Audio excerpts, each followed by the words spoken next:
Chapter 26. Whistleblowing. The lady nibbled on a croissant before answering Lumian's question. I do. She really knows. Lumian's heart leapt with hope. He deliberated over his words before asking, using honorifics to show his respect. May I offer to pay a certain price to commission your help in solving Cordu's problem? From his point of view, this mysterious lady woman was much stronger than Leah and her companions. If she agreed to help, the problem with Cordu would be solved, and he and his sister wouldn't have to risk their lives to escape. But he was worried that he couldn't afford the price. Lumian wasn't optimistic that the woman would agree to help, but he felt it was necessary to try. Even if he was rejected, he wouldn't be too embarrassed. He was not a stickler for such things. The woman turned to him and spoke calmly. I can indeed solve the problem here, but the corresponding price is that everything will be destroyed, including you. If you want a better outcome, you can only rely on yourselves. Lumian's eyes widened in disbelief. Could the problem with Cordu be that serious? He searched the woman's face for any sign of jest, but found none. He wasn't surprised or disappointed that she refused to help. What shocked him was the severity of the problem. It could even lead to the destruction of the entire village. He was puzzled and alarmed by the situation. Since she can resolve it, why is it that the entire village will die, while us ordinary people and beyonders who aren't strong enough capable of producing a better outcome? If he didn't hear back from Novel Weekly by the day after tomorrow, he would urge his sister to leave Cordu immediately. He couldn't delay any longer, even if it meant taking a huge risk. He had to act fast. What's the problem? Lumian pressed, his dignity never a priority. The lady smiled. Me telling you, and you finding out through your investigations will give rise to completely different results. Lumian gritted his teeth instinctively. He didn't stand her behavior of always holding back something. For some reason, he sensed that peculiar feeling in the woman's eyes, something he couldn't quite put his finger on. Okay. Lumian paused for a moment, weighing his words carefully. Do you have any information about Madame Pualis? Is she a warlock, a beyonder? The woman lifted her coffee cup to her lips and took a small sip before answering. Yes, she is. Indeed. Lumian asked further, what pathway, which sequence?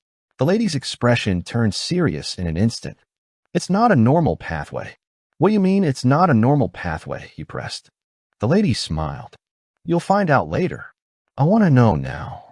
Lumian struggled to keep his expression in check. Already standing and about to leave, Lumian suddenly remembered something crucial. Madam, how am I supposed to bring those supplementary ingredients into the dream? In the dream ruins, he could only find basic ingredients like red wine and basil in the dream ruins, but for the red chestnut flower and poplar leaf, he would have to collect them in reality.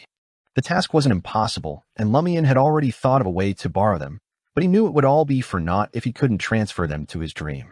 The lady smiled and said, I'll offer you a little assistance again, free of charge.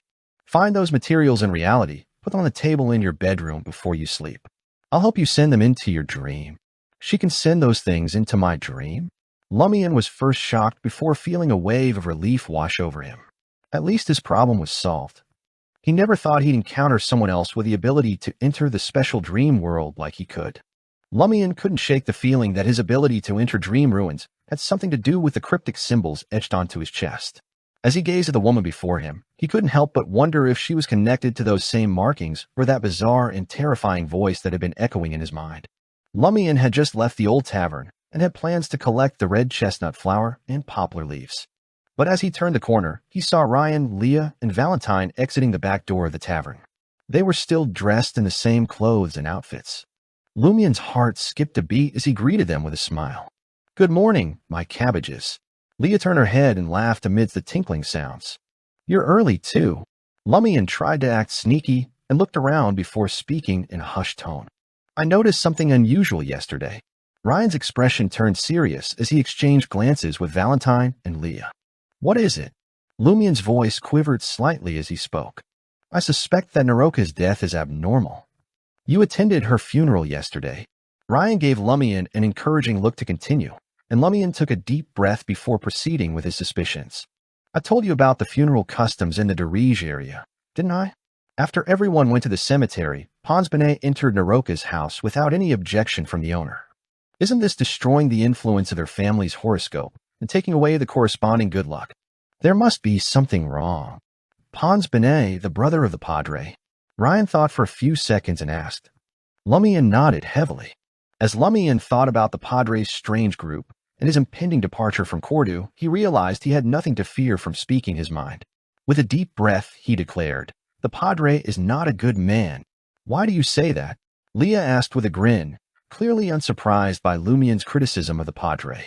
Not one for formalities, Lumian launched into a detailed account of a villager who had snitched in Dirige and subsequently vanished. His focus was on the accusations against the Padre, and he held nothing back. Finally, he said, "I really question how he's a clergyman of the church.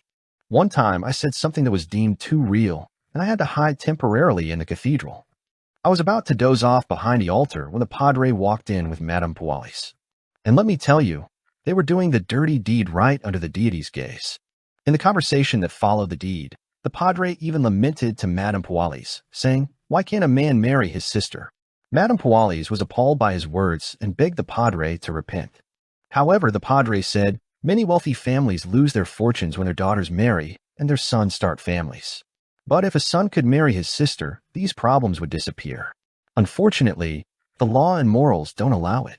The frigid Valentine's face contorted with anger at the news. Is he a servant of God or a servant of the demon? Ryan nodded as if in thought. No wonder Pons Benet hasn't been able to start a family despite being married after all these years. Leah surveyed Lumian as she chuckled. "You knew about Madame Pualis and the Padre's affair. You wanted to use us that day." Lumian's smile was uneasy, but his tone was resolute. "As a believer of the eternal blazing sun, I cannot tolerate such a person in the cathedral." The cold Valentine's expression softened, and he nodded approvingly. "If only Cordu had more people like you. A few more like me." Lumian shuddered at the thought of Cordu overrun with more people like him. He continued, "That time, I overheard the Padre warning Madame Pualis that he was planning something and might be targeted by the Inquisition. He told her to be careful and keep quiet." Ryan's expression turned solemn. "Did he say anything more about it?" "No." Lumian didn't fabricate the matter. He couldn't risk saying more than that. If he did, trouble could erupt tonight. He wasn't even a Beyonder yet. After bidding farewell to the trio of foreigners, Lumian spent hours gathering red chestnut flowers and poplar leaves. As the sun neared its apex, Lumian arrived at the village square and made his way to the two-story building where official business was conducted. Most of the villagers had already gathered, eagerly awaiting the selection of the spring elf, an important part of the upcoming Lenten celebration tomorrow. Squeezing through the crowd, Lumian spotted Raimund, Ava, and the others. "Is Ava on the list?" he asked. Ava remained silent, her agitation palpable. Raimund shook his head. "We don't know." "She must be on it," interjected Guillaume Barry, a frequent companion of Lumian and the others. "Among the unmarried women in the village, other than your sister, she's the most beautiful. Your sister doesn't meet the age requirements." He was the Guillaume Jr. that Lumian and the others were talking about. He hung out with them frequently. Guillaume had curly brown hair and prominent freckles on his face. His blue eyes seemed to narrow because they weren't large enough. Ava's cousin, Azema, also stood nearby, looking much like Ava but smaller and less striking. She remained silent, but Lumian sensed her desire to be chosen as the spring elf as well. In the Dirige area, being chosen as the spring elf was a coveted honor that not only recognized a person's beauty and character, but also came with hidden benefits. Upon hearing Guillaume Jr.'s words, Lumian grinned. "If Ava's not on the list, I'll shout, 'I vote Ava,' when the administrator finishes reading it." Ava blushed. "You don't have to do that." It was a normal process for villagers to shout out additional candidates after the administrator finished reading the list of nominees for the spring elf. However, not many had the nerve to do so. Lumian, however, was not one to shy away from such things. He had no misgivings about this. Ava will be the one being embarrassed, not me. Shortly after, Administrator Beast appeared at a second-story window, looking far more put together than the Padre. His neatly combed brown hair, light blue eyes with black lines, straight-nosed bridge, thin lips, and well-groomed mustache conveyed his status, accentuated by his double-breasted flannel coat. He gazed down at the assembled villagers for a moment before speaking. "Ladies and gentlemen, it's time. Those who are late will no longer have the right to vote. Next, I'll read the list of candidates for the spring elf. Ava Lizier." As Beast read out the list, Ava breathed a sigh of relief. Unsurprisingly, she received over 80% of the votes. After the voting, Lumian made an excuse about needing to go home and left without celebrating with his companions. Upon arriving home, he immediately asked his sister, Did we receive a reply? If they had, the telegrapher would have delivered it and collected a fee. Not yet, Aurora replied, shaking her head. She then said, the undercurrents have been turbulent lately. You can't let your guard down during combat practice. Speaking of which, we'll spar in the afternoon. Lumian winced, feeling sore all over. But then an idea struck him. He put on a pained expression and said, I don't know if it's because I've been training too hard, but my whole body hurts today. Aurora, sister, can you give me a massage? You're the most skilled at it. Aurora nodded. Sure, I can do that. Oh. Under the skilled hands of his sister, Lumian's body finally began to recover that night. Before drifting off to sleep, Lumian placed 3 red chestnut flowers and some powdered poplar leaves in a bottle on the table in front of the window. He gazed at the bottle for a long moment, his heart beating with anticipation and nervousness, before finally crawling under the covers. Chapter 27, 5 Changes. As Lumian awoke in the gray fog, his first instinct was not to check his physical condition. Instead, he sat up abruptly and looked at the table by the window. There, bathed in the soft light that filtered through the thick fog, were the 3 red chestnut flowers and the glass bottle of poplar leaf powder. She really sent the supplementary ingredients in. Relief flooded Lumian. He got out of bed and stretched, delighted to discover that the pain in his neck and back had vanished, along with the general discomfort he had been feeling. Just as I hoped, I'm fine in the dream when I'm better in reality, even though the injuries on both sides aren't equal at all. He quickly walked over to the wardrobe with the full-length mirror, took off his shirt, and examined himself. The 5 bloody finger marks, the bruises, and the blood clots were all gone. This made Lumian wonder if killing the Beyonder monster had been nothing more than a dream. Thankfully, the crimson object in the cloth bag, the slightly larger sum of money, and the shotgun next to his bed confirmed the reality of his experience. Lumian's heart eased. With the cloth bag containing the crimson item and a large amount of money, he left the bedroom and went straight to the first floor. Grabbing a bottle of red wine and a beer mug, he headed back up with some basil. He made sure to bring along a measuring cylinder and miniature scale that his sister Aurora had purchased for him. Looking at the desk filled with all the necessary items, Lumian felt both excited and nervous. With everything in place, all that remained was to concoct the potion. Potions were not beverages. They were more dangerous than alcohol, capable of killing or transforming the drinker into a monster with the slightest mistake. Lumian took a deep breath and exhaled slowly, his hands steady as he used the measuring cylinder to pour 80 milliliters of red wine into the beer mug. Next, he added 10 grams of basil, 5 grams of poplar leaf powder, and a single red chestnut flower. The process proceeded without incident. The red liquid in the mug had a few more dregs and a floating flower, but otherwise looked unremarkable. With the cloth bag of crimson substance at his side, Lumian watched intently as the object slid into the beer mug. Without a sound, the dark red blob seemed to dissolve rapidly, drawing in the surrounding liquid in the process.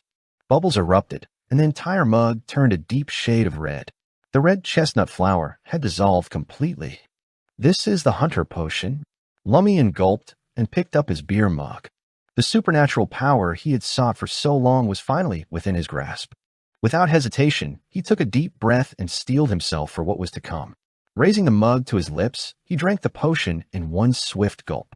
The pungent odor of blood filled his nostrils, and he started hearing things. As he set the mug down, a searing pain ripped through his body, so intense that Lumian wondered if he had swallowed a ball of fire. The flames seemed to burn through his esophagus, stomach, heart, lungs, intestines, and blood vessels all at once. At the same time, a strong scent of blood wafted up from his throat. Lumian fought to remain conscious, remembering the lady's warning that fainting would mean defeat. He knew the stakes were high, and the outcome was obvious if he failed. His head swam as he lowered it, gazing at the bright red veins protruding from the back of his hand. The pain and burning came in waves, but they quickly began to recede.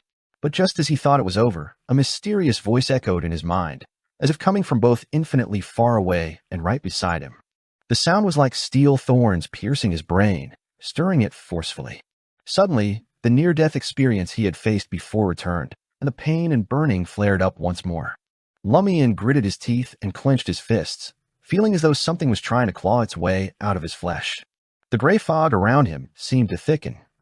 The terrifying sound that had filled his ears slowly faded away, and the writhing of his flesh and blood vanished like an illusion.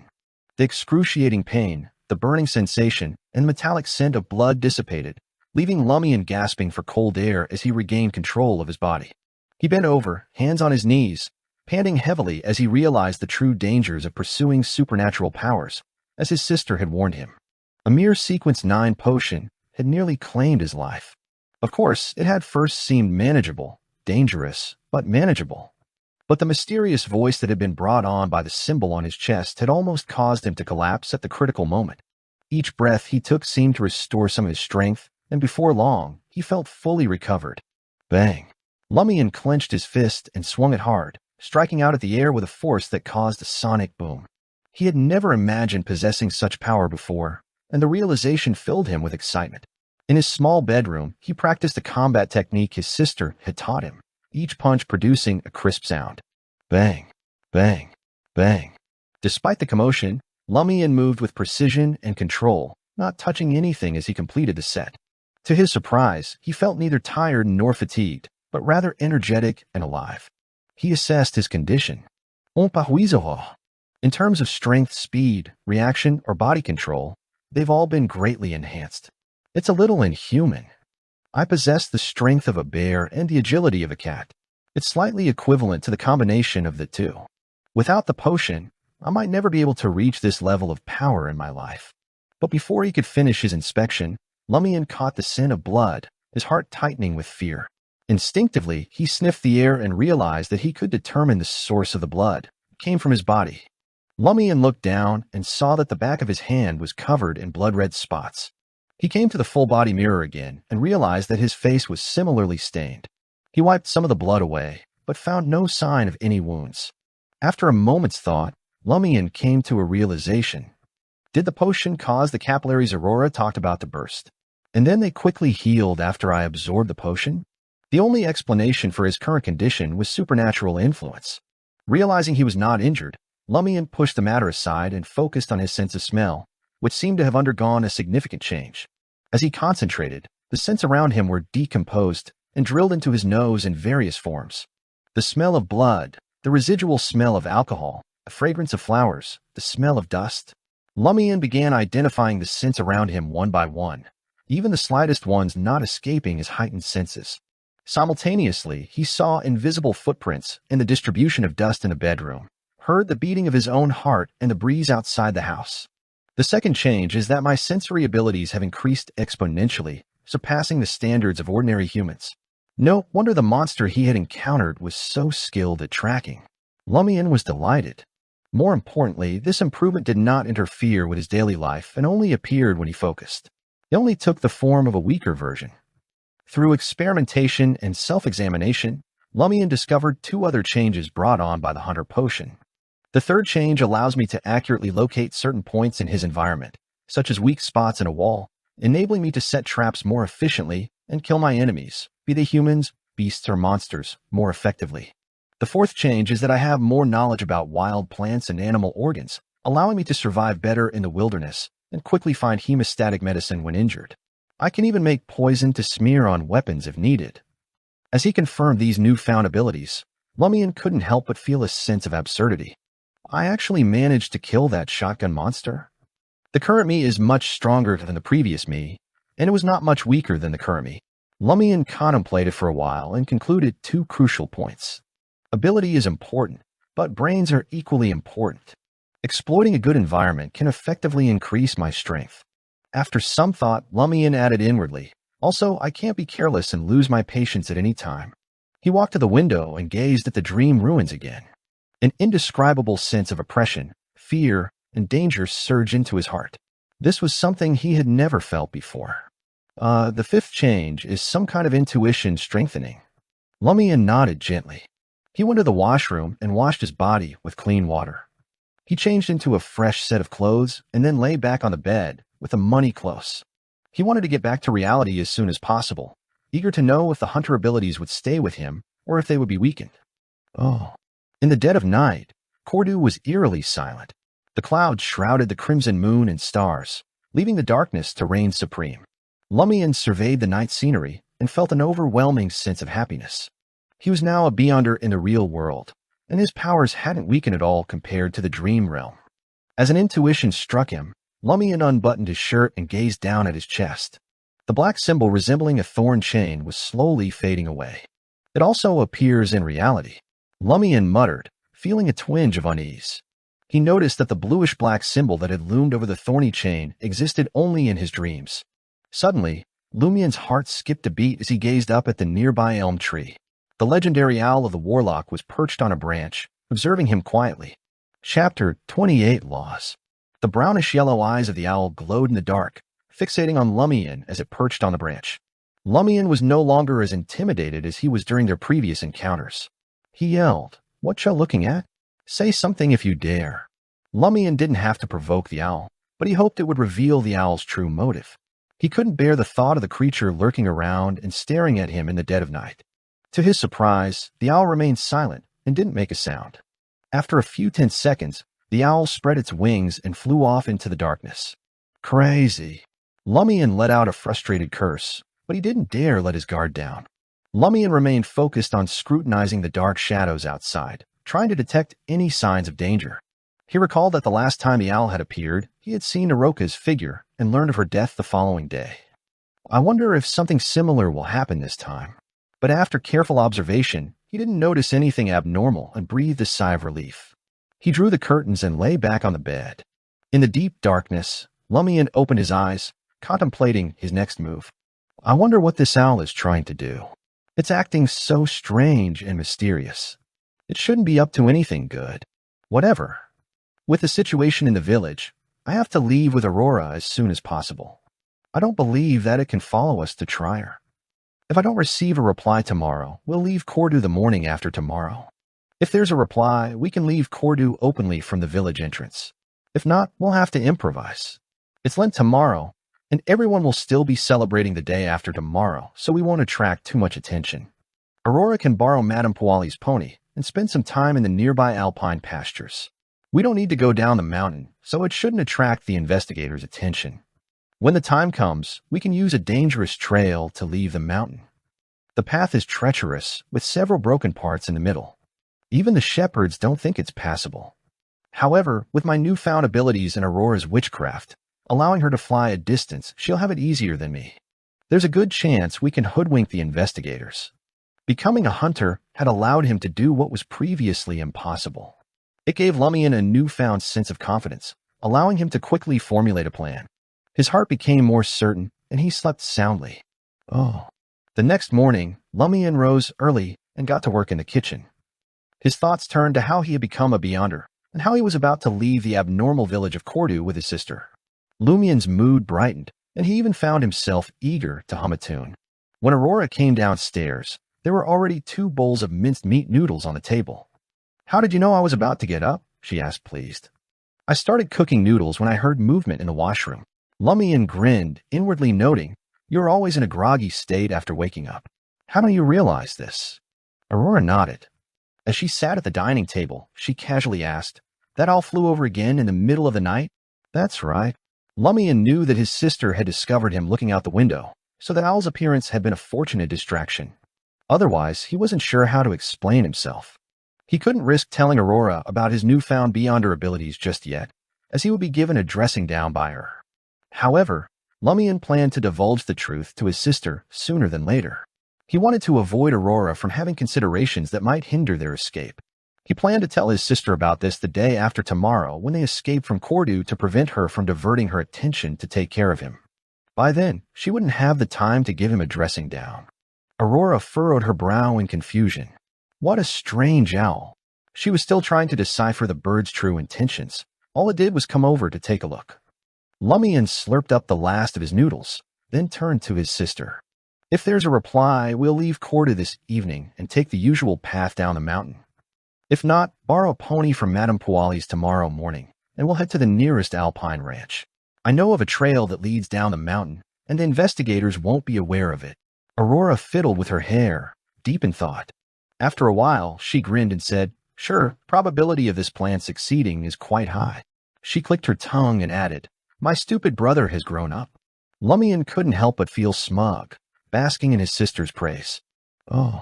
After breakfast, Lumian made an excuse to go see if Ava was finished with her spring elf blessings tour. He left the subterranean building and headed straight to Old Tavern.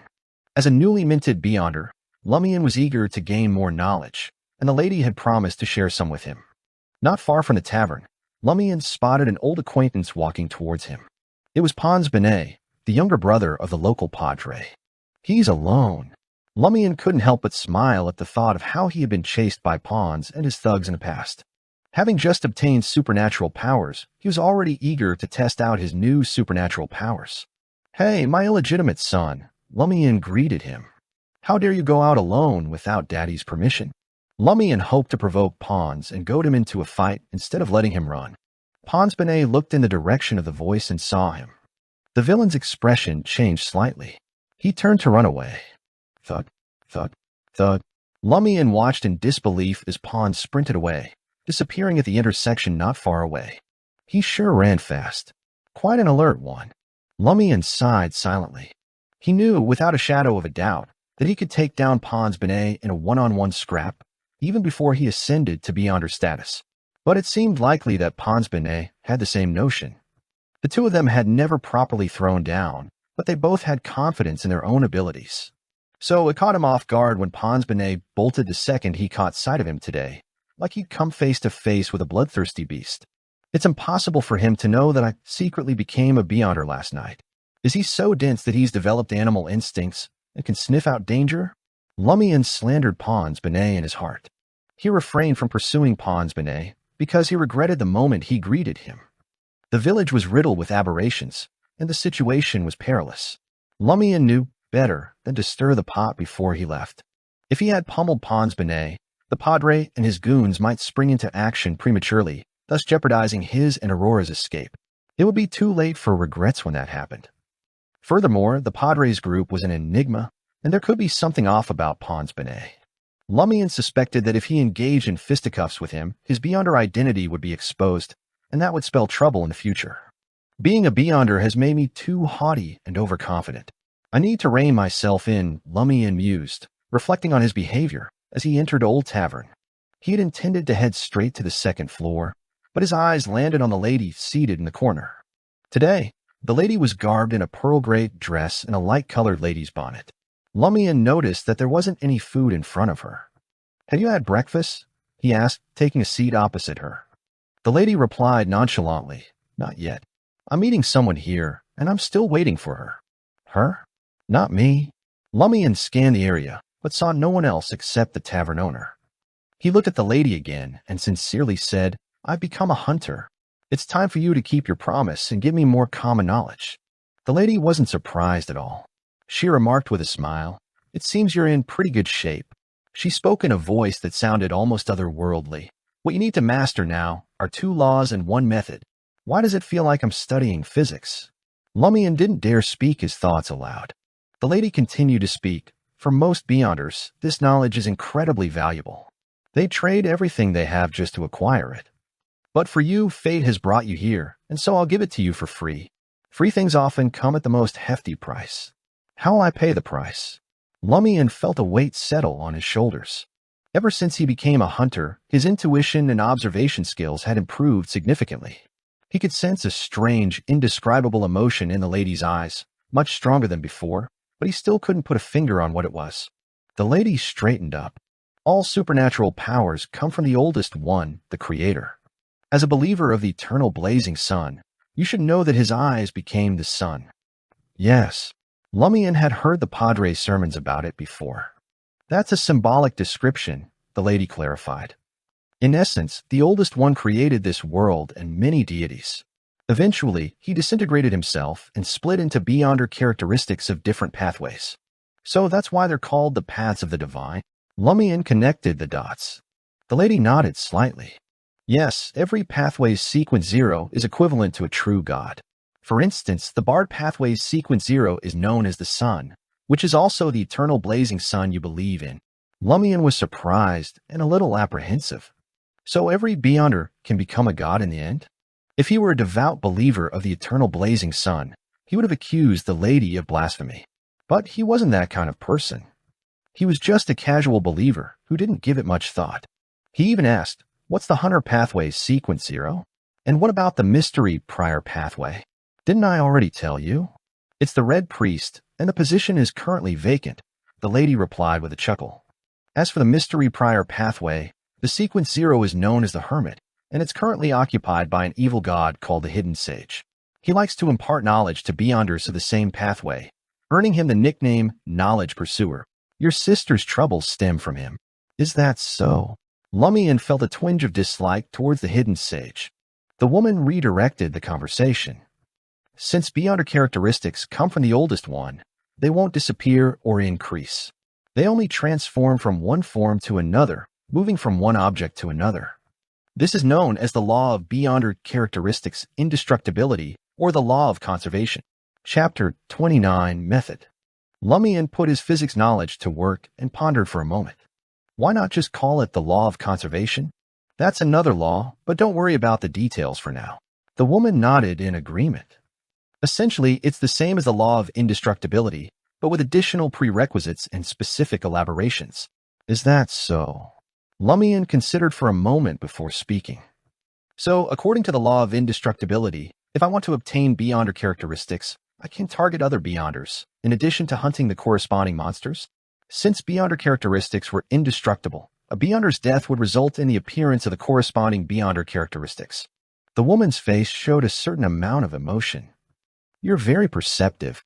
Therefore, this law isn't suitable for most beyonders to know.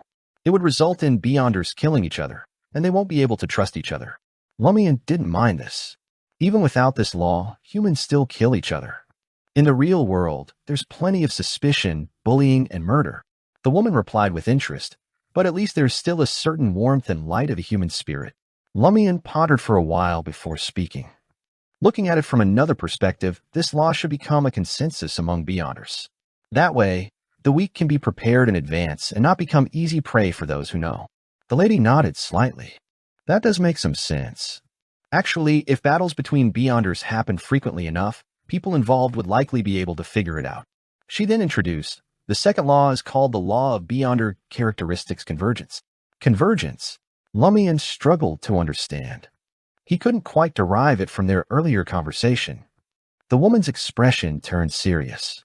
As the creator of this world, even if the oldest one splits into beyonder characteristics of different pathways, it doesn't mean that he has completely withdrawn from the stage. His mind is scattered among the different beyonder characteristics and will never be obliterated unless this world completely perishes. These minds are similar to a brand, but they have the instinct to reassemble and revive the oldest one. In other words, after you become a beyonder, you're more likely to encounter other beyonders than before. You're more likely to encounter beyonders of the same pathway or neighboring pathways than beyonders of other pathways. This is the convergence of fate. The higher the sequence, the more obvious the situation becomes. Lumian had many questions, but he decided to start with the most important one. So, combined with the law of beyonder characteristics indestructibility, can I conclude that convergence leads to massacres? The lady once again revealed an approving expression. You're very perceptive on such matters. It's not a problem when your sequence is low, but at the demigod stage, especially after becoming an angel, you must find a way to weaken or avoid the effects of convergence. Demigod? Angel? Lumian was surprised and intrigued upon hearing these terms, even though he knew that every sequence could eventually become a true god. The lady casually explained, demigod is a term for beyonders from sequence 4 to sequence 1, meaning half god, half human. Among them, sequence 4 and sequence 3 are known as saints, while sequence 2 and sequence 1 are called angels. There are other names beyond that, but it's best if you not know them for now. Saints. Angels. Lumian thought of the saints and angels from different regions. They were real? The remains of a saint are the corpses of saints. There are beyonder characteristics left behind? Lumian asked, feeling a little afraid. So every beyonder characteristic has the mental imprint of the oldest one, and the higher the sequence, the more is left behind? Wouldn't the person who consumes the potion be affected in other ways? The lady confirmed with a smile. Yes, why do you think this path is filled with danger and madness?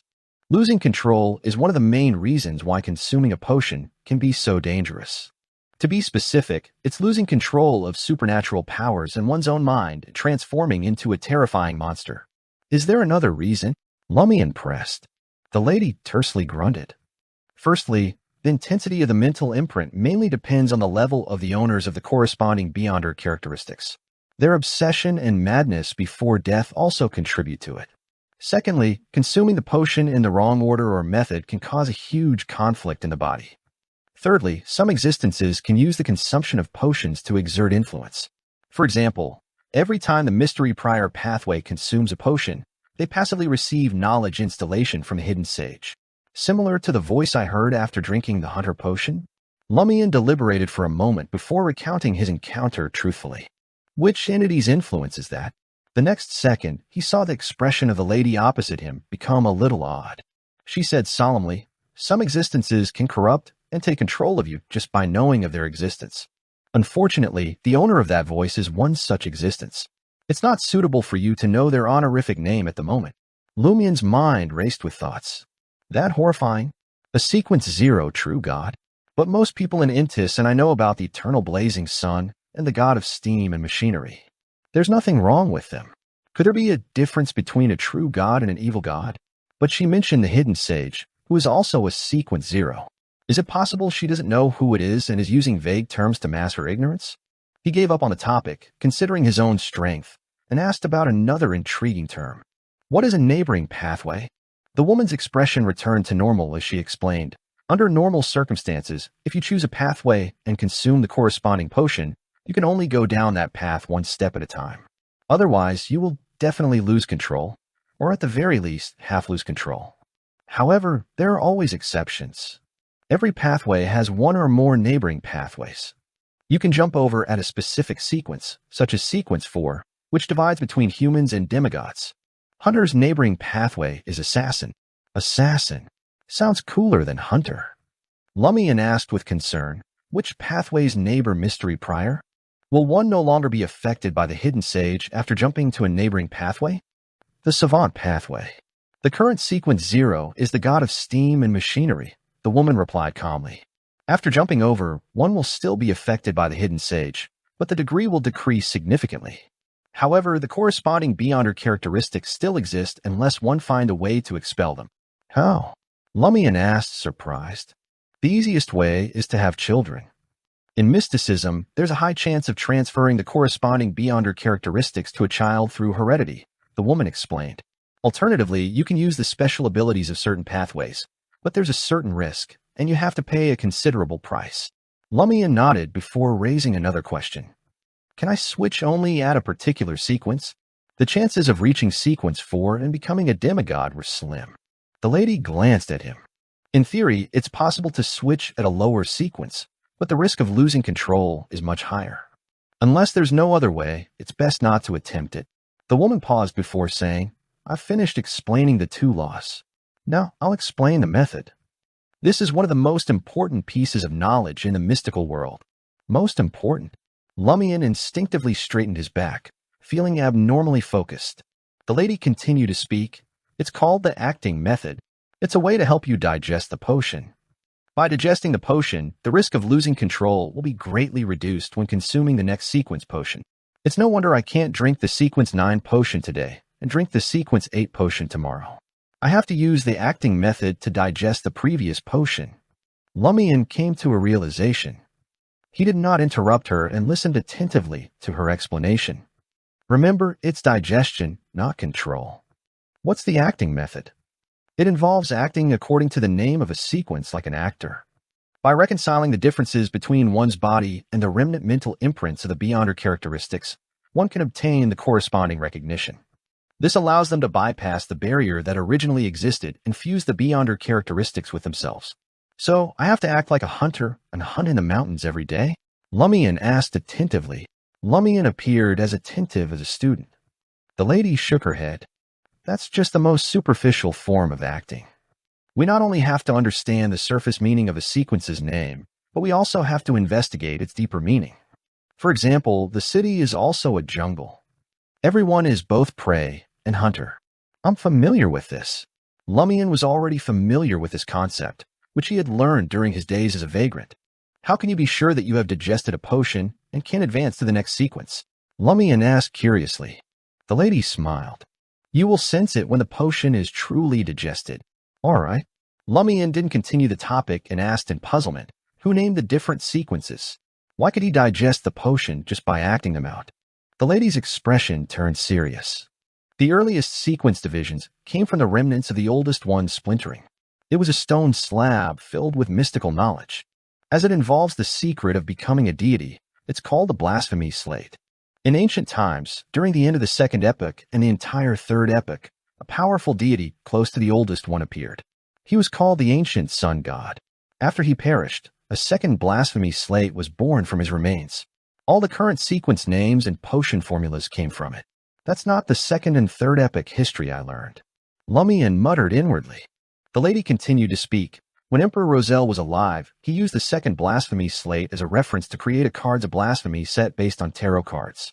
There are a total of 22 cards, and each card represents a pathway of the divine. Lumian was astonished. Emperor Roselle is also a Beyonder. As an ordinary Intision, it was difficult for him not to feel a certain amount of admiration for Emperor Roselle. The woman laughed. Otherwise, Lumian asked, was he powerful?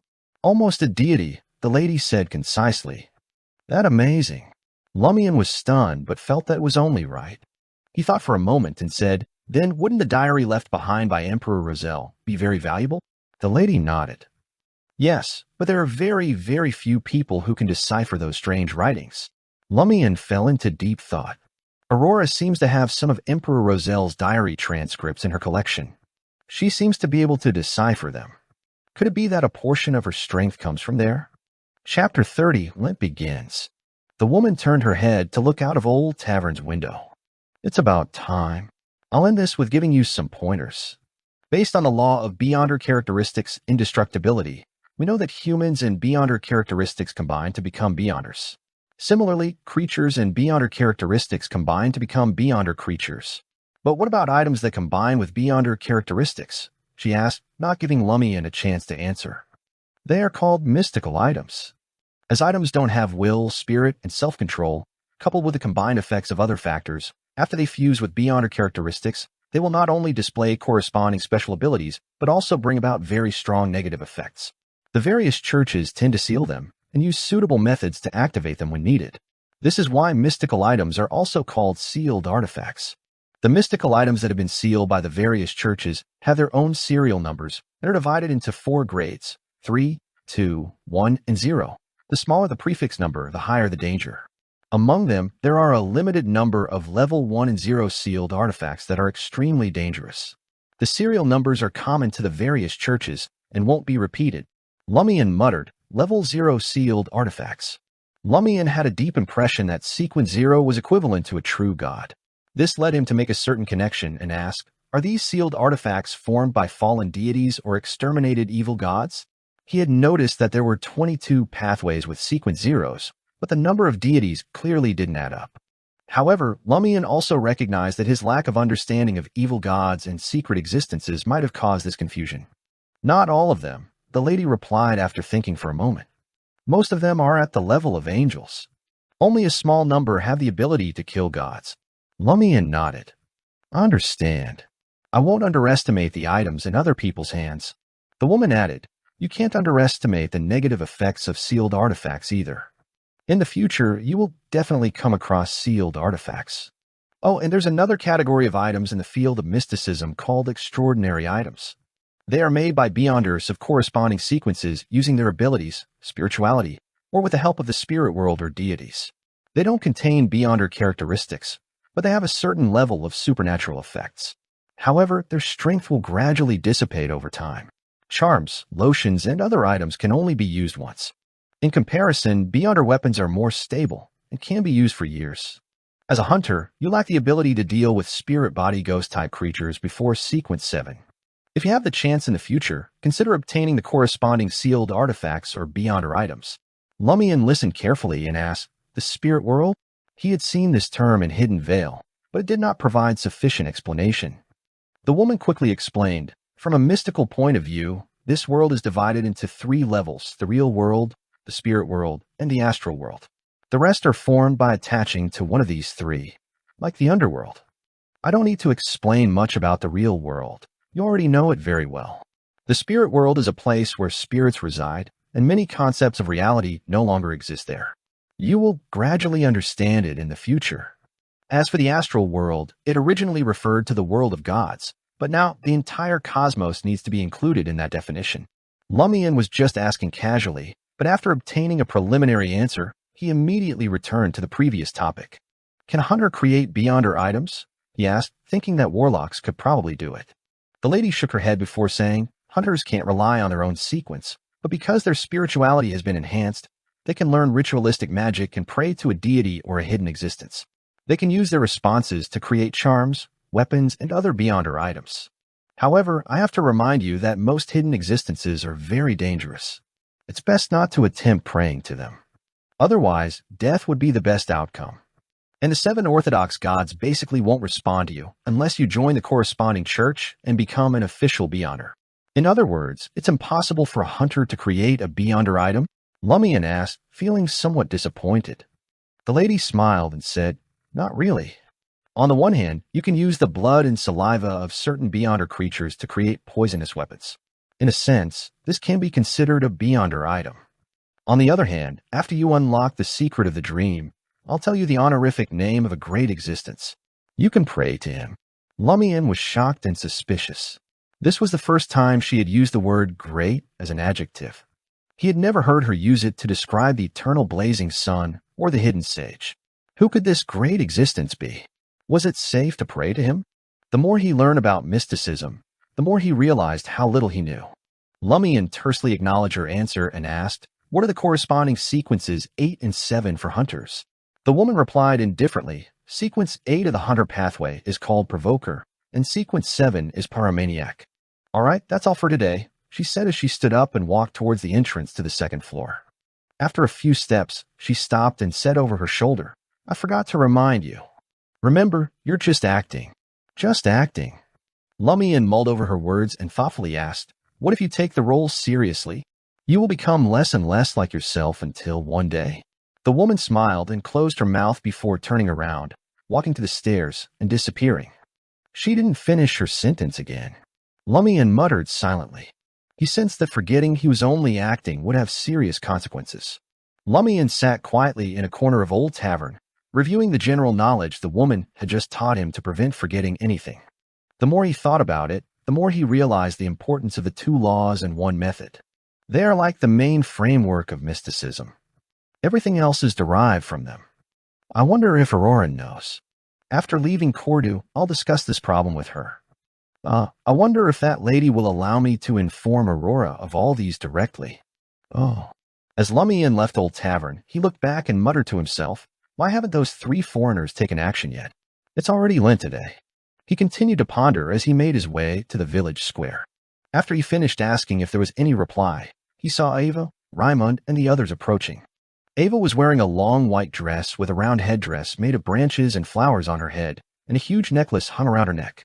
Brown branches and green leaves adorned her back, arms, waist, and legs, making her look like a fairy in the forest. She was the main character of Lent, the spring elf. Raimund and the other lads surrounded Ava, each carrying a basket woven from tree branches filled with grass, soil, rocks, leaves, and other items. Lumian, the blessing tour is about to begin, Ava exclaimed when her aqua blue eyes saw him. Her face was filled with joy. Raimund and the others also looked happy. Come on, let's go get the contributions. Since Novel Weekly had not yet replied, Lumian had nothing to do for the time being, so he decided to join the procession. The young lads began singing loudly as they surrounded Ava and walked out of the square. After about 10 meters, they stopped in front of the first building. Lumian walked to the door and banged on it. The spring elf is here. The door creaked open, and Naisley appeared in front of them. She was the other female head of the family in the village, in her 40s with the prefix Na. Her black hair was tied up, and her blue eyes were smiling. As the door opened, Ava took 2 steps forward, spread her arms, and began singing. I'm the elf of spring, with a sweet face and a joyful ring, bringing happiness to everything. In this season so charming, come and sing, come and dance. Let's celebrate this time of chance, for this is the only way to bless the land and make it stay. After the song, Ava took a clump of soil from Raimund's basket and handed it to Naisley. Thank you, spring elf, Naisley said, receiving it with a smile and handing a piece of cloth to Ava. Bumper harvest, Lumian and the other lads replied in unison. This was a blessing ritual. The spring elf used singing and the giving of soil, grass, rocks, and other natural things to the villagers to bless them with a bumper harvest this year. The villagers needed to give something back as a contribution, or the blessing would become a curse. After Raimund received the cloth, Ava sang another song enthusiastically. Only then did they bid farewell to Naisley and head to the next house. A portion of the dedications received during the blessing tour will be thrown into the river in the waterside ritual, and the rest will be placed in the final ritual. After Lent was over, the girl who was the embodiment of the spring elf had the right to choose some to take away. This was a considerable gain. If Cordu really experienced a bumper harvest this year, Ava, as the embodiment of the spring elf, will be widely believed to have received the love of the elves and blessings of spring. Whoever married her would have bumper harvests all the time. In that case, she had a chance of marrying someone from a good family. The blessing procession sang all the way to Lumian's house, where Aurora opened the door. She had changed into a light-colored pleated dress with a straight collar and had bun her blonde hair. Ava walked over and sang the same song again. "I'm the elf of spring." Aurora listened with a smile and handed Ava a small pottery jar. "Thank you, spring elf." Lumian glanced at the jar of animal lard and felt that his sister was too generous. They had no farmland except for a small vegetable field at the back of their house and did not need to worry about the harvest at all. Chapter 31. Celebration. Despite feeling the usual pinch, Lumian didn't stop his sister as Ava, Raimund, and the others turned around and walked towards the nearby buildings. He deliberately fell behind and whispered to Aurora, "Call me if you hear back from Novel Weekly." "Don't worry, I'll keep you updated," Aurora replied, giving Lumian a reassuring look. The festive and joyous blessing tour continued with songs as they knocked on the villagers' doors in Cordu. Finally, they arrived at the administrator's residence, which was modified from a castle from the Sauron royal era. It was located on a hill at the edge of Cordu, dark in color with 2 towering towers. The outer walls surrounding the building had long been torn down. Lumian and company passed through the garden specially created by the Beast couple and arrived at the entrance. The door was 4 to 5 meters tall, a brownish-green color like trees, and looked very heavy. However, it was divided into upper and lower parts, and only needed to open the 2-meter-tall part below, unless welcoming esteemed guests. The spring elf was the embodiment of spring and the messenger of the harvest, so she deserved the most honorable treatment. At this moment, the heavy door was completely opened, and Madame Powali stood there in a light green corset. Her lady's maid, Kathy, stood to the side with a basket woven from tree branches, half a step behind. Ava walked over and sang a song of blessings. Madame Powali's listened quietly with a smile on her face, which made her look noble and reserved. The young man who followed the spring elf didn't dare to look at her, but Lumian, who had listened to the other party and the padre doing the deed, scoffed inwardly when he saw this. As the song ended, Ava exchanged the seeds of a tree for a basket of eggs. The blessing tour was over, and Lumian, Raimund, and the other lads escorted Ava, the spring elf, to the mountain river not far from the village for the second segment of Lent, the waterside ritual. Arriving at the place where geese were usually herded, Ava approached the clear river and did a simple dance, repeating the song from before. Meanwhile, Lumian and the other lads stood still, 7 to 8 meters away from the spring elf. After the dance, Ava took out a chopped turnip from a basket beside her feet, given by a particular villager, and threw it into the river. As she threw, she sang, "A bumper harvest. A bumper harvest." When Ava was done, Lumian stepped on the ground and ran over in a few steps. He bent down and took out the cut turnips from the basket and threw them into the river. "A bumper harvest. A bumper harvest," he shouted. The remaining lads were a tad slower than Lumian, but they rushed towards Ava, afraid of falling behind. They took out turnips and radishes from the basket and threw them at different parts of the river while shouting, "Bumper harvest." Raimund failed to take the initiative and couldn't beat the others, so he was the last to complete the ritual. The next second, he saw the malicious smiles of Lumian, Guillaume Jr., and the others. They lifted Raimund up, shouting, "Bumper harvest," and threw him into the water with a splash. Raimund was drenched from head to toe. The people on the shore even picked up soil and branches and threw them at him. This was part of the waterside ritual. The person who completed the last prayer will be thrown into the river and not allowed to go ashore. They could only swim a little further down and quietly return home to hide until it was dark. Raimund wiped the water droplets off his face and struggled for a few seconds before heading downstream. Only then did the team escort Ava to the eternal blazing Sun Cathedral at the edge of Cordu Square. It was almost noon. Most of the villagers, including Lumian's sister Aurora, had gathered at the cathedral, which was not as grand as those in the city. The tallest one was only 11 to 12 meters, with a dome and an arc that looked like an onion from the outside. Looking up from the inside, a dazzling sun mural greeted their eyes. The entire cathedral was golden in color and looked very bright, which was also the common style of all the eternal blazing sun cathedrals. The altar was located in the east, and all kinds of sunflowers surrounded a huge sacred emblem. On the surface of the sacred emblem, the golden ball and the lines representing light formed a symbol filled with mysticism, the symbol of the eternal blazing sun. High up on a wall behind the altar, there were 2 pure glass windows inlaid with gold foil. Every day, when the sun rose, the light would shine from here onto the sacred emblem. On the west side of the cathedral, there were 2 similar glass windows to take in the glow of the setting sun. As this was not a formal ritual of the church but a traditional celebration of the people, Padre Guillaume Binet did not appear. Instead, Administrator Beist hosted the celebration with Ava, who was still dressed as a spring elf, standing next to him. Musical instruments such as flutes and lyres sounded, and the villagers sang songs that praised spring and prayed for a bumper harvest. They hadn't rehearsed, so the singing wasn't uniform, and some people even sang and danced, making the scene lively. Lumian's mouth opened and closed, but he didn't make a sound. He was simply going through the motions. On the other hand, Aurora, who was beside him, was engrossed in her singing, taking the opportunity to have fun and raise her voice. As he was only going through the motions, Lumian had time to look around. He didn't notice any abnormalities in the villagers' behavior. He subconsciously looked up at the golden sun mural on the dome. Then he saw it, the thing he couldn't quite put his finger on. The villagers weren't praising the sun. For a village that worshipped the eternal blazing sun, this was strange. Words like praise the sun and my God, my Father were staples of daily life, but Lumian realized he hadn't heard them in a while. As a quasi-believer and having skipped activities in the cathedral since crossing the Padre, Lumian hadn't thought much of it before. But something about the solemn and golden atmosphere of the cathedral made him realize that this was not normal. And then he remembered the letter of help that he had reconstructed, the urgent plea for assistance from someone in the village. We need help as soon as possible. The people around us are getting weirder. The people around us are getting weirder.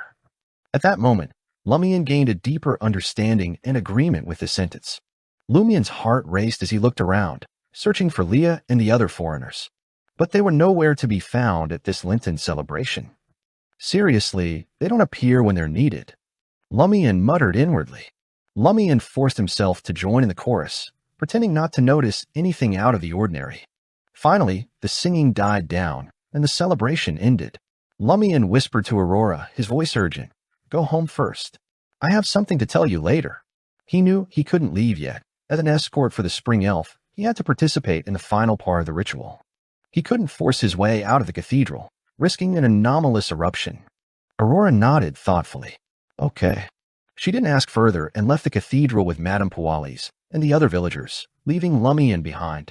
The cathedral was empty, save for Lumian and a handful of lads who had participated in the blessing tour. Ava, the embodiment of the spring elf, stood in the center of the room, surrounded by the contributions, symbolic items that hadn't been thrown into the river, herbs, axes, shovels, whips, and goose sticks. Lumian and his companions had to wait for someone to come in from outside and announce the departure of the spring elf before they could take off her crown, necklace, branches, and leaves. During this process, they needed to leave a gap for the spring elf to leave Ava's body. In just 20 to 30 seconds, footsteps echoed from the cathedral's entrance. Lumian instinctively looked up. 2 figures entered the cathedral. The thin shepherd Pierre Barry had rushed back to attend Lent. His eyes were sunken, and he wore a dark brown long coat with a hood. He had tied a rope around his waist and was sporting new black leather shoes. But what caught Lumian's attention was that his greasy black hair was now clean and smooth. Even his messy beard had been tidied. It was now neater and shorter than before. As usual, there was a faint smile in his blue eyes. The other man was Padre Guillaume Binet, adorned in a white robe with gold threads, befitting of his role as a clergyman. He had sparse black hair and a slightly hooked nose, but he exuded a dignified aura. Despite standing at less than 1.7 meters tall, he still seemed to tower over shepherd Pierre Barry. The Padre. Why did he come? Lumian was surprised and puzzled. As a clergyman of the Eternal Blazing Sun Church, he had no business being here, at a folk celebration that didn't include a segment to praise the sun. Lumian's mind jolted as he recognized that the Padre and his group were previously up to something sinister, especially considering his past conflict with them. He quickly retreated to the side of the stained glass, moving slowly and silently to avoid drawing attention to himself. The group hadn't yet surrounded Ava, the spring elf, so they were standing in different places, making Lumian's actions inconspicuous. Ava was surprised to see the Padre, but she quickly remembered his importance in the village. It made sense for him to announce the end of the Lent celebration. She smiled once again. Padre Guillaume Binet and Shepherd Pierre Barry approached Ava, and the former spoke in a deep voice. "Send the spring elf off." Other than Lumian, people rushed forward to surround Ava. "Send the spring elf off," Shepherd Pierre Belly shouted as he bent his back with a smile. Not good. Lumian's heart raced as he stepped forward, his body reacting before his mind could catch up. But it was too late. Shepherd Pierre Barry picked up an axe from the pile of symbolic items, and with a tight grip and a powerful swing, the axe came cleaving down. Blood spurted from Ava's neck, forming a thick red mist. Thud. Lumian watched in horror as Ava's head fell to the ground and rolled a few times in the blood, finally stopping, head facing up. She still had a look of joy in her eyes. Having just taken 2 steps in her direction, Lumian's heart sank. He immediately turned around and turned to flee towards the stained glass. Chapter 32. Anomaly. The cloth, jars, and eggs that were splattered with blood, along with the sickening stench, failed to elicit a reaction from Padre Guillaume Binet. He turned his body and locked his gaze on a particular spot in the cathedral, where Lumian's figure was reflected in his blue eyes. The color of the Padre's eyes shifted, turning so ethereal that they appeared transparent. Lumian was surrounded by complicated silver symbols that coiled around him like small rivers. He ran through an illusory river that was formed from these symbols, with blurry tributaries ahead of him. Guillaume Binet reached out his right hand and grabbed a mercury-colored symbol that encircled Lumian. Lumian stomped his right foot, preparing to hurl himself through the stained glass and out of the cathedral. But he slipped and couldn't muster enough strength, and his body was sent flying. With a loud bang, whoosh, and cracking sound, Lumian shattered the stained glass depicting Saint Sith, but he failed to break through it and instead crashed back into the cathedral. His body was covered in cuts, and blood flowed freely. Shepherd Pierre Barry, who had earlier decapitated Ava with an axe, locked onto Lumian. His gentle smile belied the ferocity in his blue eyes, as if a seal inside him had been undone, revealing his true nature. Pierre Barry charged at Lumian with the axe, his body seeming to grow taller and stronger with every step. Lumian leaned against the broken stained glass window, his back facing the ruthless shepherd. Lumian struggled to free himself from the pain of being stabbed as he fell heavily to the ground. As he propped himself up with his hands to roll out of the cathedral, an abnormal sense of danger washed over him. Someone's behind me, he realized.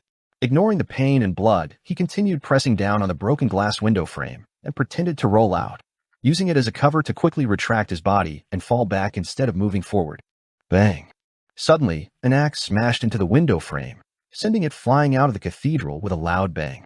Lumian rolled backward, narrowly avoiding Pierre Barry's violent attack as he lunged past his feet. But he didn't feel relieved. Pierre Barry had blocked his only escape route, forcing him back into the cathedral. Despite having read countless novels, Lumian knew he couldn't rely on simply rolling to avoid getting hit. As he brushed past Pierre Barry, he quickly propped himself up with his elbow, exerted strength from his waist, and bounced up. He surveyed the scene and realized that, besides Guillaume Jr. and a few others, all the lads had lost their minds and turned deranged. They ignored Ava's headless corpse and the blood that stained the ground, shouting excitedly, "Send the spring elf off! Send the spring elf off!" Guillaume Jr. and a few others stood in shock, staring at Ava's wide, smiling eyes without moving. Fear, panic, and disbelief etched their faces, as if trapped in an unbreakable nightmare. Pierre Barry loomed over Lumian, appearing taller than the cathedral dome. His axe missed, but he quickly retracted it and swung at Lumian again. Lumian deftly dodged the attack and ran off despite not even finding his footing. Hut, hut, hut. Lumian fully utilized the hunter's speed and agility as he ran in an arc. Target, the Padre. He knew he had to deal with the leader, no matter how the others attacked him. He put on a fierce stance, determined to either let them allow him to flee or die trying with him. Only in this way could a miracle be created in a very unfavorable situation.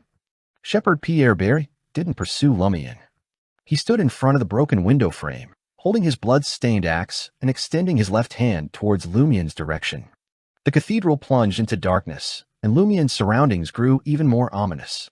Seemingly coming to life, the abyss swayed gently, like a curtain behind which pale white, pitch black, and strange arms were poised to strike. Padre Guillaume Benet's eyes were nearly transparent, with Lumian's figure submerged in an illusory river formed by shimmering mercury symbols. In front of him, he saw something similar but more surreal, as if representing the future or a tributary.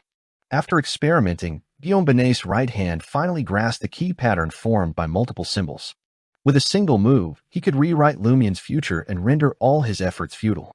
But suddenly, the Padre's eyes froze, and he let out a scream. His eyes shut tightly as blood and turbid tears streamed down his face. Amidst his scream, his body expanded like a balloon being filled with gas, and his white robe with golden threads cracked under the strain. His skin turned nearly transparent, revealing the bizarre mark that had been hidden beneath his clothes. The black marks that resembled a seal connected to an indescribable world. The terrifying aura they emitted filled the cathedral, leaving the lads who were still sending off the spring elf in a state of extreme terror. They either ran around the offerings, knelt on the ground, or prostrated themselves on the floor, afraid to look up. Guillaume Jr. and a few others fainted from fear, leaving pools of urine and a foul stench. Shepherd Pierre Barry was about to use his mystic arts to grab Lumian when he threw away his axe and knelt on one knee, bowing his head and ceasing all movement. Lumian was the only one who remained unaffected in the entire cathedral. Although he felt an abnormal pain in his head, it was nothing compared to the mysterious voice that had nearly killed him. He also felt a burning sensation in his chest, suspecting that the black thorny chain symbol had appeared, along with a bluish-black symbol resembling an eye in worms. However, he had no time to check his physical condition or understand why he suddenly had the upper hand. He continued to run towards Padre Guillaume Benet, determined not to let any opportunity slip by. As he got closer, Lumian could clearly see the unique black marks resembling seals made up of strange symbols and words. His gaze quickly swept around, and he noticed something familiar. Black symbols resembling thorns that drilled out of the left chest of Padre Guillaume Benet and circled behind him. It was identical to Lumian's chest, but much lighter. He has one too. Lumian's heart trembled. Is this the root cause of the abnormality in the village? Why do I have it? When did I get it? Thoughts quickly surfaced in Lumian's mind, but he didn't let them distract him from his movements. He ran towards Guillaume Benet, stretched out his right arm, and wrapped it around the enemy's head.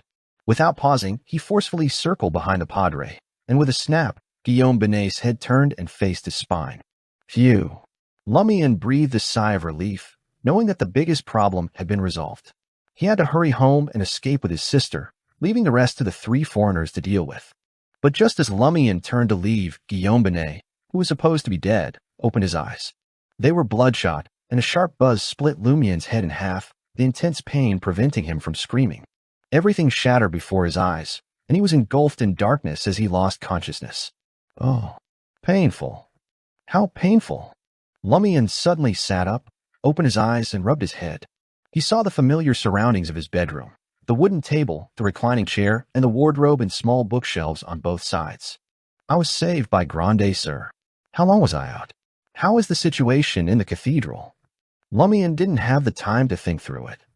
Without wasting any time, Lumian got off the bed, held his head, and rushed out. He found Aurora in the kitchen on the first floor, wearing a light blue dress and preparing dinner. Lumian shouted, Aurora, Grande Sir, we need to run. The Padre and many people in the village have gone crazy. They killed Ava at the end of the celebration. He wasn't sure if his sister knew about the incident, so he got straight to the point. After all, there were many ways to be saved, and it did not mean that she had to be at the scene. Aurora turned around, looking confused, and asked, Celebration? The Lent celebration? Yes. Lumian nodded vigorously. Aurora smiled. That was one hell of a story. 2 sentences and you got me feeling all kinds of scared. But listen, you gotta be more careful with your tales. Lent's still a few days away. Lumian was stunned. Chapter 33, Confirmation. Lumian gazed into Aurora's eyes for a moment before slowly asking, how many days until Lent? He suspected his sister was trying to prank him, but he had never known her to be flippant about important matters. This was a crucial moment that would impact the whole village, and possibly even their survival. Aurora sized him up and quipped, Did you not take an afternoon nap? Are you still not fully awake? It's March 29, 1358. We still have a few days before Lent. March 29th. Lumian ruminated the day for a moment and wondered if he was dreaming. He had vividly experienced a period of merriment that ended in a bloodbath. He had witnessed Shepherd Pierre Barry hack off Ava's head with an axe and blood spurt everywhere. Was he dreaming now, or had his past experience been a dream? Regardless of which one it was, they both seemed too real. Lumian couldn't detect any signs of deceit on his sister's face. Sure, Aurora could be an excellent actress, but Lumian believed she was not that kind of person. They had spent 5 years together, and he knew every detail of her personality. There was no way she could have fooled him. Lumian was perplexed as he considered the possibilities of his sister Aurora lying to him about the date. Either she was being controlled by the Padre or some secret entity, or everything had been resolved and she was just messing with him. If neither of these options was true, then it was likely that Aurora was telling the truth.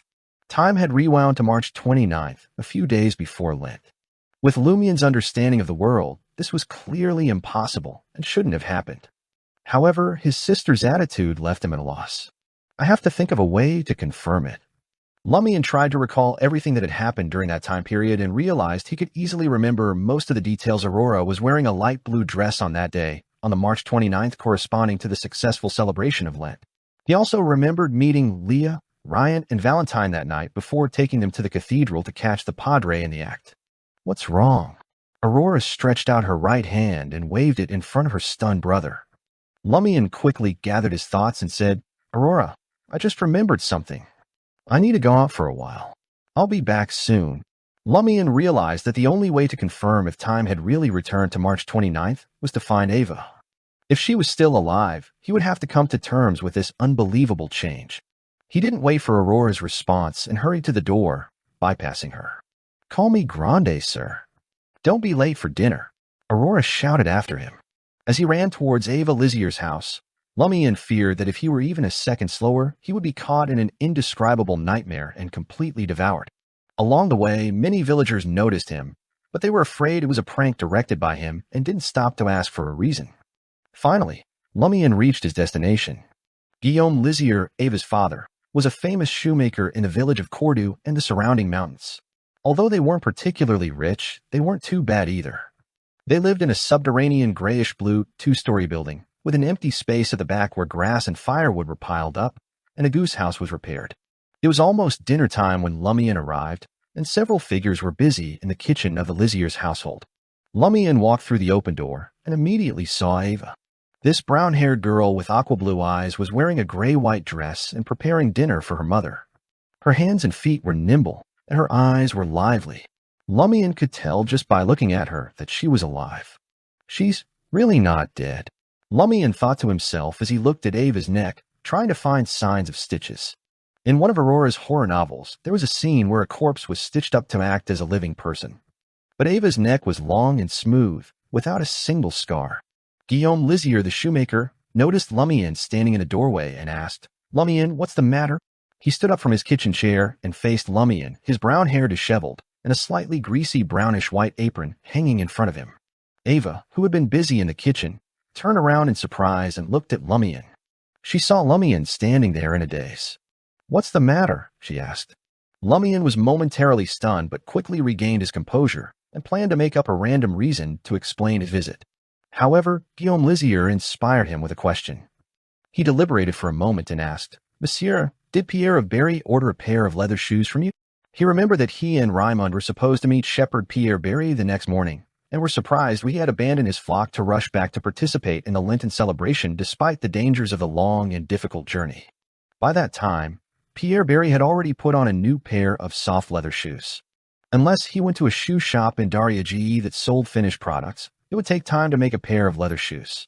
This meant that Pierre Berry had been back in the village for at least 2 or 3 days. Guillaume Lizier was surprised by Lumian's question and said, Pierre Berry came back a few days ago, but not many people in the village know about it. He also told me not to tell anyone else. As expected. Lumian made up a reason and said, I saw someone who looked very much like him and thought I was hallucinating. Because the man was wearing new leather shoes, I came to confirm it with you. It's him. Guillaume Lizier gave an affirmative answer. He was still herding 3 or 4 sheep that he claimed his employer had given him. Don't they only let the sheep return to the village in early May to shear and milk them? How are they to be grazed if a few sheep are brought back now? Grazing in the highland pastures is still prohibited. The more Lumian thought about it, the more he felt that Shepherd Pierre Barry's behavior was extremely abnormal. And his performance at the end of the celebration proved Lumian's judgment. However, he had no idea what he, the Padre, and the others wanted to do, or what they had already done. Lumian smiled at Guillaume, Lizier, and Ava and said, "I'm relieved that it's really him. I thought I was having problems with my brain and eyes because I drink too much." He then waved at the Liziers and said, "Goodbye." As Lumian left the Liziers' house, the smile on his face disappeared quickly. He was now very confident that today was really March 29th. Did I go back in time, or did I have a precognitive dream? Dreams can't be that real. They're so real that every detail is there. Lumian thought hard as he walked. Either way, it was something he had only read about in Aurora's novels and never imagined would happen in reality. On his way home, Lumian circled the square and came to the side of the eternal blazing sun cathedral. The stained glass window, which should have been completely shattered, was perfectly embedded in the wall, and the Saint Sith missionary illustration on the surface shone brightly under the sunset. Lumian watched this scene with mixed feelings. Many thoughts threatened to emit smoke from all the friction against each other in his mind. On his way back to the square, Lumian saw a familiar figure walk out of the cathedral's main entrance. It was the Padre Guillaume Binet, who had a slightly hooked nose and a dignified aura, and he was wearing a white robe with golden threads. Lumian's heart tightened, and he arched his body slightly, preparing himself for an attack or to flee. Guillaume Binet glanced at him and nodded expressionlessly. "Come again tomorrow for prayers." "Oh, that's right. He hasn't been caught red-handed by me during the early evening of March 29th. He hasn't fallen out with me, nor is there any worry that his secret plot is about to be exposed." With this in mind, Lumian instinctively reacted. He stood up straight and spread his arms. "Praise the sun! Praise the sun!" Guillaume Binet replied with the same pose. After leaving the village square, Lumian habitually recalled what had just happened. Suddenly, he discovered a point that he had neglected previously because he was shocked by time reversal. He still had his superpowers. He was still a hunter. He had not needed to catch his breath from running all the way to the Liziers, and he had immediately put on the best posture when facing the Padre. This meant that his physique and corresponding condition far exceeded the time before he consumed the potion. From this, Lumian made a judgment that the previous experience was not a precognitive dream, and he was already a sequence 9 beyonder. I'll try entering that special dream at night to see if I can still enter, and if there are any changes. Lumian quickly came up with the next step of his plan. After returning home, Lumian pretended as if nothing had happened and had dinner with his sister, Aurora. As he often acted this way, because he didn't want her to help clean up the mess every time he got into trouble, Aurora didn't ask any further despite sensing that something was off. After washing the cutlery and cleaning the kitchen, Lumian informed his sister and went straight to Old Tavern. He wanted to confirm if the foreigners who didn't hail from Cordu would appear. After entering Old Tavern, Lumian sat at the bar counter and greeted the boss and bartender, Maurice Binet, and the thin middle-aged man, Pierre Guillaume. "A glass of whiskey sour," he said with great familiarity. Whiskey sour referred to low-quality alcohol brewed from apples. It was only more expensive than some beer in taverns. People often hawked it on the streets of the city. Maurice Binet nagged, "Stingy brat, don't you like the pain of absinthe?" Lumian said the familiar words. "Is it on the house?" This made his mind feel a little adrift. Maurice Binet immediately stopped talking and poured a glass of whiskey sour for Lumian. Lumian sipped his drink as he waited. Not long after, he heard tinkling sounds. He turned around to see Ryan wearing a rough dark bowler hat, a drab duffel coat, and pale yellow strides. Leah attracted the attention of almost all the men in Old Tavern with her white pleated cashmere dress, off-white coat, Marseillan boots, and small silver bells tied to her boots and veil. Similarly, Valentine wore a white vest, a blue tweed jacket, and black trousers, with his blonde hair covered in a little powder. The three of them walked to the bar counter under everyone's gazes and sat down beside Lumian. Lumian didn't look up as he thought to himself, a glass of Daria G red wine, a glass of rye beer, and a glass of with ring above, euro per 1,000 pièces. Ryan took off his top hat and put it aside. Then he said to Maurice Binet, "A glass of Daria G red wine, a glass of rye beer, and a glass of with ring above, euro per 1,000 pièces." Lumian let out a long sigh, and Ryan asked, "What's wrong?" Lumian took a sip of his whiskey sour and said in a deep voice, "I'm a nobody with no time to notice the brightness of the sun." Chapter 34, Sinks. Lumian intended to observe, so he went through the entire process of getting to know Leah and her companions until they arrived outside the Cathedral of the Eternal Blazing Sun. He confirmed that these three foreigners really didn't know him and weren't on guard against his corresponding prank. Has time really rewound? Lumian was momentarily in a daze. Valentine said his lines as he looked at the magnificent building in front of him that had blended into the night. We've been here before. There's no one here. Lumian composed himself and stopped following the procedure. He said directly, that's because the Padre doesn't want to bother with you. He planned on leaving the impression on these three foreigners who were suspected to be official Beyonders that he liked to joke but meant no harm. Leah thought of several possibilities and asked, you're saying that the Padre is in the cathedral but isn't responding to the knocks due to certain matters? Lumian smiled. It's not suitable to have others see you having an affair in the cathedral. After saying this, he instinctively muttered in his heart, unfortunately, I can't hear the classic line, you've ruined the Holy Church's plans, this time. Of course, after learning more about Madame Pualis, he felt that what the Padre said was not entirely unreasonable.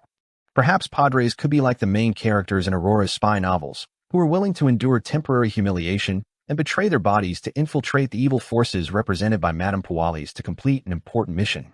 Valentine's cold attitude changed as he asked anxiously, having an affair in the cathedral? Lumian spread his hands. What's the problem? The Padre does this every day. Relax. Isn't there a saying that goes, throughout the ages, it has remained unchanged. Men will always pursue women? Valentine snapped. But this is a cathedral. Lumian thought for a moment and asked curiously, so as long as the clergyman doesn't have the affair in the cathedral, it's acceptable? This is blasphemy against God. Valentine was on the verge of exploding.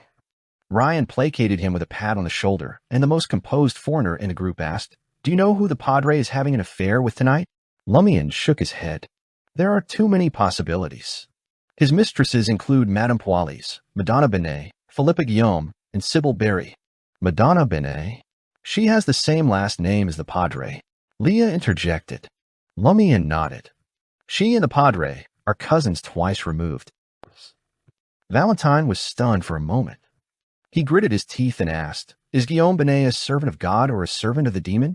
Do you only know this line? Why don't I see you blowing up his head? Lumian deliberately defended the Padre. It's actually nothing. In Darige, we have a saying, distant cousins, feel free to sleep together. Leah laughed, tinkling the silver bell on her head. Why do you have so many sayings? Lumian spread his hands again. That's just how it is in the countryside. Ryan interjected thoughtfully. How do you know that we're not from Darige?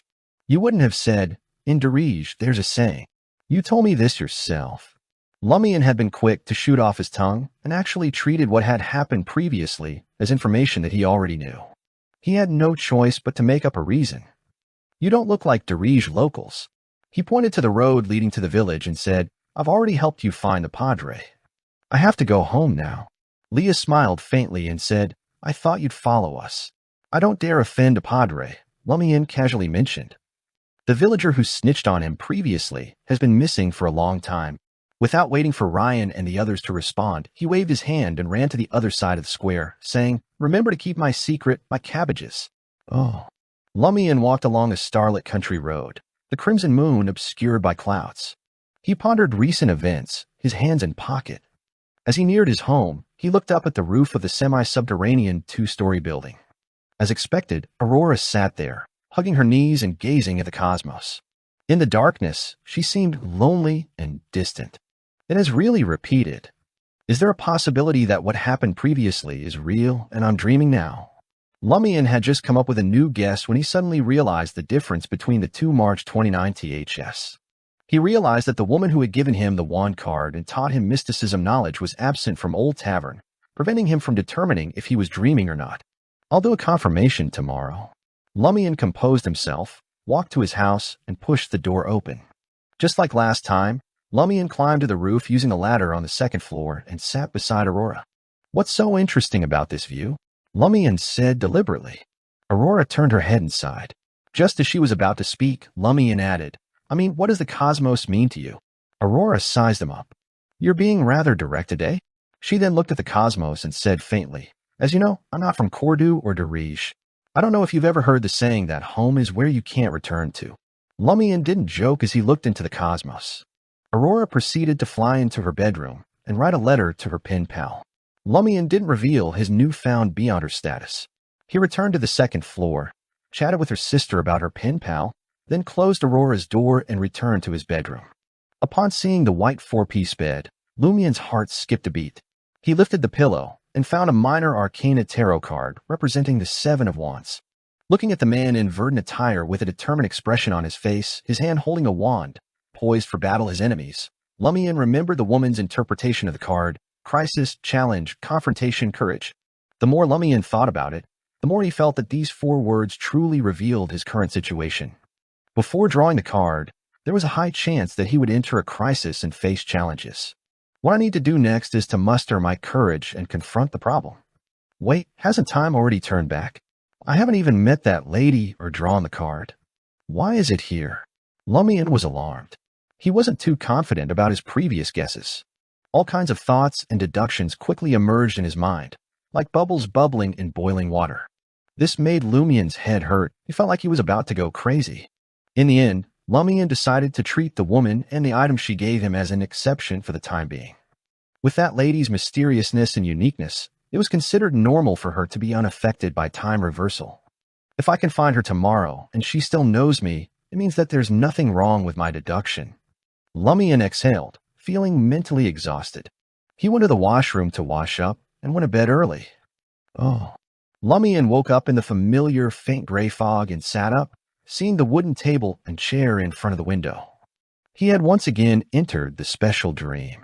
Upon discovering that the wand card still existed, Lumian knew he could enter. Lumian subconsciously touched the inner pocket of his clothes, and his expression froze. The gold coins were gone. All the gold coins were gone. Lumian hurriedly jumped off the bed and searched his entire body and the spot where he had been lying, but couldn't find them. He didn't even have 1 kopek worth of copper coins. Time has reversed here, too. Lumian suddenly had such a guess. He looked around and didn't see the shotgun, axe, or pitchfork that should have been there. He calmed himself and walked down to the first floor, where he found the pitchfork and hand axe in their original locations, identical to his first exploration of the dream ruins. Similarly, the bucket of corn oil had not been placed beside the stove. As for the shotgun, Lumian searched everywhere, but didn't find it. Lumian believed more and more that time had turned back in the dream. I'll check the ruins and see if the 2 monsters are still there. Lumian muttered to himself silently. He picked up his axe and opened the door. Not long after, he passed through the wilderness filled with crevices and weeds and arrived at the edge of the ruins. Unlike the first time he explored this place as a hunter, he noticed many traces left behind by living creatures, including 2 that often appeared in the area when he put his mind to it. He followed one set of footprints to the half-collapsed house. If I had such superpowers in the past, how could I have nearly been ambushed during my first exploration? Lumian carried his axe and entered the building. He went straight to his destination and arrived in front of the shattered pottery jar. A sliver of gold seeped out from inside. Lumian bent over and picked up the Lewis door. It was the same lustrous color as the first time Lumian picked it up. Indeed, time has reversed. With very few exceptions, everything has returned to the original state. Lumian sighed. Suddenly, he took 2 quick steps forward, twisted his waist, and half-turned to the right. As he exerted his strength, the axe in his hand cleaved out. The skinless, blood-colored monster lost sight of its target just as it pounced from the roof. What greeted it was an axe. Its head flew out, and its headless body fell heavily to the ground amidst the blood and pus. Chapter 35, Differences. It's about as strong as the last time. Lumian muttered to himself as he looked at the corpse of the skinless monster. Before the time reversal, he had been evenly matched with the monster, relying on his intelligence to defeat it. Now, as a Beyonder, he only needed 1 swing of his axe to finish it off. Of course, he had the advantage of already experiencing the same sequence of events and knowing the monster's attack strategy. This allowed him to anticipate its moves. The contrast between before and after made Lumian feel that he had undergone a significant improvement after becoming a Beyonder. After pondering for a moment, he moved the monster's corpse and head to a corner, but did not hide it under rocks, wood, and mud, leaving it exposed along with the blood on the ground. Lumian then quickly searched the half-collapsed building and found the remaining 197 Vril d'Or and 25 kopek, categorizing them into different pockets. He flipped through the lever blue again, but found nothing out of the ordinary. Once he had completed his search, he snuck deeper into the ruins. However, after only 20 to 30 meters, he changed course and returned to his starting point. Following the path the skinless monster had taken while alive, He nimbly climbed onto the half-collapsed roof. After making the necessary preparations, he hid himself. Minute by minute, Lumian waited patiently like an experienced hunter. After an unknown period of time, a figure emerged from the ruins.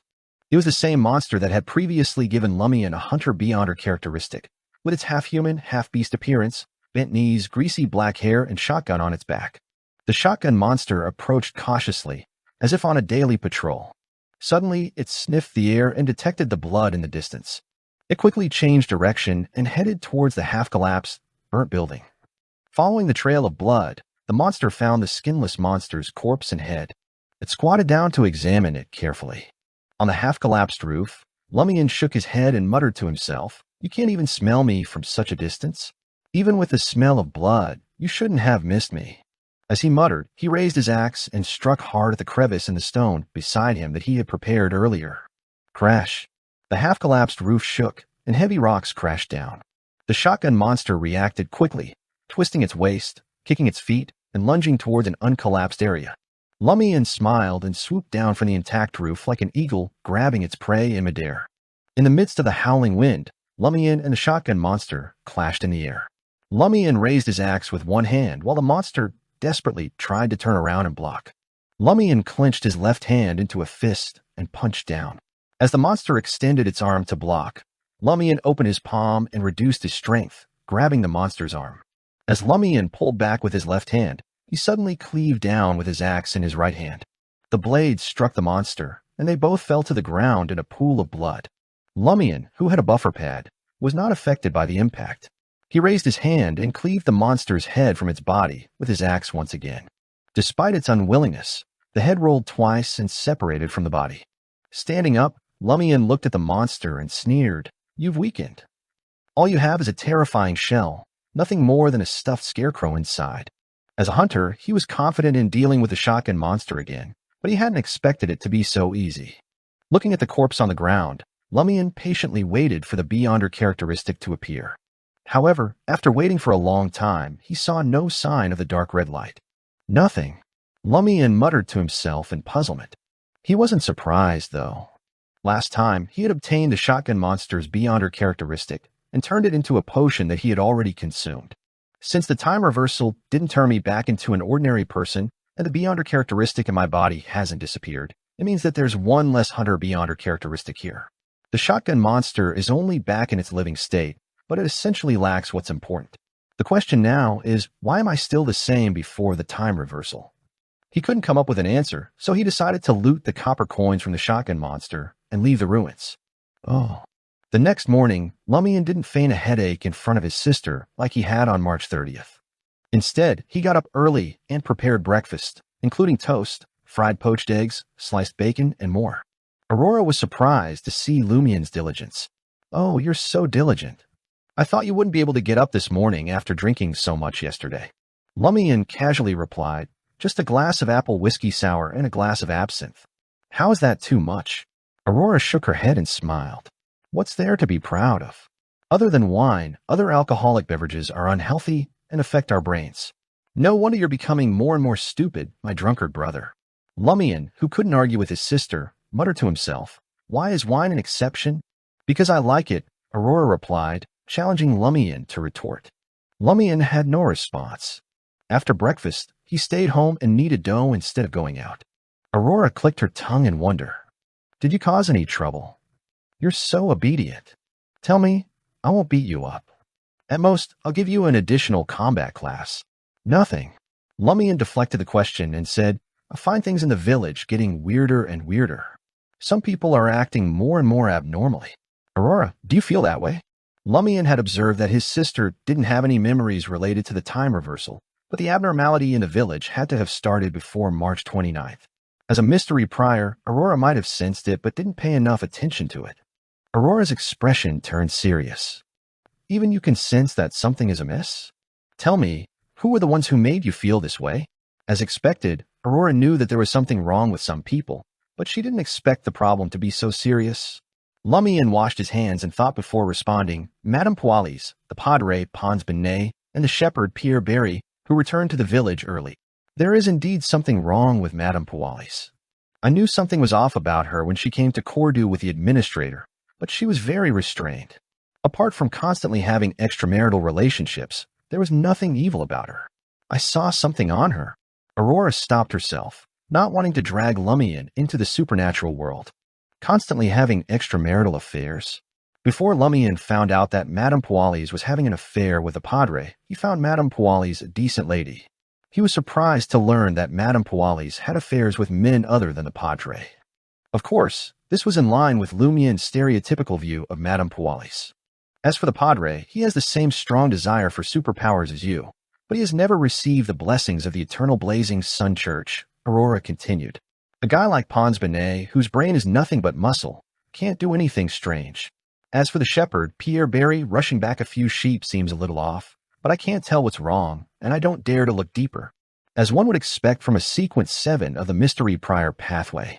Before the time reversal, I hadn't conversed much with Grande Sir about such topics.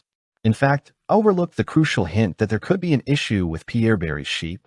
Yes, I didn't suspect Pierre Barry much back then. I just thought it was a bit odd for him to hurry back early to take part in Lent. Just as Lumian was about to speak, there was a tinkling sound at the door. The doorbell rang. Lumian walked over to the door and asked, "Who is it?" "A telegram for Aurora," the person outside replied loudly. "A telegram?" Aurora was confused. Who would send me a telegram? There's nothing urgent recently. Lumian was also puzzled. They hadn't received any telegrams before the time reversal on March 30th. Wait, Lumian thought. I went to the village square early on March 30th to wait for Raimund. Perhaps Grande Sir received a telegram, but didn't tell me. Lumian quickly opened the door. Outside stood Bertrand, the administrator's subordinate in charge of telegrams. He handed a piece of paper to Lumian and said, "One Verldor." The brown-haired, brown-eyed Bertrand was not from Cordu and had come here with the administrator from Deriche. He looked warm on the outside, but was actually quite greedy. Lumian tossed a silver coin worth 1 Verldor to Bertrand and looked at the telegram. The contents were simple. Lumian quickly browsed through it. The author's salon mentioned before is in June.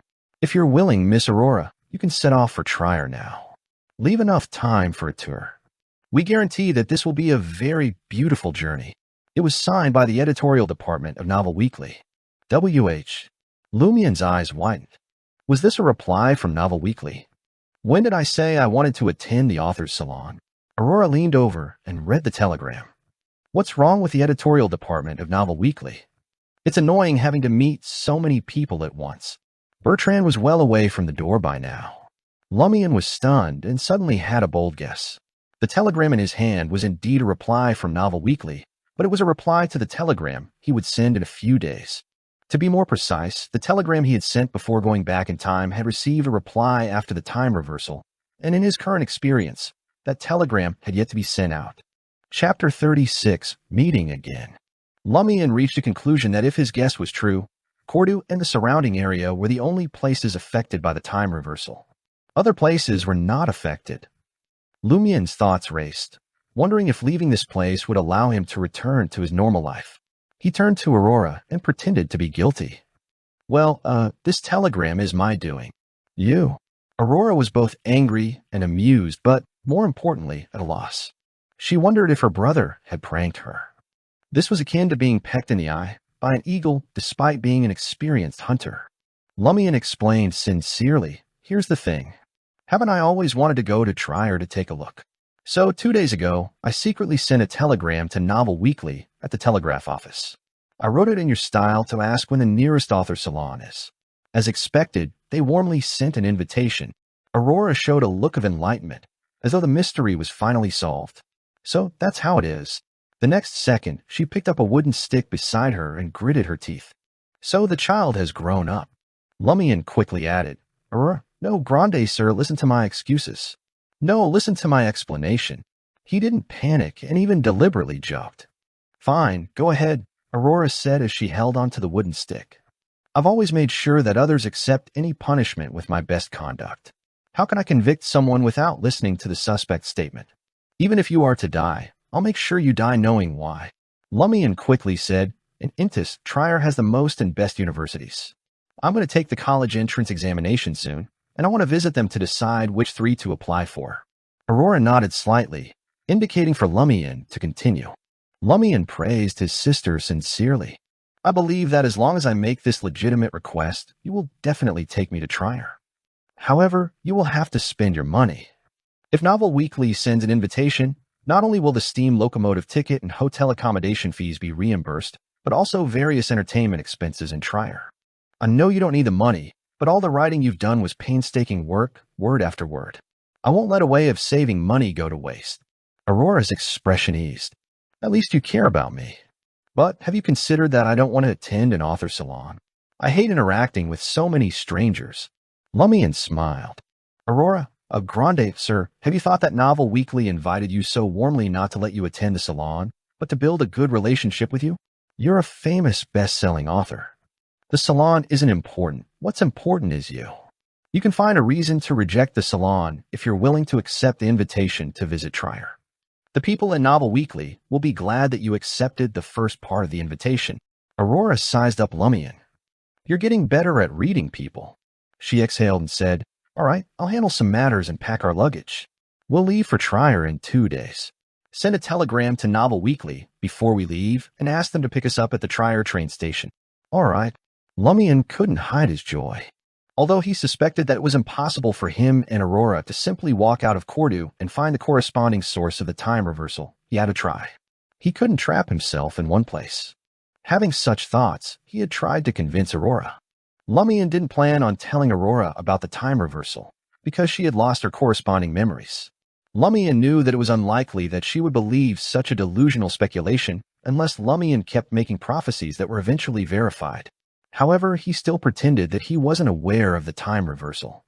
He didn't plan on making prophecies for the time being to see if he could discover any clues. Using reading as an excuse, Lumian returned to the second floor and entered the study. He sat down and casually flipped open a book to confirm if he had it the right way up.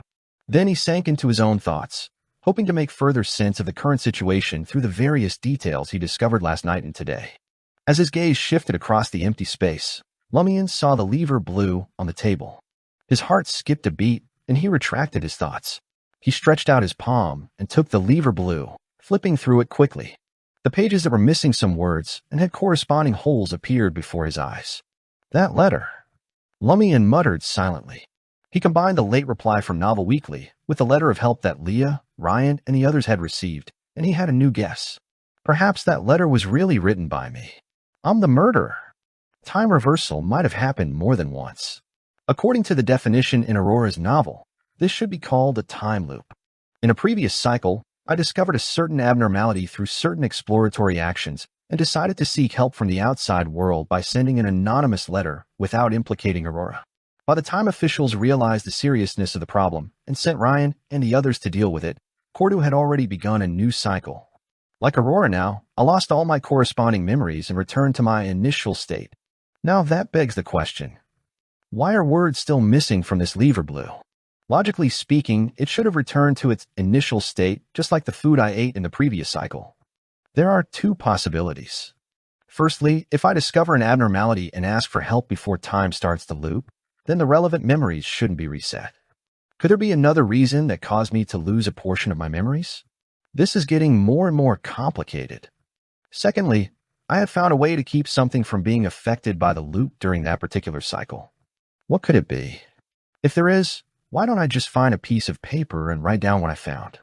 Lumian felt like he had cleared away a layer of fog and reconstructed the general situation, only to fall into even more confusion. He believed that he had already experienced many time loops. However, in the previous cycles, his memories and physical condition would reset once he started from the beginning, so he did not notice it at all. The reason why he could retain his memories and the Hunter Beyonder characteristic this time was that he had met the lady and obtained the wand card. He had entered the dream ruins and activated the special trait in him. Since the special trait brought about by the two symbols allowed Lumian to bring his Beyonder state in the dream to reality, it was completely possible for them to save his complete physical condition to the starting point of the cycle. Therefore, even after the shotgun monster's condition reset, it still failed to retrieve the Hunter Beyonder characteristic.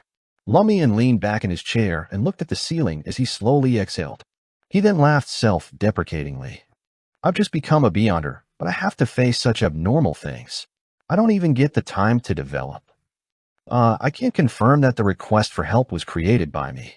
It might have been Aurora, and Madame Poalis is also a suspect. As Beyonders, they might have sensed something amiss during a certain cycle and tried to save themselves. With their mysticism knowledge, it's easier for them to find a way to preserve some traces than I can. Nonetheless, a time loop is indeed the best guess for the current situation. As he pondered, Lumian realized a way to confirm the source of the letter. The solution was simple. He would enter the dream ruins and flip through the same lever blue at home. If the lever blue also had missing words, it meant that Lumian had created the letter of help himself. The home in the special dream was formed by his subconscious projection onto the mixed ruins. Everything he subconsciously knew would appear there. If not, then it was most likely done by Aurora or Madame Poalis. Lumian's subconscious wouldn't know about this and wouldn't be responsible for it. Lumian wasn't in a hurry to catch up on his sleep. Seeing that it was about time, he sneaked out of the house and headed straight for Old Tavern. In the corner of Old Tavern, he spotted a familiar figure. It was the lady who had given him the wand card and potion formula. She was wearing a long orange pleated dress with a flounce collar and a light-colored frilly hat. Lumian heaved a sigh of relief, feeling like a drowning person who had finally caught a lifebuoy. He quickly walked over and noticed that there were not breakfast items on the table in front of the lady, but 3 stacks of tarot cards. "Do you need me to draw a card?" Lumian probed.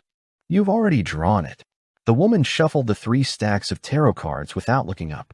Lumian felt tears welling up in his eyes. As expected, she was not affected by the time loop. Without beating around the bush, Lumian sat down and asked directly, "I, as well as the entire Corda village, have fallen into a time loop?" The lady looked up and replied with a smile. "Yes, you're one of the circle inhabitants." Lumian repeated the term circle inhabitants to himself and asked in confusion, "What does that refer to?" "People caught in a time loop." The lady smiled and said, "There are 2 explanations. The first refers to people that obtained a special power equivalent to sequence for after praying to a certain existence. The second refers to your current situation. You can obtain strength by praying to a hidden existence." Lumian was very surprised by the first explanation of circle inhabitants. Wasn't it the case that all 22 Beyonder pathways relied on consuming potions to advance? The lady nodded slightly and said, "In theory, the eternal blazing sun can also bestow the gift of Beyonder powers without the need for a potion. However, it is a burden to him. It can only be used as a temporary measure. The more people who need a blessing, the greater the burden. It might even affect his state. There are also disadvantages to those who are bestowed. They will slowly become closer to the eternal blazing sun, be it in body, mind, or spirit. Moreover, as it is a gift from a superior being, they can take it back at any time unless you possess the unique power of certain pathways and secretly complete a certain level of stealing while still having the gift." Chapter 37, Dangerous Forest.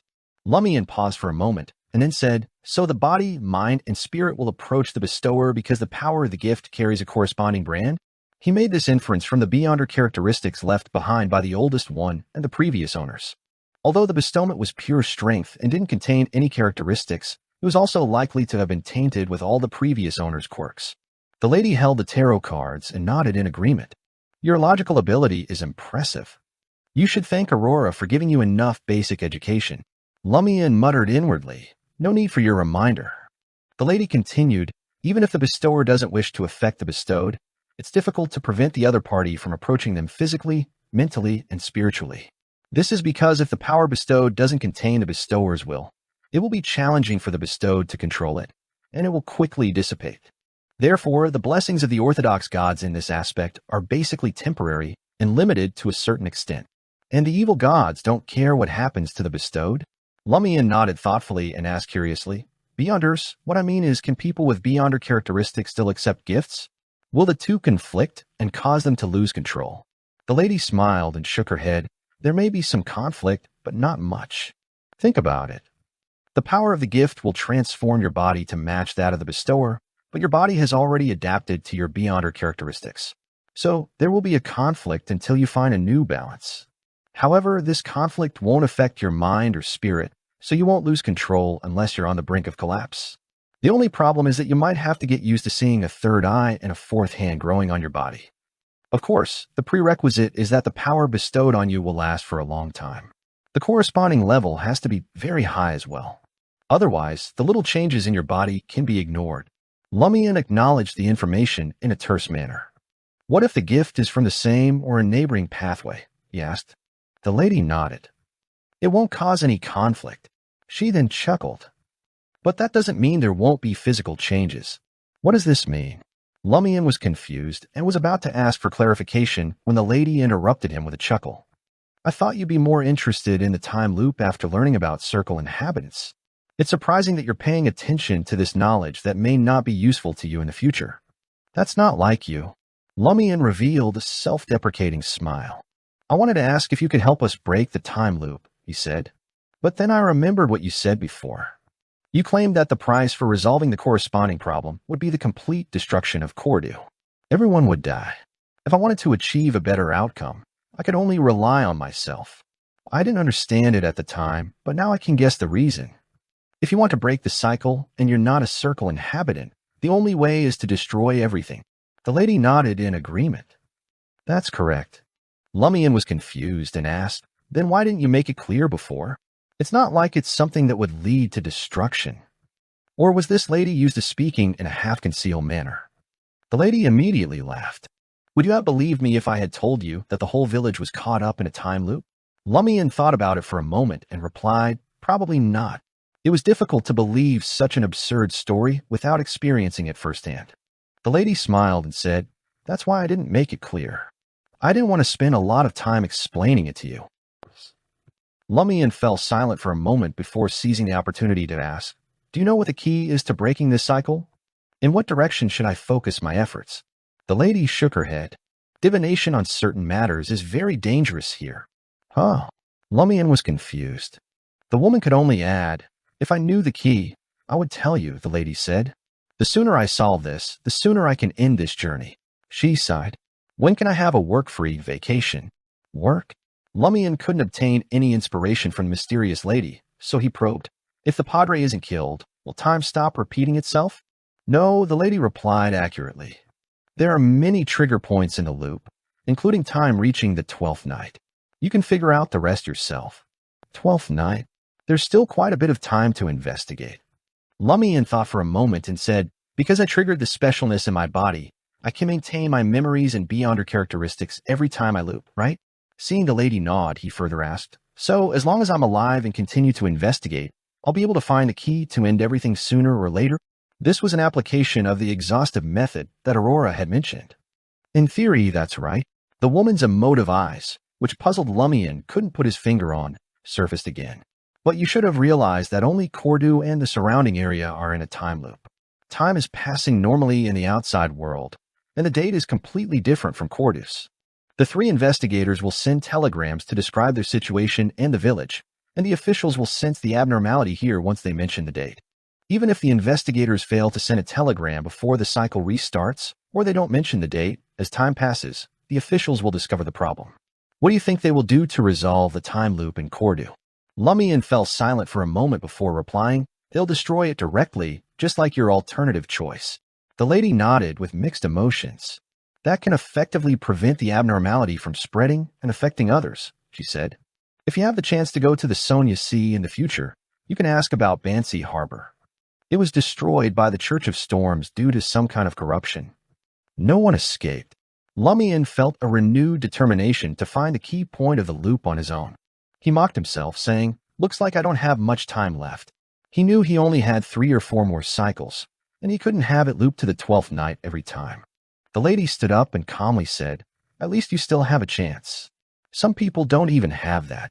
Oh. After leaving Old Tavern, Lumian stood on the road and looked at the few pedestrians and houses around him. Everything in Cordu village seemed normal on the surface. The villagers had the same emotions as people everywhere, joy and anger, desire and longing.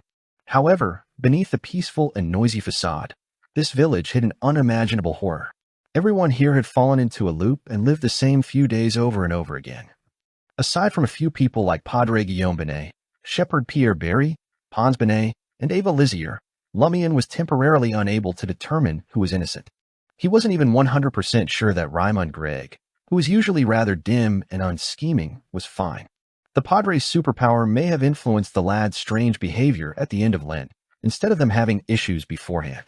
For a moment, Lumian felt that Cordu was like a primitive forest, rife with unseen dangers. He couldn't tell who was the prey and who was the hunter. Caution and patience were most important to survive in such an environment. Ability, courage, wisdom, and experience had to take a back seat. This was somewhat similar to his vagrant days, yet clearly different. As these thoughts surfaced, he felt the hunter potion showing signs of digestion. This is the first step of the acting method? That's pretty fast. I thought it would take a month or two to start. He became excited at the possibility of digesting the hunter potion. Can I digest the hunter potion in 1 or 2 cycles? With the help of Dream Ruins hunting, he might quickly become a sequence 8 provoker and increase his chances of solving the time loop problem. Lumian pondered as he walked forward. Soon, he arrived at the village square. His current plan was to chat with the padre to test him for abnormalities and obtain any clues. As he looked around, he saw a figure walking towards the cathedral. The figure was wearing a dark brown long coat with a hood, a rope tied around his waist, and a pair of brand new soft leather shoes. It was Shepherd Pierre Barry. It's him. Lumian quickly approached Pierre and deliberately asked, "Pierre, why are you back?" Pierre's black curly hair was greasy, and he hadn't shaved for a long time. He happily replied, "Isn't Lent almost here? I haven't celebrated it in years. I can't miss it this year no matter what." His blue eyes were filled with a gentle smile, and he seemed completely different from the shepherd who had traumatized Lumian before. The answer will be somewhat different from the previous cycle in a different place with a different questioner. Although the essence doesn't change, certain words will be different. Lumian listened carefully and looked at Pierre's new shoes before asking, "Did you make it rich?" "Not really. I can only say that my current boss is not too shabby. He gave me quite a bit of things. Drinks are on me tonight." Pierre's joy was evident. "All right." Lumian agreed and pointed at the cathedral. "Are you going to pray?" Pierre sighed and said, "Yes, it's been too long since I prayed to God in a cathedral." Though the sentence didn't seem significant, the more Lumian listened, the more he sensed that something was off. Shepherds weren't entirely isolated for human settlements. Numerous villages were scattered around the plains and pastures. High mountain meadows might be desolate, but shepherds would occasionally descend the mountain to resupply. How could he not find a cathedral? Indeed, if Pierre Barry had ventured to Fainapotter or Lemberg, locating the Cathedral of the Eternal Blazing Sun would be a fruitless endeavor. However, Lumian couldn't shake the feeling that there was something amiss in every word Pierre Barry uttered. Instead, Pierre Barry inquired, "Are you headed to the cathedral as well?" "No," Lumian replied, shaking his head. "I thought there'd be people chatting in the square, but it was empty." He then waved his hand. "I'm going home." "See you tonight," Pierre Barry responded, waving back. After watching the shepherd head towards the cathedral, Lumian made his way back to the village. He decided against having a chat with the padre. His next destination, the home of Shepherd Pierre Barry. Chapter 38, Sheep. Over a dozen members of the Barry family were crammed into a ramshackle 2-story house.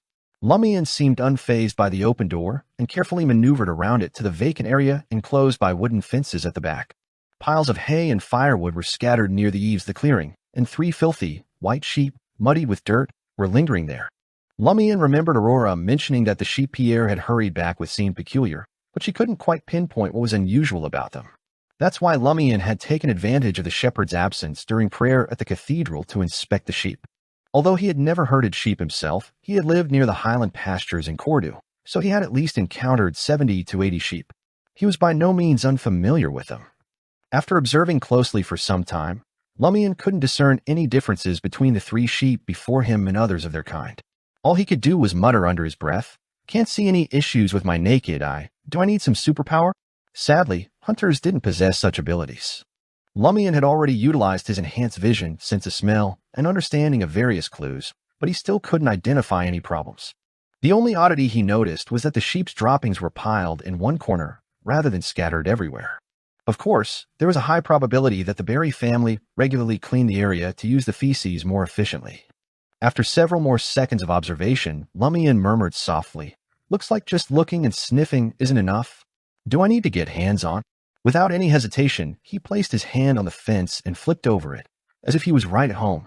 The 3 sheep turned their heads simultaneously to look at Lumian, who greeted them with a grin. "Come on, time for a checkup." He wasn't concerned that their owner would discover his actions since he had done similar things more than once. Every family in the village knew that this guy enjoyed playing pranks in various ways. Using sheep as props was just part of his antics. In Lumian's own words, when your reputation is already tarnished, there are some perks to being infamous. With the title of Prankster King, anything he did in Cordu Village wouldn't arouse too much suspicion. Even if those who were clearly abnormal caught him red-handed, they wouldn't be able to confirm that something was amiss with him. Of course, under such circumstances, Padre Guillaume and Shepherd Pierre might try to silence him as a precautionary measure. As such, he needed to exercise caution when necessary. Bah, bah, bah. As if sensing Lumian's ill intentions, the three sheep hid behind the haystack, their cries barely audible. But how could they escape a hunter? Lumian grabbed a sheep and patted its side while forcefully examining its teeth. No issues here either. He whispered. Seeing the sheep look at him, he added with a wicked grin, "You're in excellent health. You'd probably make a delicious mutton stew with peas." He deliberately said this to test the intelligence of the three sheep. When there were no problems with the target's body, he could only start from this angle. The sheep's eyes glazed over momentarily. Lumian chuckled. "Pretty smart, huh? Do you understand what I'm saying?" The sheep's eyes returned to normal as it turned its head and began eating hay. "Ignoring me?" Lumian stroked his chin. "I'll buy you from Pierre Berry later and have you for dinner tonight." The sheep remained unresponsive. It bit off a piece of hay and yanked it out. The haystack suddenly collapsed, and Lumian's sharp hunter's eyes caught a glimpse of something. His expression darkened as he walked over and squatted down for a closer inspection. It was a bundle of black hair containing a few severed fingernails. Why would this be outside the house? Lumian muttered in surprise. As a native of Cordu, he was well aware of the burial customs of the Darige region. When someone died at home, their hair and nails had to be cut and hidden somewhere inside the house to maintain their horoscope and good fortune. How could such an item appear in an outdoor haystack? Lumian picked up the bundle of hair and nails, weighing it as he examined it. It looks quite fresh, as if it had been cut only recently. He quickly made a judgment. However, no one had died in Cordu Village lately. Lumian could only suspect that this was some form of witchcraft similar to the funeral customs. He planned to consult his sister about it later. To avoid arousing suspicion, he stuffed the nails and black hair back into the haystack and restored the messy scene. Having completed that task, he walked towards the wooden fence. As Lumian took a few steps forward, he turned to look back at the three sheep. With a hopeful attitude, he muttered to himself, "Pierre Berry seems off. He's back in the village before May. Did he commit a crime outside? As a good citizen of Intis and a devout believer of God, should I visit Darige and inquire around?" The three sheep just stared at him, unresponsive and unchanged. Lumian sighed inwardly, feeling disappointed. These sheep aren't particularly intelligent, he thought. He then raised his hands, thumbs pointing up, index fingers pointing down, making a gesture of disdain. What's wrong with mocking the sheep when I'm in a bad mood? Suddenly, the sheep that Lumian had examined took a few steps forward, looking hopeful. It raised its hoof and started drawing on the mud. Lumian was momentarily stunned, but soon approached the sheep to see what it was drawing. The sheep seemed to be drawing letters on the ground. Lumian found them familiar, but didn't recognize them. He frowned and speculated, this language should have the same origin as the Intis language. But I only know Intis and some ancient Faesac languages. At that moment, Lumian realized the significance of Aurora's words, knowledge equals power. The sheep finished drawing and took a step back, looking at Lumian with sincerity in its eyes. The other two sheep also had a similar emotional change and bleated softly. Lumian looked at the word on the ground and fell into deep thought, wondering what it meant and how he should respond. In just a second or two, he had an idea and nodded solemnly at the three sheep. He stretched out his right foot and wiped away the word on the soil. He may not understand, but he could pretend to understand it. He would trick the sheep for now and ask his sister for guidance later. Without waiting for the sheep to respond, he nodded slowly with a heavy and thoughtful expression as he walked towards the fence, as if saying, "Be patient, I'll figure something out." After leaving the sheep pen, Lumian didn't waste any time and went straight home. He found Aurora reading on a recliner in the study. "Grande, sir," he called out anxiously. "There's something." Aurora immediately raised her guard. "Calling me Grande, sir? What kind of trouble did you get into this time?" Lumian took a deep breath and organized his thoughts. "Remember when you said there was something off about Shepherd Pierre Berry's three sheep? Well, I went to the back of his house to take a look while he was praying in the cathedral. And guess what I found?" Aurora's expression turned serious. "If you're going to do something like that, you need to tell me in advance. It's dangerous now, and no one will protect you. Lumian felt touched by his sister's concern but complained, "If I told you in advance, you probably wouldn't have let me go." "I'll keep it in mind for next time," he promised sincerely. He had said similar words dozens of times. Aurora understood the urgency of the situation and nodded, indicating that Lumian could tell her what he had discovered. Lumian quickly recounted his experience in the sheep pen. The more Aurora listened, the more serious she became. "Write down that word," she said, getting up from the recliner and finding a pen and paper to hand to Lumian. Lumian had memorized the word, so he quickly wrote it down on the paper. Aurora took a quick glance and said solemnly, "This is a big problem." "I know." Lumian responded inwardly. Moreover, he believed the problem was even bigger than his sister had imagined. "What's the problem?" he asked. Aurora pointed at the word and said, "This is Highlander, the official language of the Thanapotter Kingdom. Like Intis, it comes from ancient Fasak. It means—" Aurora paused for a moment, then spoke in a deep voice. "Help! Help!" Lumian blurted out in surprise. "The sheep are asking us for help." Aurora tersely acknowledged, "I suspect they're not really sheep. They were probably humans." "Humans?" Lumian asked in shock. This was beyond the scope of what he knew. Before, Lumian had only thought that the three sheep were intelligent and had human-like emotions. They also seemed to have mastered some human language, but he had never thought of them as actual humans. To him, turning into a sheep only happened in imaginative stories. Just as he said that, Lumian was no longer shocked. He realized that a time loop had already happened. What was so strange about people turning into sheep? In the world of mysticism, there were plenty of bizarre and absurd things. Aurora solemnly nodded at her brother's confusion and said, "I'm not sure if there's a secret art that can turn a person into a sheep, but all the details now point to that possibility." "Indeed," Lumian echoed. The more he thought about it, the more he felt that the three sheep were probably humans. Did this mean that the shepherd, Pierre Barry, was actually grazing humans? Lumian then asked, "Why were those nails and hair hidden outside the house?" Aurora pursed her lips and said, "This is one of the funerary customs of the Darij region. However, it's not used under normal circumstances. Many people have forgotten about it. As a warlock, I've studied this aspect to see if I could obtain some useful knowledge." She then explained, when a family member commits suicide or is murdered by a relative, or if they had a bad character while alive and exerted a negative influence on the entire family, the hair and nails that are cut after death have to be hidden outside the house to prevent the family's horoscope from being affected and bringing them bad luck. Suicide or murder by a relative. Lumian suddenly thought of something. During the last cycle, Pons Benet entered Naroka's house without adhering to the funeral customs. Could he have gone to take away Naroka's hair and nails? Chapter 39, Sick. If Pons Benet had really entered Naroka's house to take away her hair and nails, there's a high chance that Naroka had been murdered by a relative. After all, Naroka had a good reputation and was the pillar of the entire family. Furthermore, she was relatively healthy, both physically and mentally, so it was unlikely that she had committed suicide. Lumian quickly came up with a series of speculations. But if Naroka had really been murdered by a relative, what was the reason? Seeing that her brother was deep in thought and hadn't spoken for a long time, Aurora thought that he was frightened by the idea of humans turning into sheep and someone from the Barry family dying from murder. So she comforted him gently. "Although the matter is serious, it doesn't affect us yet. I need to reflect on such matters. It's easy for you to panic when you encounter something similar if you're always prohibited from coming into contact with real mysticism. The frequency of supernatural events has been increasing in recent years, and I can't be by your side at all times. You'll grow up and have your own life." Lumian inwardly retorted that he had never heard of someone having to leave the family when they grew up. He could feel that Aurora's attitude toward him coming into contact with mysticism had loosened up due to the matter of humans turning into sheep. "If I work harder, I can directly tell her that I've become a Beyonder."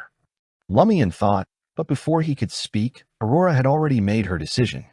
"Go pack your bags now. We'll leave Cordu immediately using Novel Weekly's invitation. We're really lucky. They sent us a telegram at the critical moment so that we can leave openly without being suspected. When we're on our journey, I'll teach you some true mysticism, but don't even think about becoming a Beyonder. It's too dangerous." Lumian silently muttered to himself, "We're not lucky. I sent the telegram because I discovered the problem. We only received a reply in this cycle." But he was pleased that his sister was still the same decisive person. Although he didn't think they could successfully leave Corda village or escape the loop, he had to try. Aren't we going to save those 3 sheep, 3 people? Lumian asked. Aurora shook her head. This could trigger a conflict between us and Pierre Barry, and I'm not sure how strong he is or how many helpers he has. It's too dangerous to save others without knowing anything. It's better to let the officials do it. This is their duty. When we reach Dirige and buy steam locomotive tickets, we'll send an anonymous letter to the officials and let them handle it. But what if they don't believe us? Lumian deliberately pressed. Aurora smiled. In terms of mysticism, you are indeed illiterate. In the letter, we'll describe the matter of turning people into sheep clearly. They will naturally find professionals to perform divination. Even if they don't obtain any detailed revelations, they will discover that there's something abnormal about Cordu. Got it, Lumian said, and he went upstairs to pack his bags. Not long after, the siblings each came down with a brown suitcase. Aurora looked out the door and said, "Let's go to Madame Poali's and borrow her carriage to reach Dirige as quickly as possible." An ordinary person had to walk an entire afternoon from Cordu village to Dirige. As a hunter, Lumian didn't need to, but in Aurora's eyes, he wasn't a beyonder yet. After hesitating whether he should take the opportunity to confess to his sister, he realized that it was impossible for him to escape from Cordu. He might as well take the opportunity to search Madame Poali's house for clues. Lumian tersely acknowledged, "Will do," and reached out to take his sister's suitcase. With 2 pieces of luggage in hand, he headed for the door. Aurora nodded in satisfaction and relief, but then she said in puzzlement, "Your strength has increased. You're carrying it so easily." She subconsciously wanted to raise her right hand and rub the sides of her eyes, but Lumian had already left. She could only give up and quickly follow. On the way to the administrator's residence, many villagers saw Aurora leaving with her luggage and asked about the situation curiously. Aurora, who had a valid reason, was very calm about this. On the other hand, Lumian came up with 7 or 8 stories to deal with the different villagers. Something about Aurora getting the Intis Legion of Honor medal and going to Trier to be honored. Something about him being specially recruited by Trier Normal College and being able to be matriculated. Or something about Aurora going bankrupt from investing in stocks with her creditors about to come knocking on her door, leaving her with no choice but to flee to other places. The ignorant villagers were stunned when they heard this, but thanks to Lumian's reputation, they chose not to believe him after coming back to their senses. Not long after, the siblings arrived in front of the black building that had been transformed from an ancient castle. Looking up at the 2 tall towers, Lumian smiled and said, "I wonder what's inside." "Aurora, have you ever been inside? Why would I wander around someone else's house?" Aurora rolled her eyes at her brother. Lumian muttered softly, "I thought Madame Poali's would invite you to tour the castle. Don't people like to show their guests their big houses and precious collections? What's there to see?" Aurora's voice became softer and softer as she thought about how this would be of great help to her description of a castle in her works. "Sai, let's talk about it in the future. I wonder if we can still return to Cordu." She then led Lumian through the colorful garden towards the castle door. After taking a few steps, Aurora slowed down and looked around. She remarked in puzzlement, the flowers in this garden bloomed very early. Cordu village was in the mountains, and there was a Highlander pasture nearby. Normally, the first wave of spring flowers would only appear in mid to late April. "Perhaps Madame Poali's gardener has a special method," Lumian said. He recalled that Madame Poali's was a beyonder of an abnormal pathway and suspected that this was related to some supernatural phenomenon, but he couldn't say it out loud. Aurora was just making an offhand remark, so she didn't think too deeply about it. They arrived at the castle and received a warm welcome from Madame Poali's. The lady was wearing a blue corset dress today, and there was still a diamond necklace inlaid with gold hanging over her chest. Her long brown hair was half tied up, the rest cascading down, making her look even younger than usual. She sat on an armchair in the small living room and quietly listened to Aurora's request. She smiled and said, "You don't have to be so polite. We're friends." Lumian mocked in his heart. Who would introduce crappy marriage partners to a friend? But he quickly saw Madame Poali's looking at him with a smile in her bright brown eyes. He suddenly recalled their previous conversation and felt uncomfortable. "All right," Aurora said helplessly. Every time she borrowed a carriage, she would offer to pay for it, but Madame Poali's would always refuse. So she would usually bring some gifts for the lady on the way back, which were neither expensive nor cheap, and also give the carriage driver a tip. While waiting for the carriage driver to prepare, Madame Poali's invited the siblings to taste some desserts made by her own chef. Lumian tasted a muffin and looked around. "Where's Mr. Lund?" Louis Lund was Administrator B.S. Butler. He had followed him from Darij to Cordu village. Lumian had evidence that he had an affair with a woman in the village and had sold some of the castle's items secretly. This was how he got the news that Madame Pualis was the mistress of the Padre. Chancing upon the Padre and Madame Pualis having an affair in the cathedral? That was a lie for the foreigners. At this moment, Lumian was looking for Louis Lund to curse him, saying, "You son of a B***TCH, why didn't you tell me that Madame Pualis is a warlock?" Madame Pualis sighed. "Louis is sick. He's resting in his room. Sick." For some reason, Lumian felt that there might be a problem. While his sister was chatting with Madame Pualis, he excused himself to go to the washroom, walked out of the living room, and went straight to the stairs. This castle was huge, and the couple didn't bring many servants with them.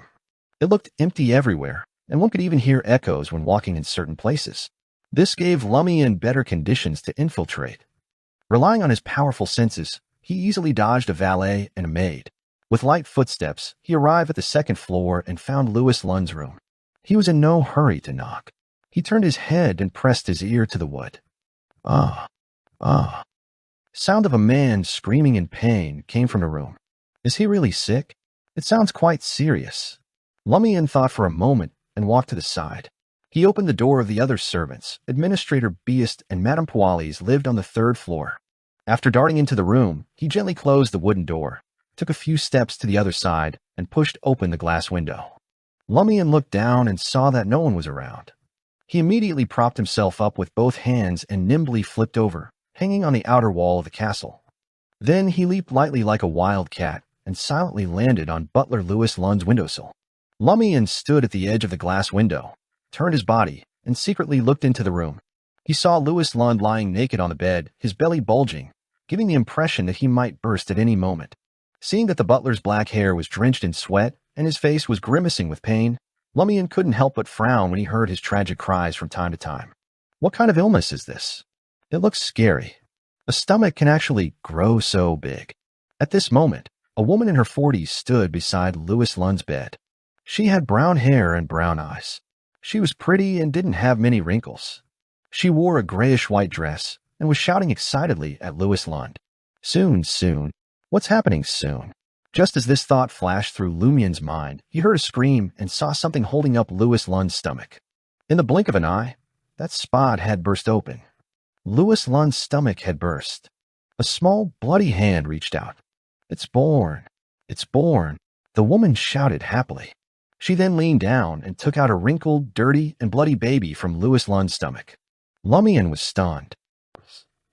Chapter 40, On the Carriage. Compared to the time loop and humans becoming sheep, the scene in front of him was no less shocking. It made Lumian feel as though his eyes, mind, and spirit had been severely tainted.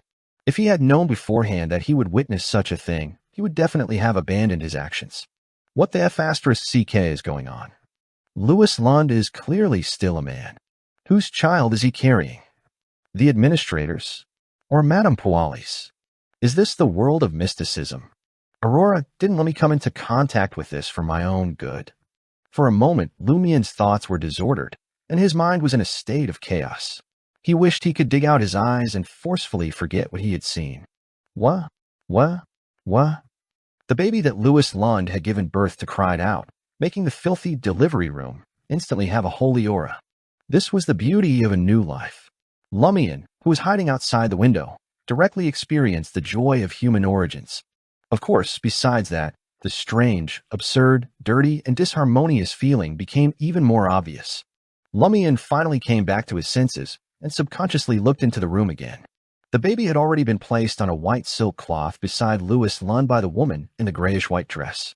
The baby was a boy, and there was more blood than milky white fat, but other than that, there was nothing abnormal. He looked like an ordinary newborn. Lumian observed for another 2 seconds and realized that the baby boy's 10 fingers were bent. His nails were very long, like the claws of a bird.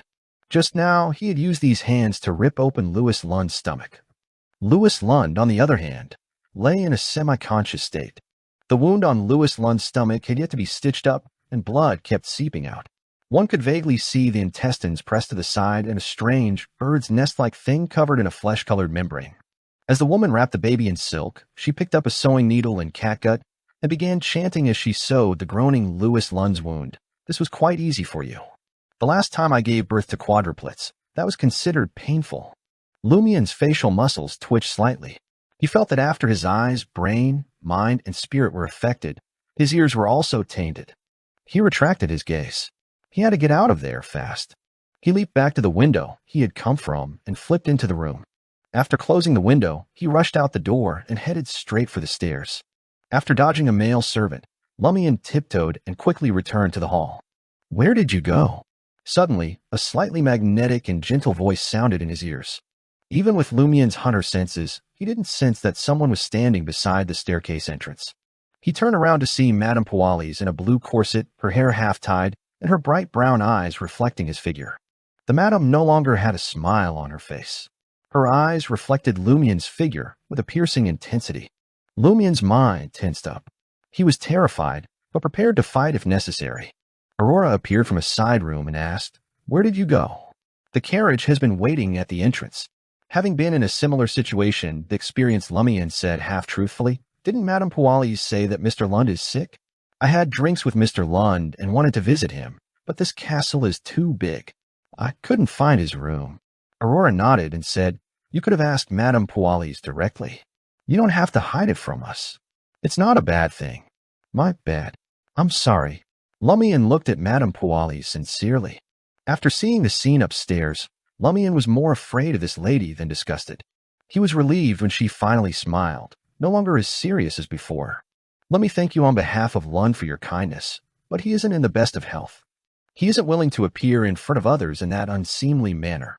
"It's indeed unseemly." Lumian silently echoed her thoughts. "Shall we board the carriage?" "Thank you so much," Aurora said to Madame Pualis. Lumian watched Madame Pualis closely, afraid she would find a way to make them stay longer. If she did, it could mean that she sensed something had happened with Louis Lund. Although Lumian felt that their combined forces could fight against Madame Pualis after he rendezvoused with his sister, this was her castle after all, surrounded by her servants. It was the worst hunting environment for a hunter. Madame Pualis nodded and smiled at Aurora. "I look forward to the gifts you bring back from Trier. I always yearn for what's trending there. I hope I can give you a surprise," Aurora replied, though she wasn't sure she'd ever be able to return to Corda Village. She just needed to keep up appearances. Madame Pualis walked the siblings to the door with her lady's maid, Kathy, and watched them get into the four-seater carriage. The burly, brown-bearded carriage driver wore dark red clothes, yellow pants, and a waxed hat. He looked almost like a professional coachman in the city, except that he didn't wear a tie. This was a mandatory request from Administrator Beast. Aurora apologized to the driver. "Sorry to trouble you," she said politely before closing the door. The driver's name was Sewell, and he had the most common blue eyes in the Intis Republic. He was delighted by Aurora's politeness and looked forward to the tip he'd receive when they arrived in Derige. "Madame, Monsieur, sit tight." He raised his whip, and the horses started to speed up. As the carriage passed through Cordu Village, it suddenly stopped. Lumian's heart skipped a beat, knowing that their journey wouldn't be smooth and easy. "What's wrong?" he asked the driver, Sewell. Sewell explained, "Madam promised to send Naroka to Junak Village yesterday. I'm worried I won't be able to return in time after going to Derige, so I thought of picking her up on the way." "Don't worry, it won't cause any delays." Junak Village was closer to Derige than Cordu Village. Going there first really didn't affect the estimated time of arrival for Aurora and Lumian. Aurora had no right to object since this wasn't her carriage, so she didn't. Lumian was more concerned about Naroka's safety. In the previous cycle, she had died under suspicious circumstances, possibly at the hands of a relative. It was related to the Padres group. Sewell went into Naroka's house before helping her out. Naroka was different from usual. She was dressed in a long black dress with exquisite patterns and a dark bonnet. Her sparse, pale hair was carefully combed. "Hey, my little cabbages, where are you going?" Naroka asked happily as she got into the carriage. Her pockmarked and wrinkled face was filled with unconcealable joy, and her previously slightly turbid eyes were much more energetic. Aurora told her the truth. "I'm going to try her to attend an author salon, and also bring Lumian to check out the universities there." Aurora asked Naroka, "Did you receive some invitation?" While it was normal for Naroka to wear black clothes as a widow, she only wore this dress during festivals, banquets, and the anniversary of her late husband's death. Naroka looked expectant. "Yeah, to meet some people." Lumian quietly observed Naroka, trying to see if he could detect anything from her. The carriage started moving again, leaving Cordu village behind. Aurora chatted with Naroka intermittently, keeping an eye on the outside of the carriage. Aurora worried that their sudden departure might arouse suspicion. As they continued on, Lumian sensed a change in Naroka's demeanor. She looked much paler than before, and her eyes lacked their usual liveliness. She only spoke when spoken to. This was very similar to the Naroka Lumian had seen in the middle of the night during the previous cycle. Lumian discreetly tugged on Aurora's hand to get her attention. Aurora turned to him, silently asking what was wrong. Lumian discreetly pointed at Naroka and drew a cross on her palm, a symbol Aurora often used to indicate an error in her scripts. He used it to refer to Naroka's concerning state. Aurora was momentarily stunned but quickly understood what Lumian meant. She turned her attention to Naroka, sensing that something was wrong. Aurora raised her hand to massage her temples, causing her light blue eyes to darken and become deeper. With just a glance, Aurora's golden brows furrowed, and she leaned back slightly as if she had been hit by something. She closed her eyes and rubbed her temples, as if she was feeling tired and in pain. When she opened her eyes again, Aurora turned to Lumian and said, "When we reach Darige, you must stay close to me. No matter what happens, don't leave my side." Her tone was serious, and Lumian understood immediately. He knew that if something happened, he had to follow his sister closely. She would take care of it. He nodded solemnly and decided to tell Aurora about his recent beyond her powers later. Aurora turned her attention back to Naroka and asked, "Are you really going to Junak or somewhere else?" She was worried that an unexpected stop might make things more complicated. It was better to anticipate any developments and not fight in an environment the other party was expecting. Naroka's gaze was vacant as she replied in a deep voice, "No, I'm not going to Junak. I want to go to Paramitha." As she spoke, Lumian noticed the outside of the carriage window darkening abnormally. Chapter 41, Undead. What's Paramitha? Lumian was alarmed as he quickly turned to look out the window. But what he saw outside was not what he expected. Instead of mountains, pastures, and trees, he was greeted by a desolate wilderness. The pale white clouds in the sky blocked out all the sunlight, casting everything in shadow. In the wilderness, strange figures roamed about. Most of them wore white linen clothes with pale blue faces, empty eyes, and agape mouths, looking anything but normal. Lumian watched in horror as some of the figures ran crazily towards the edge of the wilderness, while others stumbled towards them from the other side. It was as if they would never stop, doomed to wander aimlessly forever. At the edge of the wilderness, near a cliff, he could make out dark monsters with long horns and humanoid bodies, grabbing the white-clad figures and throwing them over the edge. Suddenly, a blood-curdling scream pierced the air, right into Lumian's and Aurora's ears. The sound of hooves echoed through the wilderness as a tall figure in full black armor rode a white horse. The horse was so thin that it looked like it had only skin and bones left. The rider moved slowly at times and galloped back and forth at others, as if shepherding sheep. Lumian's eyesight was sharp, and he could see the rider clearly from afar. Inside the helmet that shone with a metallic luster, two deep red rays of light flickered like flames. A hideous wound on the rider's neck extended all the way to their navel, almost splitting them in half and dragging out their pale white intestines. Without any need for further evidence, Lumian knew who it was, a Death Knight. It was a creature that often appeared in Intisian folklore. Suddenly, the carriage they were in came to a stop. Naroka silently opened the door and stepped out. Her pale face, empty eyes, and numb expression were starting to resemble the figures in white linen clothes that Lumian had seen earlier. Aurora turned to him and said in a deep voice, "This place is filled with undead. You must stay by my side at all times." As she spoke, she took out a gold brooch and fastened it to her clothing. Aurora took out a handful of grayish-black powder from her pocket with her other hand. Lumian leaned forward to look at the carriage driver and realized that Sewell had become like Naroka, pale-faced and empty-eyed, slowly walking deeper into the wilderness as if he had been dead for a long time. He said quickly to Aurora, "Grande, sir, I'm already a beyonder. You deal with these undead. I'll drive the carriage and get us out of here as soon as possible." He knew he couldn't fight the undead, so he could only be a temporary carriage driver. But if the Death Knight showed up, he would do his best to block it. Aurora was taken aback by Lumian's sudden transformation, but quickly regained her composure. She reminded him, "Check the horse's condition." Lumian looked ahead and saw that the horses were motionless, with their flesh and blood seemingly extracted, leaving only withered fur and skin wrapped around their bones. "The horses are dead," he reported back to Aurora. Suddenly, the undead caught a whiff of the living and rushed towards the carriage, trying to enter. Triple X. Aurora uttered a word in a language Lumian didn't understand. As soon as Aurora spoke the word, the golden brooch in front of her lit up with a violent but not stimulating golden light. The grayish-black powder in her left hand burned, emitting a flow of light that resembled water, spreading in all directions. The undead screamed as soon as they came into contact with the light, and signs smoke rose from their bodies. They wanted to retreat, but more undead surged forward, squeezing around a carriage, evaporating and disappearing. Lumian watched enviously and solemnly, wishing he could do something to help. He yearned to advance in sequence and gain more abilities. But the powder in Aurora's hand was about to run out, and the undead were still coming, ignoring the ones that had already been destroyed. Lumian knew they couldn't stay there forever. We can't stay here. Let's make a run for it. No matter how many materials his sister had prepared, she couldn't deal with so many undead. The Death Knight and the creatures that looked like demons were still out there. Their best chance was to use what resources they had left to escape from the wilderness known as Prometha. Aurora nodded and said simply, "Follow me." The moment she finished speaking, the grayish-black powder in her palm vanished into thin air, and the desolate surroundings were engulfed by the undead.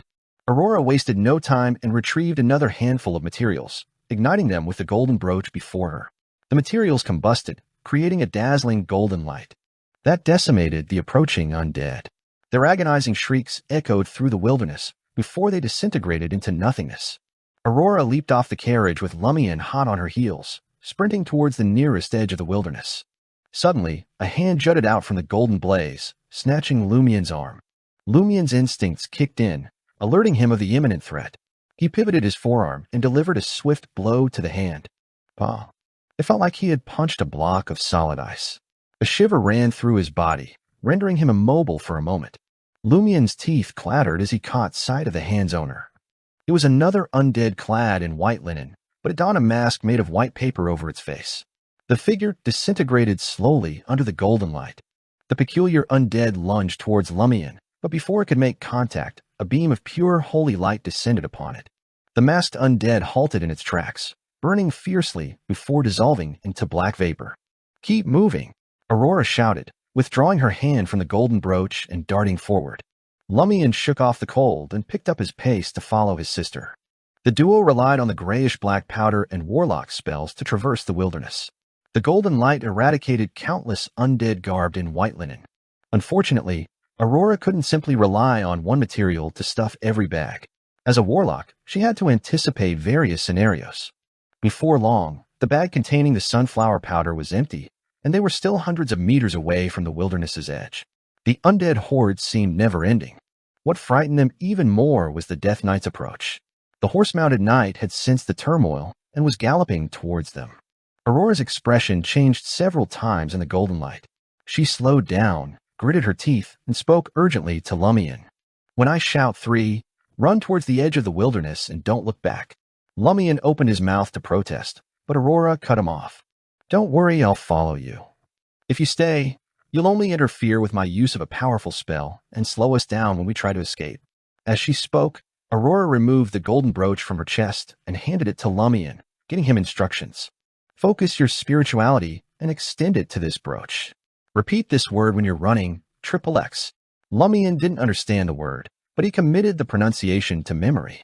As soon as he took hold of the golden brooch, he felt a warm light envelop his body, banishing his dark thoughts and slowing down his racing mind. Instinctively donning the brooch, Lumian concentrated his thoughts according to his sister's directions, extending his spiritual energy. Seeing that the grayish-black powder in her hand was running low, Aurora retrieved another material and shouted out, 1, 2, 3. In order to avoid slowing down his sister, Lumian sprinted wildly towards the edge of the wilderness, shouting the word Aurora had given him with all his might. XXX. The golden brooch emitted a golden, radiant glow, illuminating Lumian as though a miniature sun was hanging on his chest. The undead in his path instinctively avoided him. Hut, hut, hut. As he ran, Lumian couldn't shake his worry for his sister. He cast a glance back at Aurora, who remained in her spot surrounded by a cloud of black gas. The undead were drawn to the gas, abandoning Lumian to swarm towards her. Lumian wasn't a fool. When he saw this scene, he understood that his sister was lying when she said that she would follow him. "Oh!" He shouted, halted abruptly, and spun around, running back towards his sister. Aurora looked back and saw that he had stopped. She hurriedly shouted, "Are you stupid? Run. Lumian didn't say anything and ran towards Aurora. The undead parted before him, clearing a path under the golden light of the brooch. Seeing this, Aurora lowered her head and cursed softly. What an idiot. She then took out another iron-black substance and sprinkled it on Lumian, causing him to be pushed to the edge of the wilderness by an invisible force. He struggled to break free, but he was in midair with no point of leverage. My stupid brother, live well. Aurora whispered with a melancholic smile before the black aura consumed her completely. She was directly exposed to countless figures and the Death Knight. Oh! Lumian's eyes bulged with terror, his skin and eyes turning red with blood vessels. However, he was still pushed to the edge of the wilderness. But suddenly, all the undead stopped in their tracks. Something was happening in the distance. Aurora sensed the shift and looked up in shock.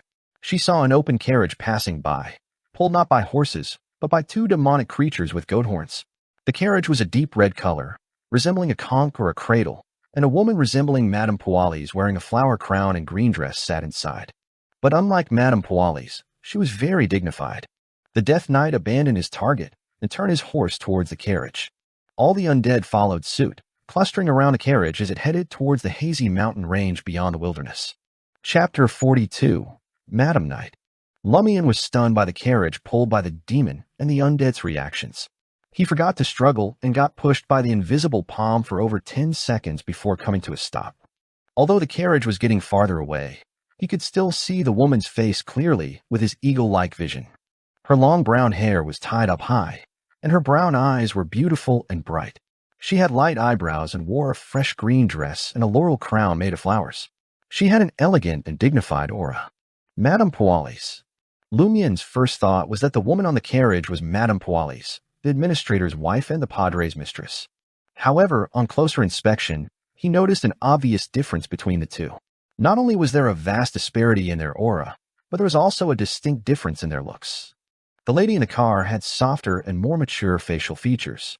If Lumian had to make a comparison, he would describe the lady in the car as Madame Poalis' older sister by 7 or 8 years. At the moment, the lady sat in an open carriage pulled by the demon. Surrounded by countless undead and the Death Knight, she traveled towards the distant forest as if she was on some kind of magical patrol. Aurora retracted her gaze and ran towards Lumian. As she ran, she shouted, "Take this opportunity to escape from here." Lumian snapped out of his daze and waited for his sister to catch up before taking large strides and fleeing to the edge of the nearest wilderness. Before long, they felt as though they had passed through an illusory curtain or a thick layer of water. The scene before them changed. The wilderness dissipated like bubbles. The clear river, new grass on both sides, and green trees all entered their view at once. To Lumian and Aurora, this scene was so familiar that they didn't need to identify it to make a judgment. They were still near Cordu village. This was where Ava Lizier used to tend to her geese. We're back. Lumian wasn't surprised or disappointed.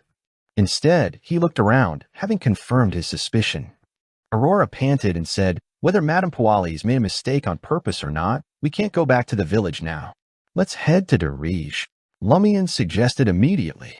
"Then let's go to the nearest pasture. There's a dangerous path down the hill. With our abilities, we'll be fine," Lumian added. Okay. Aurora turned around and started running.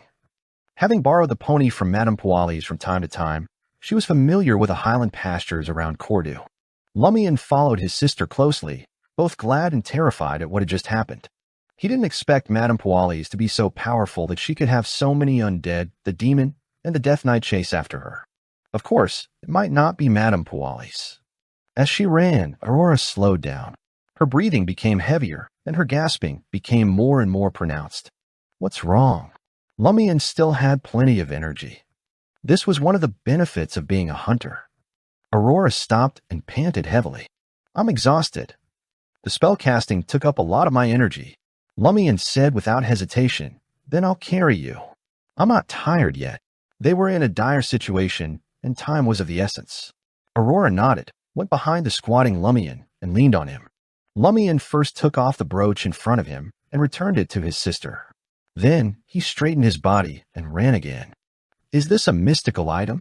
Lumian still had the energy to ask. Aurora was taken aback for a moment before she chuckled. Looks like you know quite a bit. This is indeed a mystical item. I call it the integrity brooch. It can create holy sunlight or help me ignite materials to help me use a mystic technique to deal with ghost-type creatures. However, wearing it for too long will cause people to become fanatical. And as long as you wear it, you will lose some thoughts. As you know, immoral methods in battle might be more useful, but you get limited by it. Aurora paused and asked in a deep voice, "Where did you get the Beyonder characteristic?" As Lumian ran, he replied intermittently, "Didn't that wand card allow me to stay awake in a dream?" "What wand card?" Aurora was confused. "Oh, this is something from the previous cycle." Lumian reorganized his words. "I was at Old Tavern and met a mysterious lady. She gave me a wand card. With that card, I stayed lucid in my dream and entered a strange space. There, I encountered some monsters and obtained a Hunter Beyonder characteristic." Hunter. Aurora was familiar with this sequence commonly seen in Intis. As she muttered to herself, she suddenly chuckled, seeming to have thought of something. "What are you laughing at?" Lumian was baffled. Aurora asked again, "Then who gave you the formula?" "That mysterious lady." "Yeah." Lumian nodded as he ran. Aurora sighed and said, "My stupid brother has his own secrets now. I can't confirm if what you said is true or not. I'll just take it at face value." Lumian couldn't bear to see his sister disappointed, so he quickly changed the topic. "Was that Madame Poali's on the carriage?" "They look alike, but they're not the same," Aurora said, contradicting herself. After a few seconds of deliberation, she said, "Since you're already a Beyonder, I'll tell you directly. My companions, my pen pals, once mentioned something.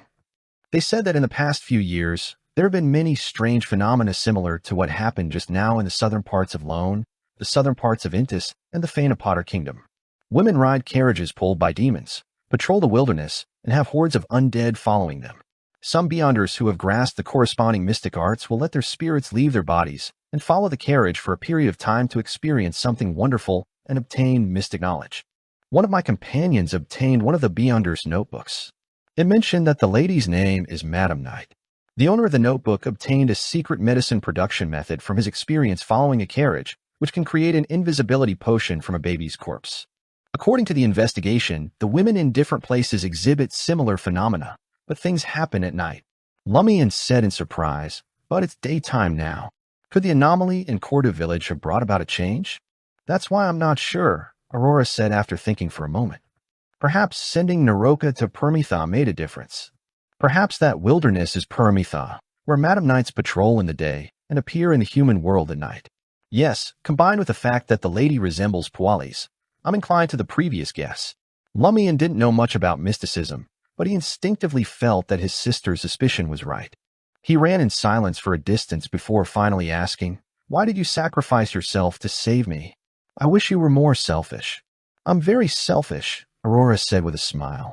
"I considered abandoning you and escaping on my own. Then I would avenge you when I became stronger. However, after careful consideration, I realized that even if I gave you the integrity brooch and taught you how to use it, you wouldn't be able to help me attract most of the undead to give me a chance to escape. Only a warlock like me could do it. It was a choice between us dying together, or at least you being able to live. I don't have to tell you the choice I made, right? Making such a choice isn't as easy as how you make it sound." Lumian could accept it rationally, but not emotionally. He said gloomily, "We might as well die together." "You can't die. Who'll bring me back if you're gone?" "Anything's possible in the world of mysticism," lectured Aurora to her brother. "That's why I said all those sappy lines. So you'll remember to work hard and bring me back." "That's true." Lumian gradually agreed with his sister's choice. After running for a while, they saw the nearest highland pasture. Lumian, who had been carrying Aurora, clearly felt tired, but he didn't stop to rest. He mustered his remaining strength and rushed to the hill covered in green grass. There were many livestock pens and shacks here. The former was surrounded by rocks and tree branches. The ground was compacted soil and flattened feces. There was a long and narrow exit at one end that could only allow one sheep to pass through. The latter was similar to a primitive tent. Stones were first used to build a circle of low walls, leaving a door and a smoke vent. Then, a row of grates were built against the low walls. The bottom half of the grates was buried in the soil, and the upper end supported a wooden structure. On the wooden structure was a roof made of grass and mud. This was where the shepherds lived. The environment was very harsh. Lumian no longer carried Aurora and led her all the way to the other side of the hill. The dangerous path was hidden below. Looking at the path that required her to jump 7 to 8 meters off a cliff, Aurora said to Lumian, "Although you can climb this now, don't waste time. I'll fly you down." All right. Lumian wanted to see what kind of changes would happen if he left Cordu. Aurora grabbed Lumian's arm with one hand and sprinkled silver dust with the other. The two of them floated up at the same time and slowly flew down the cliff. In midair, Lumian suddenly felt a pain in his head, as if someone had hit him heavily. Aurora had a similar reaction. Lumian's vision quickly turned black as he felt everything shatter. Oh.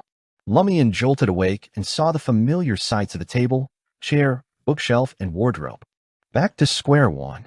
He got off the bed thoughtfully and went downstairs. As expected, he found Aurora in a light blue dress, preparing dinner. "Aurora, what's the day today?" Lumian asked. Aurora glared at him. "Call me Grande, sir. Are you still not fully awake?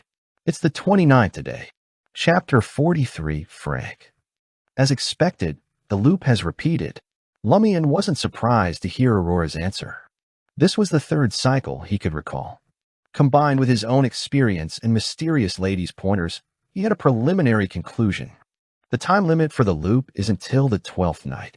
The spatial range of the loop is Cordu Village and its surroundings. Characters in the loop are restricted from killing the Padre. These are the 3 key points of the loop. At this thought, Lumian looked at Aurora and asked thoughtfully, "Grande, sir, if you wrote a novel about a time loop, where would you put the key to undoing it?" Aurora looked Lumian up and down in confusion. "You suddenly asked such a question and even called me Grande, sir, obediently. Did you come up with a new story to deceive others?" "I guess so," Lumian replied sincerely. Aurora frowned and thought for a while before saying, "From a novelist's perspective, or rather from the perspective of normal logic, the most critical part of the cycle is definitely the final scene. This is because it is both the end of this cycle and the beginning of the next cycle. It is the button that connects the end and the beginning. Without it, there is no way to turn the flow of time in a straight line into a closed circle.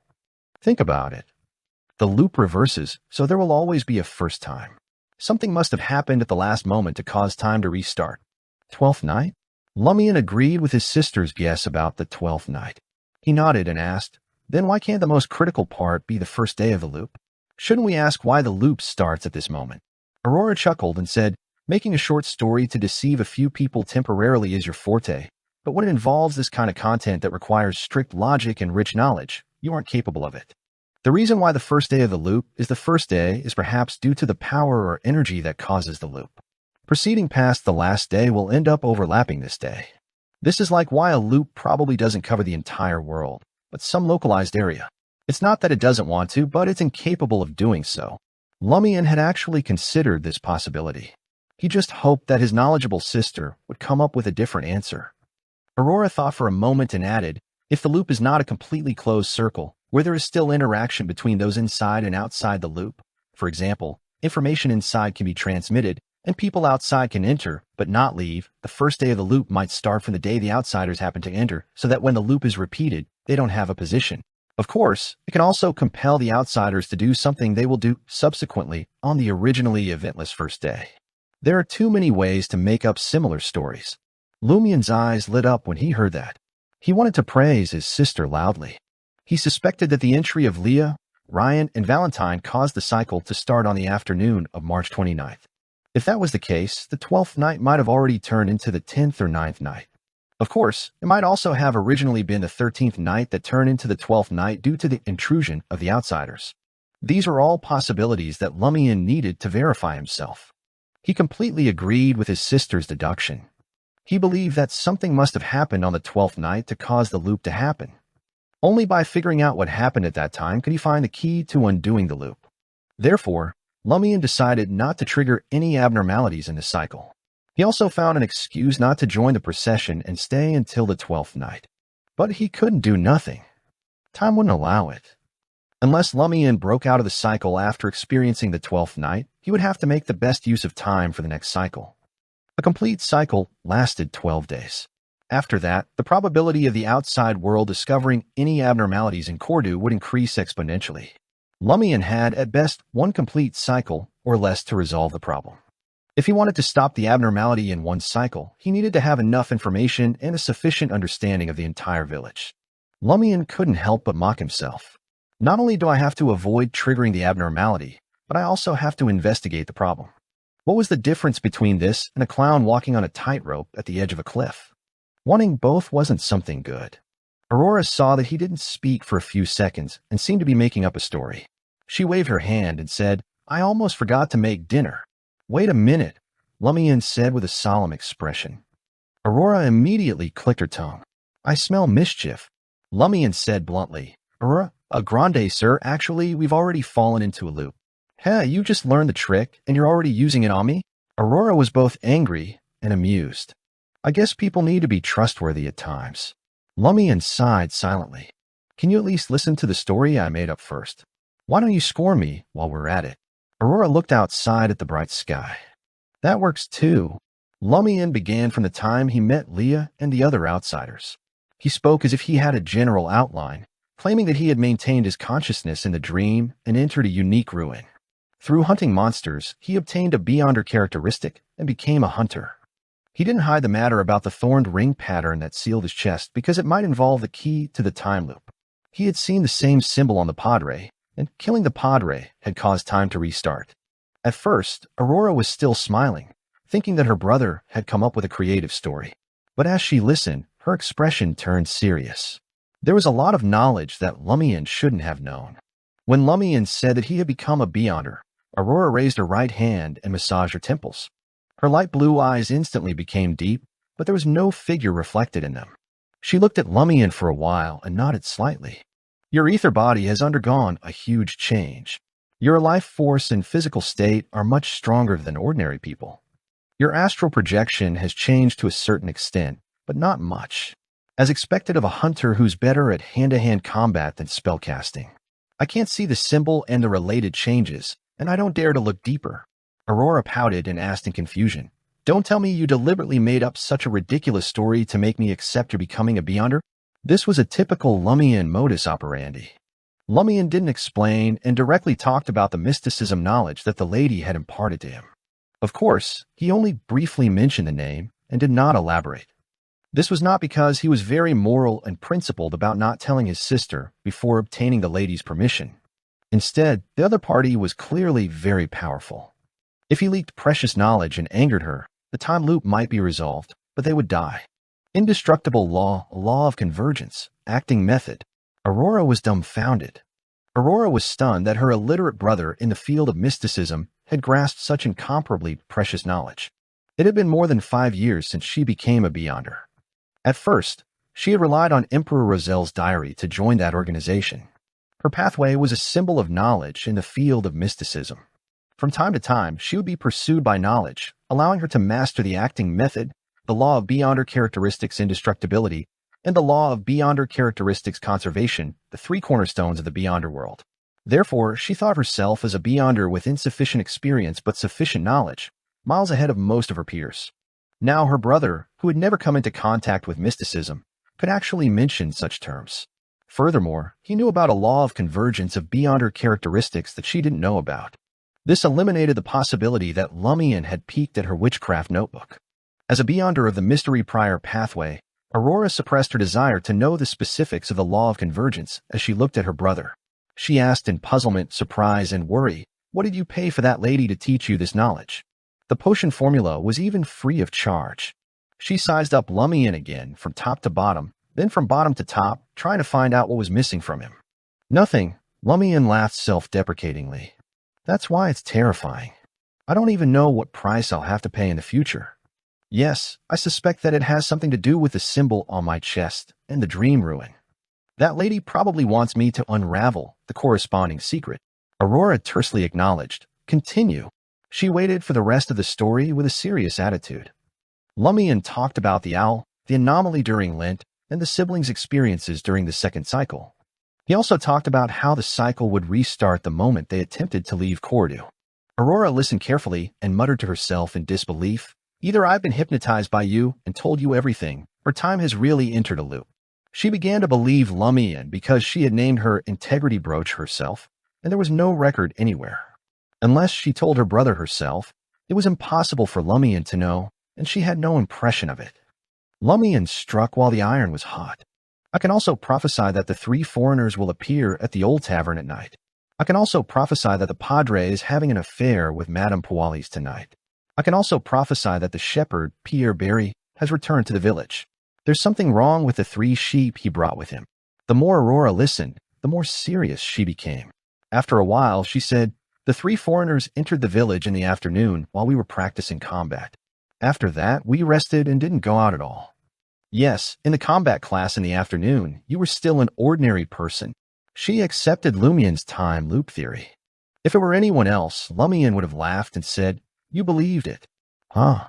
You believed such a ridiculous story. But in front of Aurora, he was very restrained.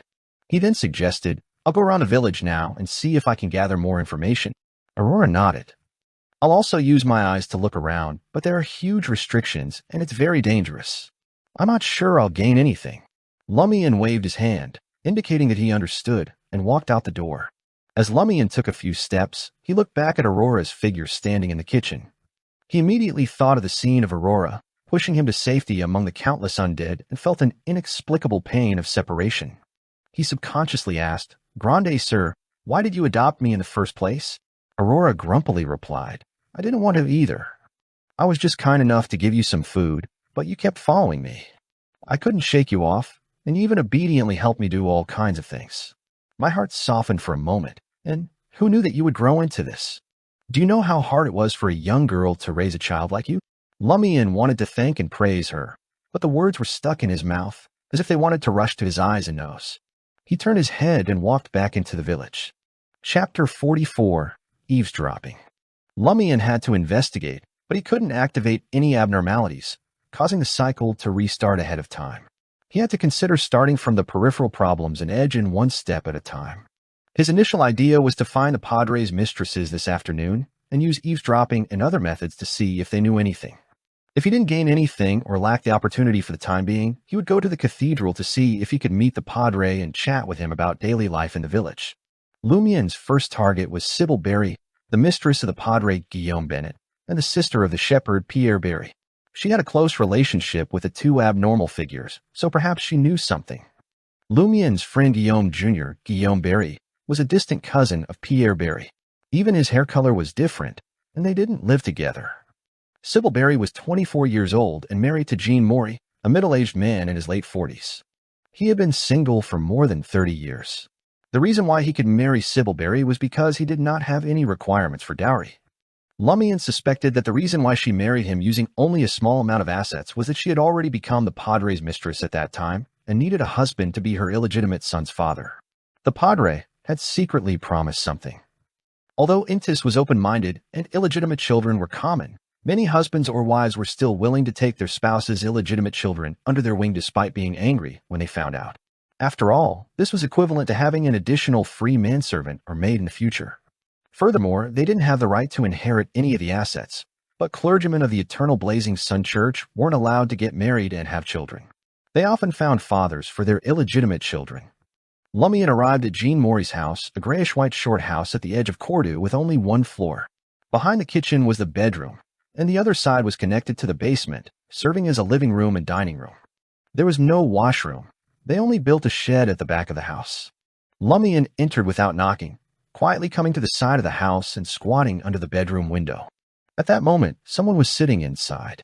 Lumian could hear their breathing and determined their corresponding height. Not long after, light footsteps came from the kitchen to the bedroom. There was no need to calculate. As a hunter, Lumian naturally had the approximate weight of the owner of the footsteps in his mind. It was likely a woman, probably Sybil Barry. Lumian's impression of Sybil Barry was a woman with soft and smooth black hair who didn't like to tie it up like other women. She left it flowing down or tied it into a ponytail, giving off the feeling that she was still a young, unmarried girl. Her facial features were not outstanding, but they were soft and round, very fleshy. At this moment, Jean Maury, who had been sitting silently in the bedroom, spoke gloomily. The Padre came this afternoon. His voice was just like him, rather stuffy. He was the kind of person who usually chatted under the elm tree in the village square, replying 1 in every 4 or 5 sentences. In addition, he was often too lazy to comb his black hair. His brown eyes were lifeless, and his beard was not shaved clean. He looked gloomy. He was here, Sybil Berry's voice was still a little girlish. She was born like this. Jean Morey fell silent for a moment before asking, "Did you do it?" "We did," Sybil answered frankly. Jean Morey fell silent again. When Sybil walked to the kitchen, he said, "I don't have much to say about the Padre, but you watch out for other men, especially Potto Russell." Potto Russell was Madonna Benet's husband. His wife was also the Padre's mistress. Lumian, who was outside the window, was secretly speechless. This relationship was really messed up. He gained a higher opinion of the Padre. He had come to Sybil Berry in the afternoon, and he was having a date with Madame Pualis at night. He could be said to be a model worker in the field of cheating. If he could allocate more energy in this area to the church's matters and combine it with his scheming and machinations, he could have long advanced in clerical rank and become a beyonder. The clerical rank was the rank of a clergyman of the Church of the Eternal Blazing Sunday, starting from the first rank. It was ostiary, reader, chanter, acolyte, subdeacon, deacon, also known as a priest or padre, bishop, archbishop, and cardinal. The Pope was not in the ranks of the clergy. Among them, the sixth rank and above made them senior clergymen. In Aurora's words, it was possible that they possessed superpowers. As for the lowest three ranks, they mainly handled cathedral chores and ritual support. In the past few centuries, they were only glorified titles and were not treated as true clergymen. The fourth-rank acolytes were usually students who had just graduated from the seminary. The fifth-rank subdeacon could represent a true priest to preside over a cathedral in a rural area. The situation in Cordoue was the same. A fifth-rank subdeacon was a padre, a fourth-rank acolyte was the deputy padre, and they were staffed with a few servants. Guillaume Binet only needed to advance one more rank to become a true priest. "I understand," Sybil Berry simply responded to her husband's exhortations. Jean Morey changed the topic. "Is your brother Pierre back from hurting?" "Yes, there's an important ritual that requires his help," Sybil casually explained. "A ritual?" Lumian's eyelids twitched when he heard that. Jean Morey asked, "The Lent festival?" "No, it's a ritual of God," Sybil impatiently replied. "Don't ask too much. You'll know when the time comes." Jean Morey tersely acknowledged and said, "Praise the sun." Sybil didn't respond and left the bedroom to walk into the kitchen. Lumian instantly made a judgment. Sybil had a certain understanding of the secret dealings between the Padre and Shepherd Pierre Berry, but her husband, Jean Morey, was completely unaware. The ritual she was talking about wasn't the sacrificial ceremony at the feast. It was likely related to Twelfth Night. Having gained something, Lumian left Morey's house and rushed to the two-story building where Potto Russell and Madonna Benet lived. Unlike Sybil, Madonna Benet was married off with her share of the inheritance. Potto Russell also received his share from his original home, so they could build a decent house and entrust more than 20 sheep to the shepherds for grazing. Lumian didn't know when Madonna became the Padre's mistress. He only knew that in the past year, before he hooked up with Madame Pualis, the Padre often visited Madonna. Perhaps the taboo from his identity sparked some kind of flame. At this moment, Potto Russell, who had a gentleman's beard, was pacing in the kitchen.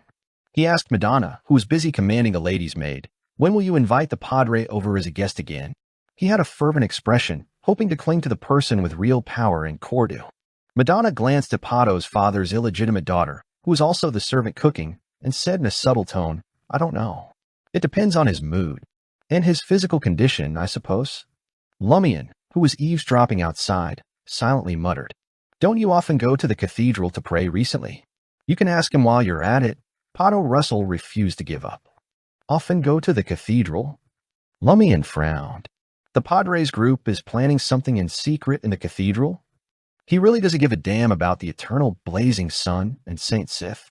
After listening for a while, Lumian walked from Russell's house to the cathedral at the edge of the village square, hoping to have a face-to-face chat with the Padre. However, when he arrived at the cathedral, Guillaume Binet was no longer there. Only the deputy Padre, Michel Garriga, stood in front of the altar. This foreigner from Dirige had graduated from Bigorre Theological Seminary. Last year, he was sent to Cordoue on the bishop's orders to be Guillaume Binet's deputy. He was usually ostracized and was only in charge of the registration of funerals, marriages, and newborns. During the last cycle, Lumian had arrived at the cathedral and happened to encounter the Padre leaving.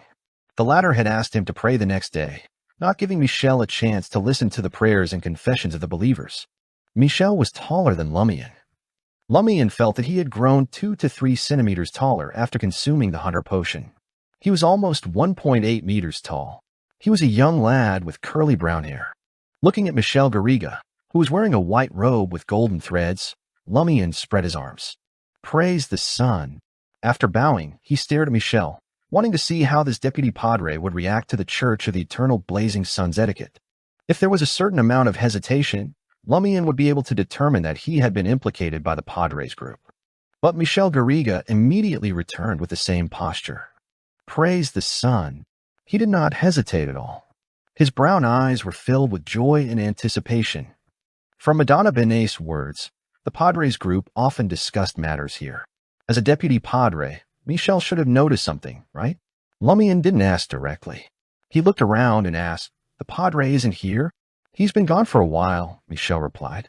"3 foreigners came here about 15 minutes ago to no avail." The deputy padre's eyes were passionate, as if he was asking if Lumian would make a confession while here.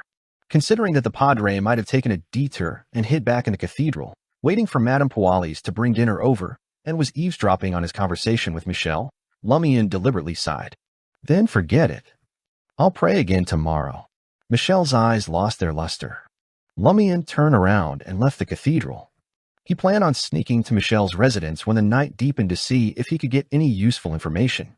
Seeing that the sun was about to set, he returned home and asked Aurora, "Did you find anything?" Aurora nodded slightly.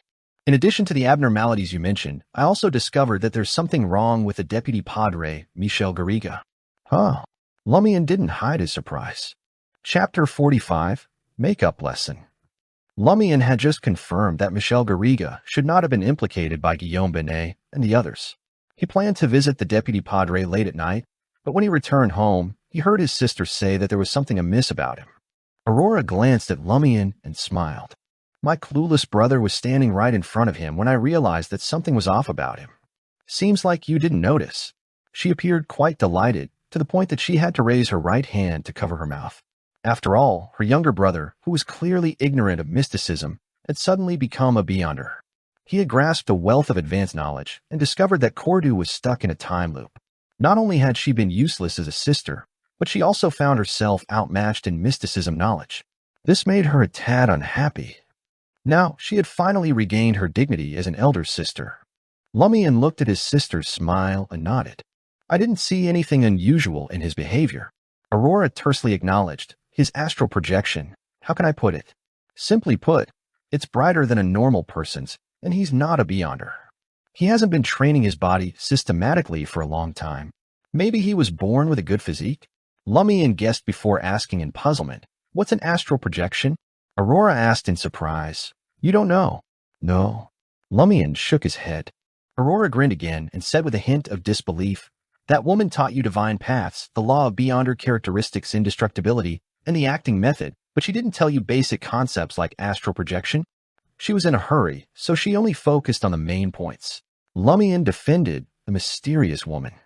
Aurora smiled even more happily. "Perhaps this basic mysticism knowledge is useless to unofficial hunters. You just need to track, set traps, and fight." She struggled to describe her brother's current state. To say he was ignorant of mysticism wasn't entirely accurate since he knew a great deal. The things he had learned were all formidable. To say that his knowledge surpassed most beyonders wasn't right either. He didn't even know what an astral projection was. Aurora sighed and said seriously, "I can only complete your mysticism education. Remember, in mysticism, the external parts of the human body are divided into 4 levels. The innermost layer, which is also the core, is the soul body. It's almost equivalent to the concept of a spirit. It's the spirituality of everything, what gets strengthened. You could say it's the essence of building a soul. To a mystery prior, the potion mainly upgrades the soul body. The astral projection is located outside the soul body. It's the latter's manifestation in the real and spirit worlds. Moreover, it's closely related to your will and current emotions. So, do you understand? When I said the deputy padre's astral projection was brighter than a normal person's, I meant that his soul body or spirit had an issue. This is reflected in his astral projection. It has nothing to do with his natural physique. Of course, it could be because his spirituality is naturally strong. Through the astral projection, we can still grasp the target's true emotions. For example, red signifies passion and excitement.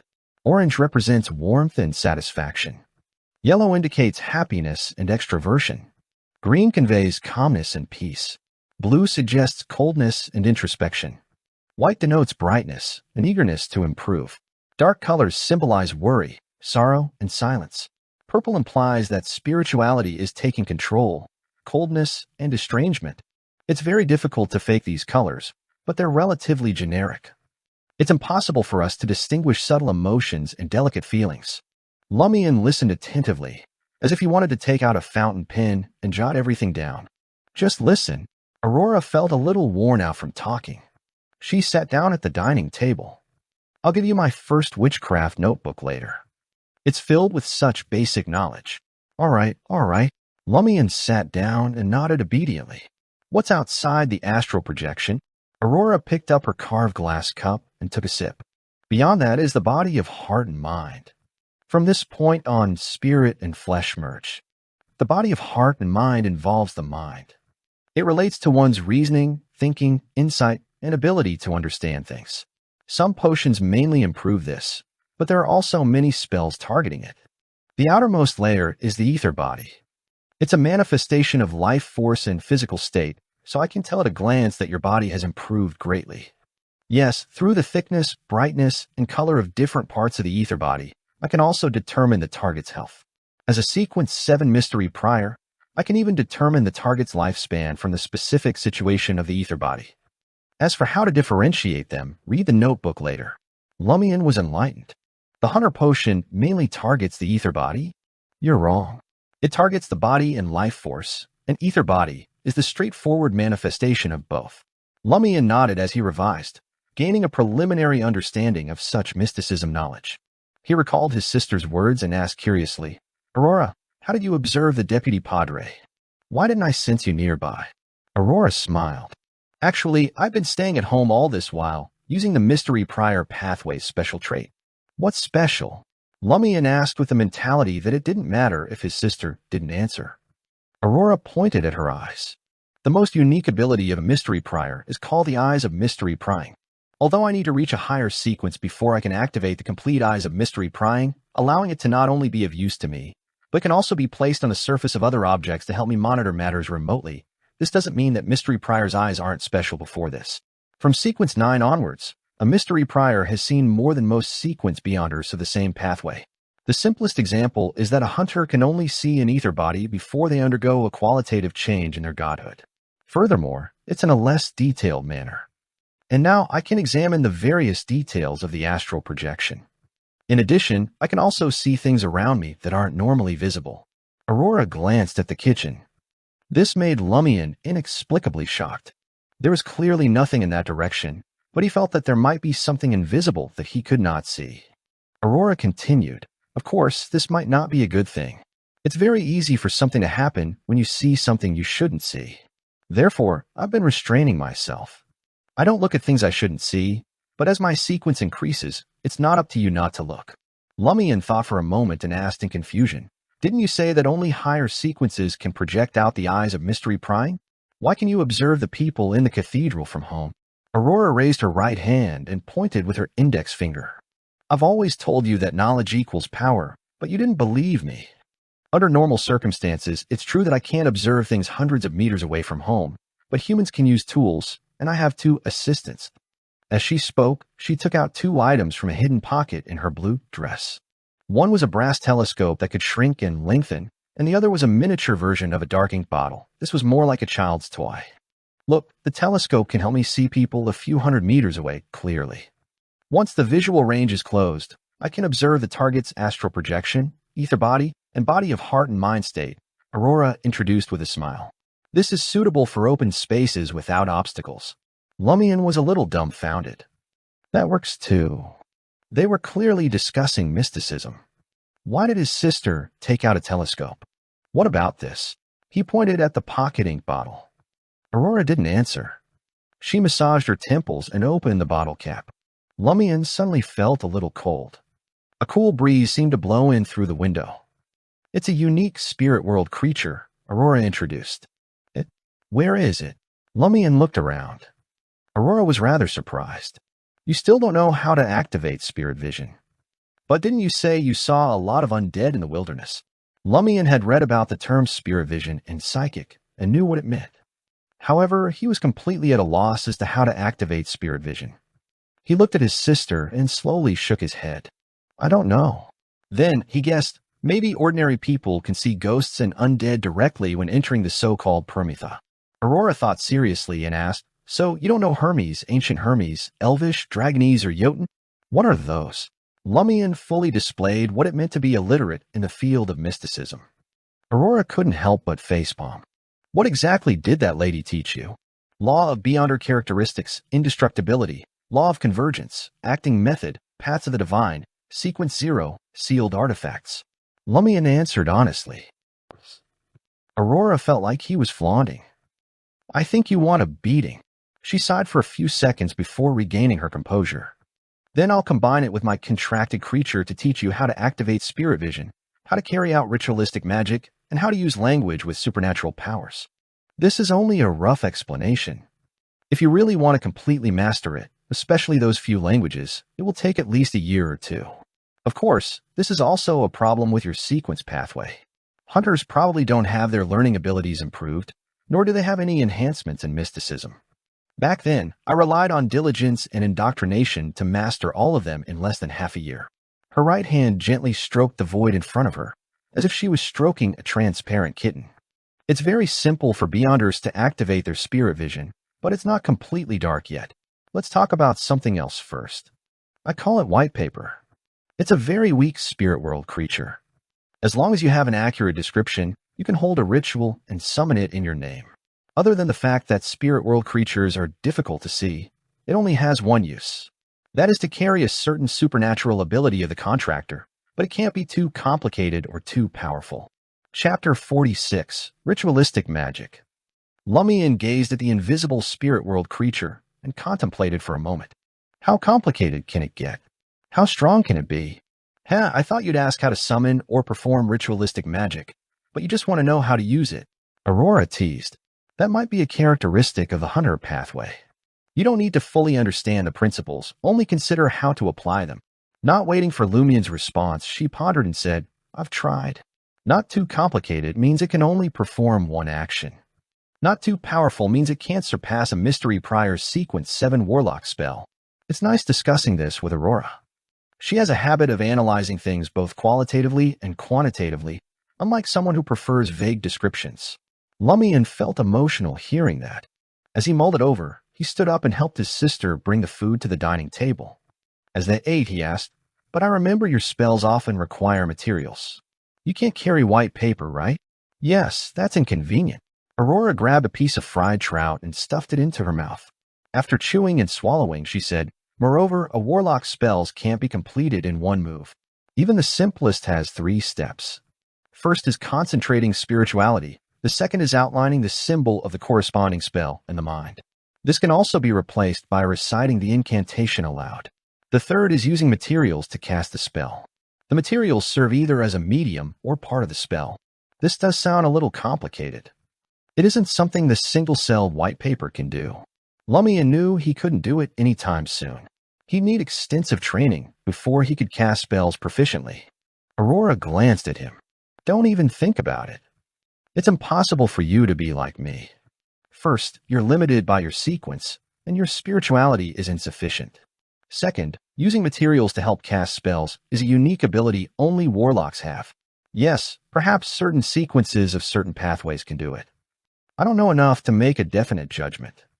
However, once a hunter reaches sequence 7 and becomes a pyromaniac, they can use many fire-related spells. Furthermore, they don't need materials, nor do they need to outline symbols or recite incantations in their minds. In terms of actual combat, it's faster, more convenient, and might even be stronger.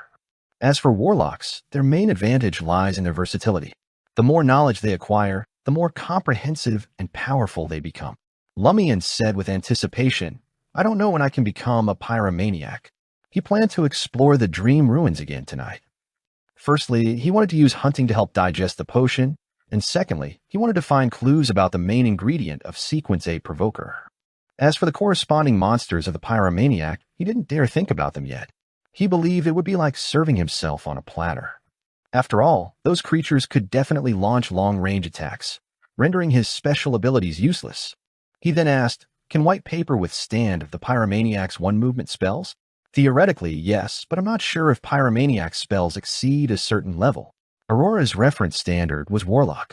Upon hearing this, Lumian became excited. If I could, wouldn't I be able to simulate the funnels you mentioned? Huh. Aurora was puzzled. Lumian explained his idea in detail. I can summon a group of white papers and form a contract with them. Then I can have each white paper carry a fireball. They'll float in the air and attack the target together. Isn't that similar to the description of the funnels? Unfortunately, you can't have a group of white papers at the same time, Aurora laughed. After you form a contract with a white paper, the next time you use the initial summoning description, the same white paper will appear. Can I summon one first and hold off on the contract? Then, I'll summon another until I have a satisfactory number before forming a contract.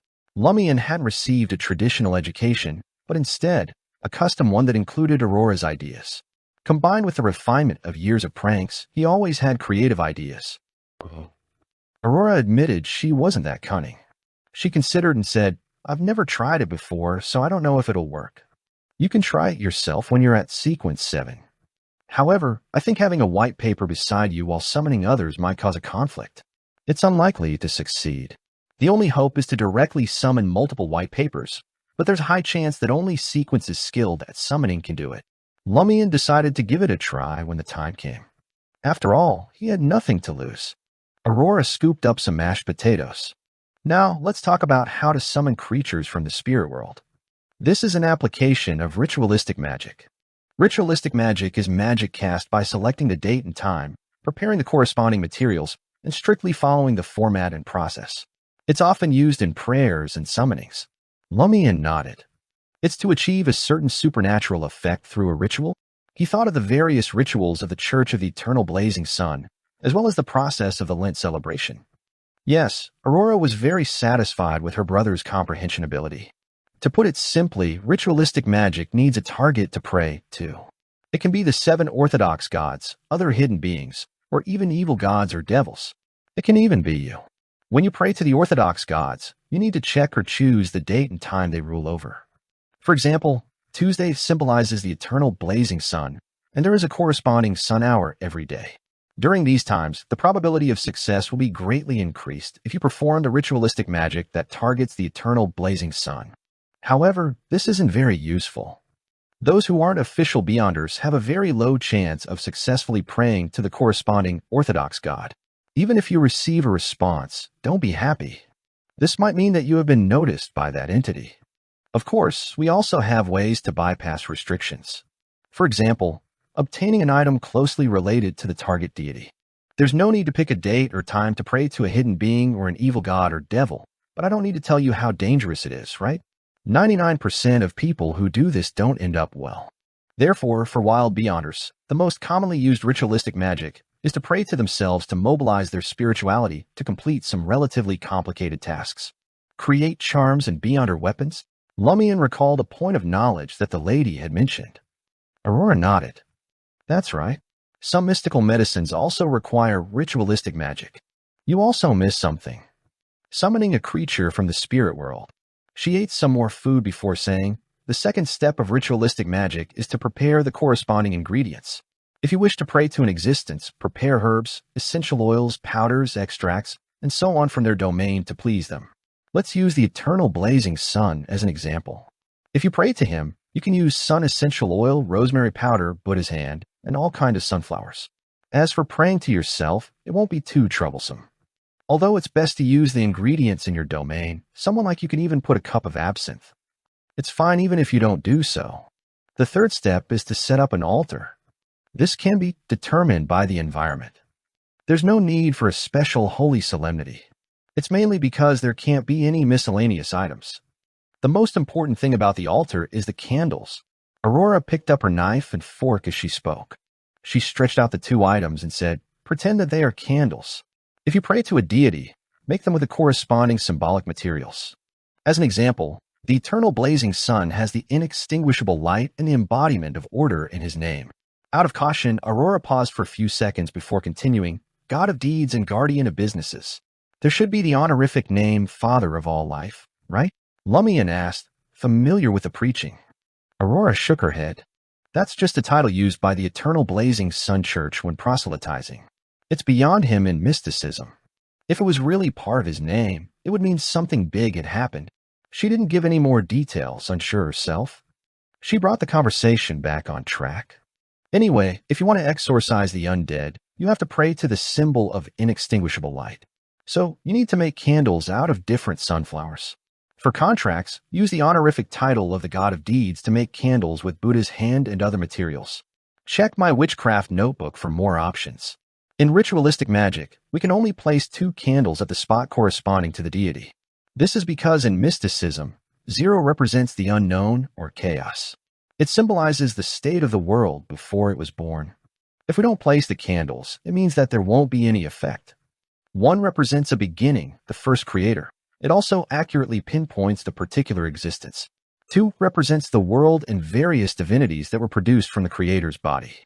Therefore, ritualistic magic can only have 2 candles to represent the deity. As for which candles to use, it depends on the desired effect.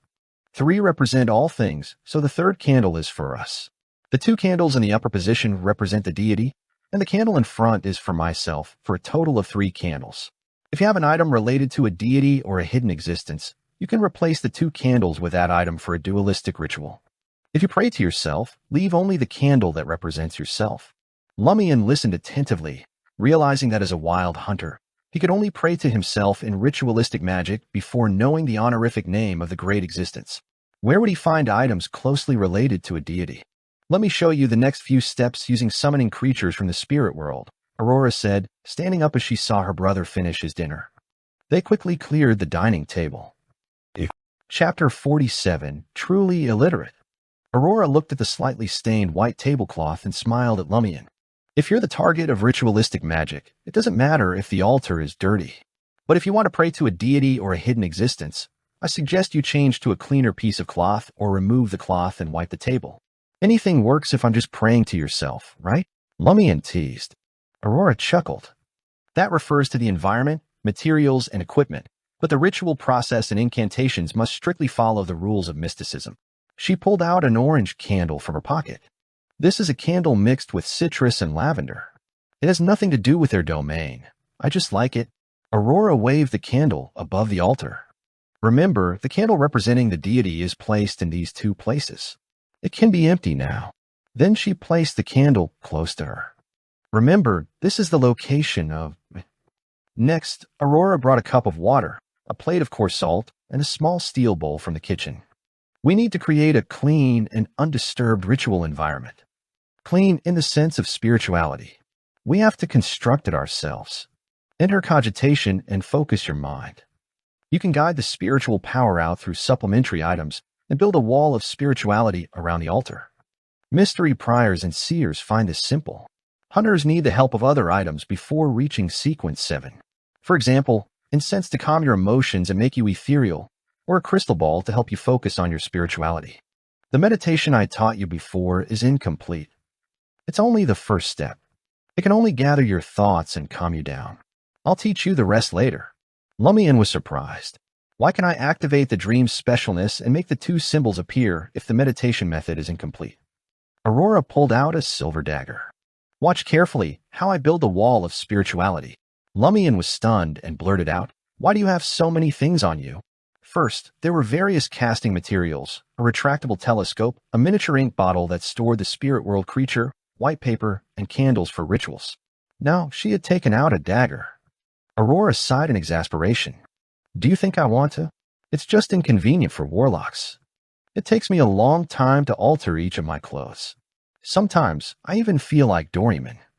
I can take out whatever I want. What a mon. Lumian asked, not understanding the reference. Aurora hesitated for a moment before replying with a mixed expression. You don't need to know.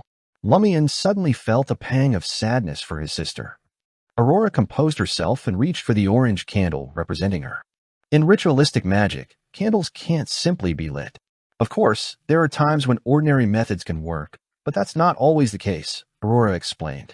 The correct way is to extend your spirituality, rub it against the wick, and light it. As she spoke, she lit the candle with a spark of spirituality, and it burned with an orange flame. The dining table transformed into an altar, and the surrounding area was bathed in a deep, otherworldly light. Aurora's light blue eyes had darkened, and an invisible wind swirled around her as she plunged the silver dagger into the coarse salt and began chanting a mysterious incantation. Triple X, Triple X. Lumian was bewildered as he watched his sister complete the incantation and draw out the silver dagger. She stabbed it into the cup of water and raised it again. Aurora pointed the dagger outward and began to walk around the altar. With each step she took, Lumian sensed an invisible force emanating from the dagger. It was agile and lively, mingling with the air to create an impenetrable barrier. As Aurora completed the circle, Lumian felt as if she had been transported to a different realm.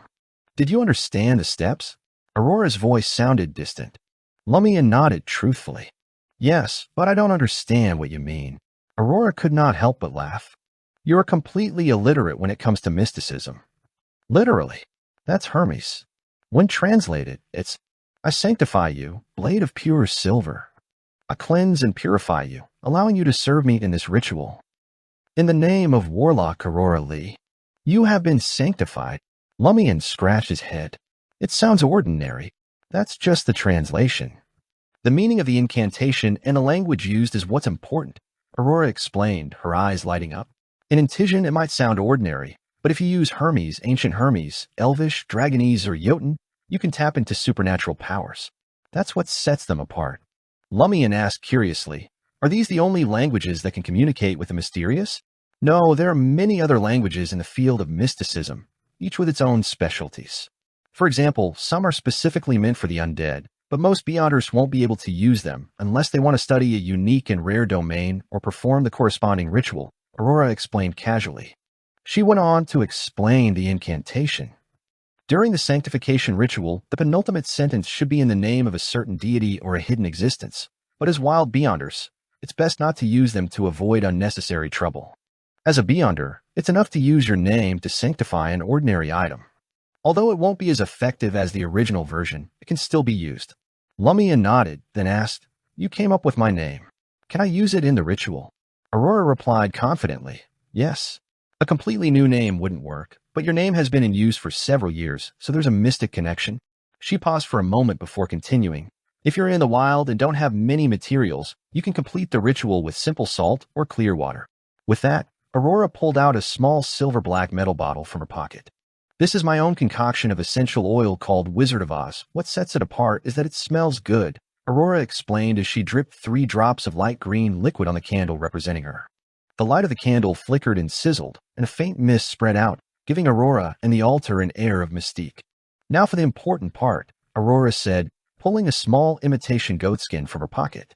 If you're holding a ritualistic magic that prays to a deity, you need to draw the symbol of what you want on the paper and burn it during the ritual. The first part is a prayer for someone's power. This someone needs to be replaced by the symbol of a deity, an honorific name, or a domain ruled over by them. For example, I pray for the power of the sun or to the power of order. Remember, there are always 2 sentences that correspond to the 2 candles that represent the deity. The second part is, I pray for the God's loving grace. Remember, don't call him by his name. Doing so in a ritual is sacrilegious. The eternal blazing sun can be referred to as God or Father. The third part is what you want to pray for. You must be brief and finish it in 1 sentence. The fourth part is to give more power to the incantation. For example, sunflower, a herb that belongs to the sun. Please bestow your powers to my incantation. You can choose 2 to 3 types based on the materials used. After reciting the incantation, drip a drop of essential oil on each candle and burn the piece of paper that was used to draw the symbol. After the paper is burned, the ritual comes to an end. Then thank the deity and extinguish the candles in the order of me, followed by God, right to left. Dispel the wall of spirituality. Oh, and remember to light the candles from left to right, beginning with God, followed by Lumian nodded twice in acknowledgement before asking, what about praying to yourself? Aurora chuckled before explaining, the incantation is even simpler. I'll use summoning spirit world creatures as an example. For the first part, there's only 1 word. Remember, you can't use modern Hermes here. It has to be ancient Hermes, Elvish, Dragonese, or Jotun.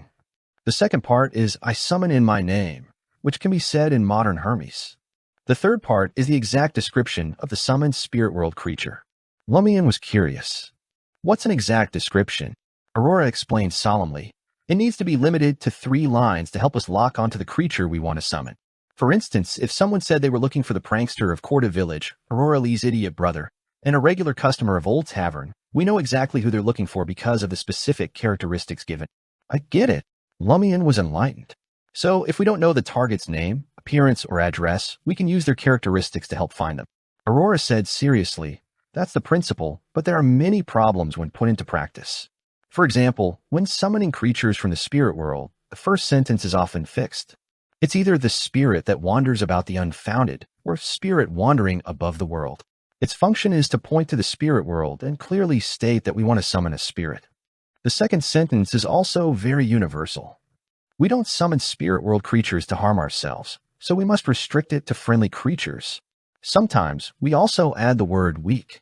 This is because some spirit world creatures may be very friendly, but their existence can bring great danger. Considering these circumstances, the description is fixed. The friendly creature that can be subordinated, the friendly creature that can be consulted, the weak creature that can be subordinated, and so on. But based on these 2 descriptions, the direction is still very broad. It doesn't reflect our needs. Therefore, the third description is very important. You need to use a sentence to clearly explain what creature you want to summon. Sounds very difficult. Lumian felt a headache just thinking about it. Aurora nodded. Not only is it difficult, but it's also dangerous. When the direction is vague, it might summon a spirit you don't need or a creature that brings danger. Remember, being weak doesn't mean it can't kill you, just like being friendly doesn't mean it won't pose a threat to you. Chapter 48, Knowledge Pursuer. Lumian deeply understood Aurora's words. As a vagrant, he knew better than to underestimate anyone.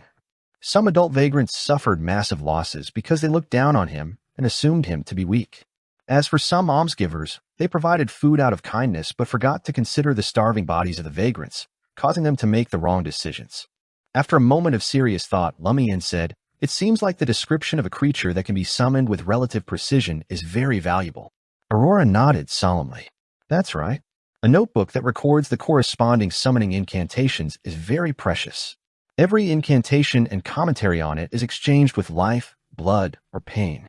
For example, when I summoned white paper, the 3 lines describe it as the spirit that wanders about the unfounded, the friendly creature that can be subordinated, the weak ball that can telepathically connect with me.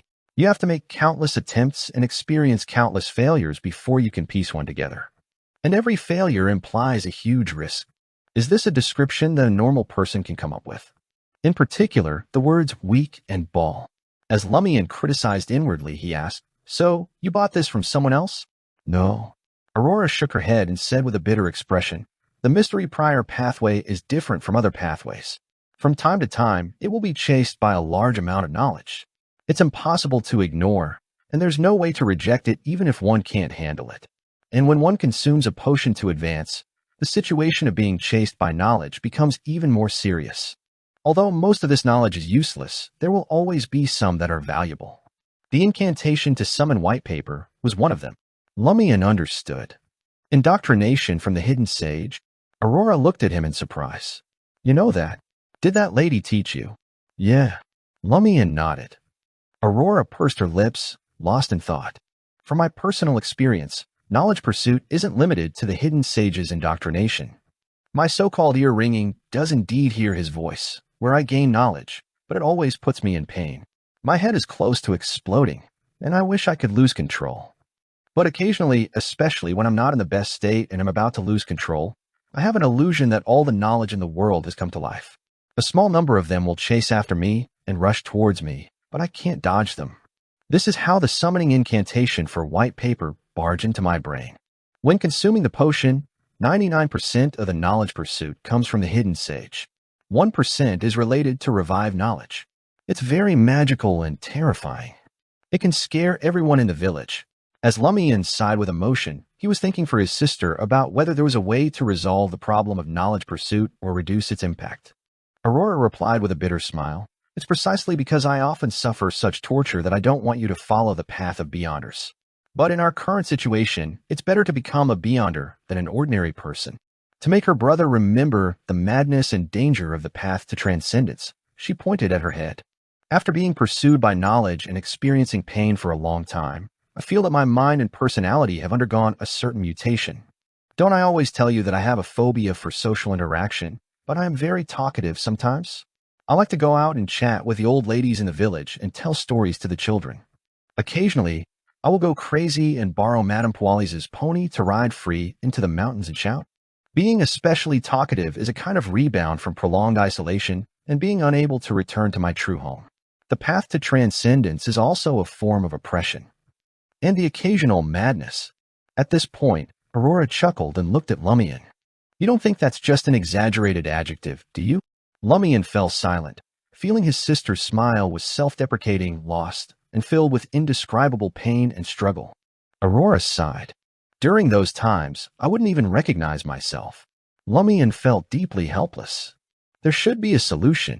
Hopefully, let's continue, Aurora said, pointing at the altar. After we sign a contract with a summoned spirit world creature, it'll be easy to summon it again. We can change the last description to contracted creature that belongs to Aurora Lee. That will be very accurate, right? Besides, before the contract is terminated, no one can summon it again. Lumian was concerned. Everyone can only have one contracted creature? Not really. I'm not sure how high the upper limit is, but it's definitely more than one, especially with some special sequences. When summoning, say the first contract creature or second contract creature of the person to differentiate. Aurora spoke the truth. In addition, summoning creatures from the spirit world will consume your spirituality. The more you summon, the greater the consumption. With a hunter's spirituality, I estimate that it can only withstand one contract creature at most.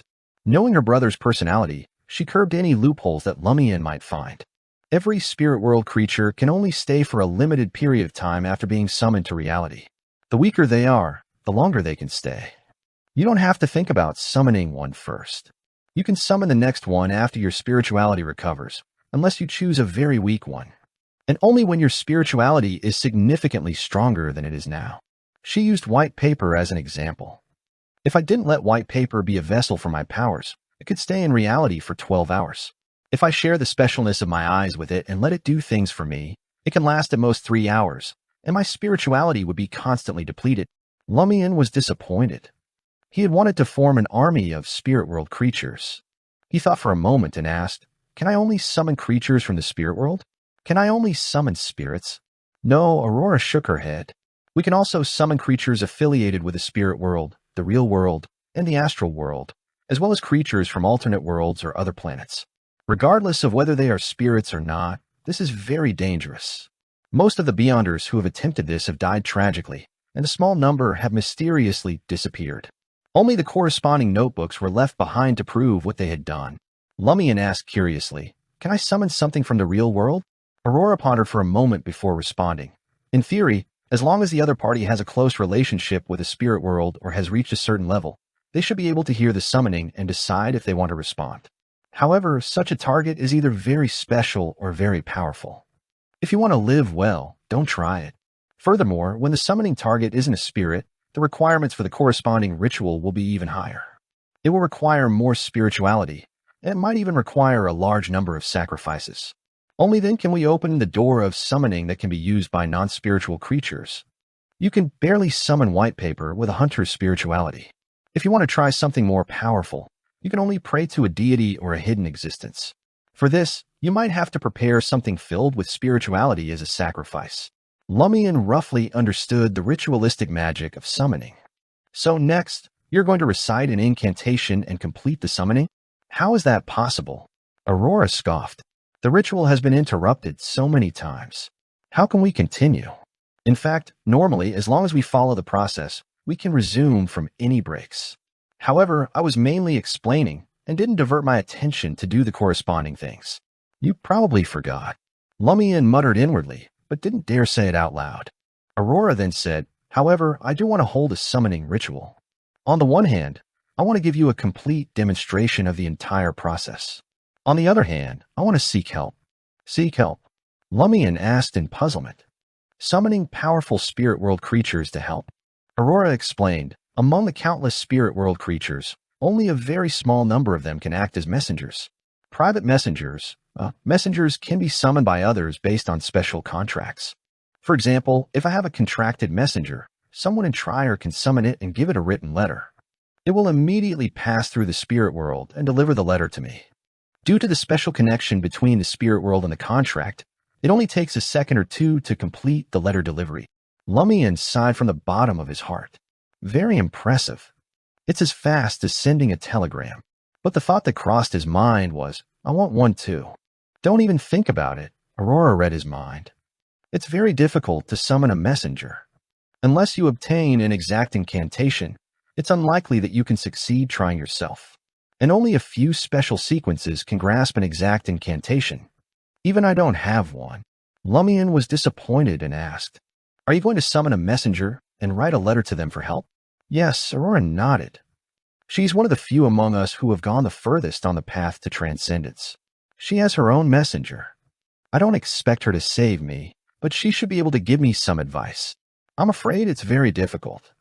That mysterious lady said that we can only rely on ourselves.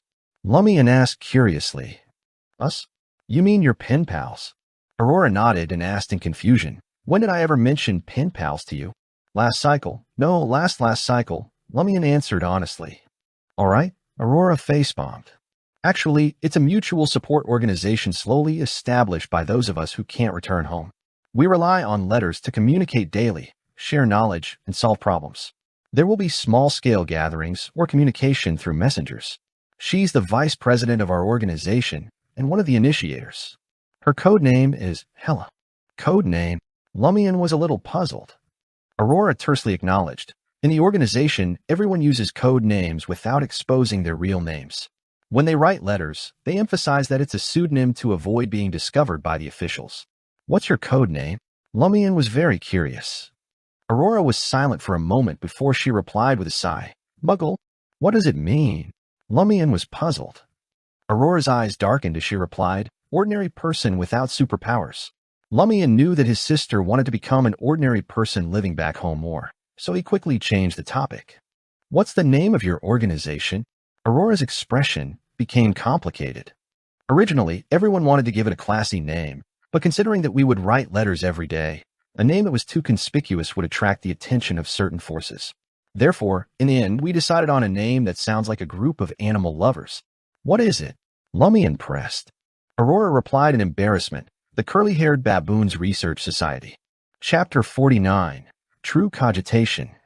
Lumian couldn't help but suppress his laughter at the name of the Curly-Haired Baboons Research Society, but he managed to hold it in. But even if he held it in, he couldn't help but say, Those who know will understand that you're studying curly-haired baboons. Those who don't know will think that a group of curly-haired baboons are doing research. Of course, he was only joking. Aurora rolled her eyes at him. We often tease ourselves as a group of curly-haired baboons being studied. Seeing that his sister was in a better mood, Lumian asked, Are all the members of your research society Beyonders? Not all of them, Aurora answered briefly. But some gatherings can't be attended by ordinary people. She didn't say why they couldn't participate. Who's the president? How many vice presidents are there? Lumian asked. Are you doing a census?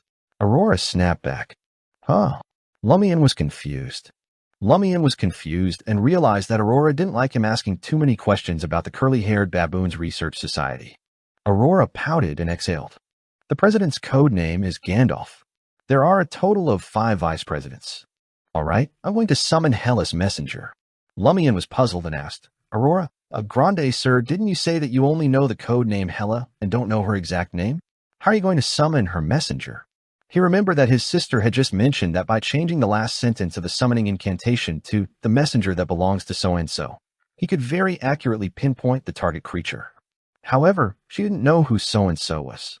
Excellent. Aurora praised him and said, To be able to discover the problem is an excellent learning quality. Let's put it this way. It doesn't matter what name you use when you sign a contract with a spirit world creature. The contract will automatically extract a bit of your true aura from you, allowing the two parties to be related. However, remember, you can only use the name written when you sign the contract in the future. Changing it to your real name will be ineffective. Lumian pondered seriously and said, Got it. The key is the aura and connection. The name when signing the contract is only equivalent to the incantation used for the subsequent summoning. It doesn't matter what you write. Yes. Aurora nodded.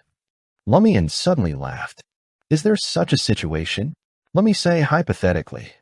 Grande, sir, you obtain an exact incantation and summon a messenger. You sign a contract with it in the name of Aurora Lee. After that, you taught me that incantation because you love your younger brother, which is me. As for me, I successfully summoned another messenger. However, when signing the contract, I use Aurora Lee's name to sign it for fun. Then the question is, which one will be summoned with a description of the messenger that belongs to Aurora Lee? Aurora's face turned livid. I don't have a messenger. How would I know? She exhaled and calmed herself down. This is actually a confusion caused by having the same name. Compared to ordinary contracted creatures that can only be summoned by oneself, it's indeed easy for a messenger that can be summoned by others to have such problems. However, because I don't have a messenger, I'm not sure if there's a special mechanism to avoid such mistakes. I can only use my knowledge to attempt an analysis. First, very few people have a messenger. The probability of having the same name is so low that it's almost negligible. Second, if there's an overlap in names, you can place an item with the messenger's owner's aura in the summoning ritual and use it to accurately lock onto them. Third, if you're really afraid of having the same name, you can make your name longer when signing a contract. For example, Lumian Torres Ari Lanos Arthur Gehrman Sparrow Lee. That way, you probably won't have the same name, but it's very likely that I'll forget this name after signing the contract. It's too difficult to remember, Lumian muttered. Also, why did you add the name of the Pyre Hunter and Great Adventurer? Because I like it. Madame Furzwall's Adventurer series is a classic, Aurora said confidently. She turned around and tidied up the altar, preparing to officially hold the summoning ritual. At that moment, Lumian thought of something and shouted, "Wait a minute, what's wrong?" Aurora turned around, looking confused. Lumian asked seriously, "Did the messenger count as an outsider?" Aurora was confused at first, but quickly figured out the problem. She deliberated and asked, "You mean that as an outsider, the messenger will fall into a cycle after coming to Cordu and won't be able to leave?" Without waiting for Lumian's reply, Aurora came up with a new theory. No, the situation will be worse. It's a contracted creature. After receiving the letter, it will immediately go to Hela. It's equivalent to leaving Cordu. That will cause a restart. After that, it will instinctively attempt to leave again and again, while we restart again and again. We won't have time to investigate the key to the loop. Lumian couldn't help but imagine the scene his sister had described. Just as he opened his eyes to see his familiar bedroom, he would open his eyes again to see the familiar bedroom, only to open his eyes again to see the familiar bedroom. He would repeat this action countless times, and the root cause of this was that a certain messenger was in a hurry to go home. Aurora raised her hand to cover her forehead. I can't even imagine what kind of changes will happen then. After sighing, she analyzed seriously. From the current situation, the departure of living things from Cordu and the surrounding area will cause the loop to restart, and inanimate objects won't trigger the restrictions. The telegram and the letter that were sent are proof. If that's the case, spirits definitely won't do either.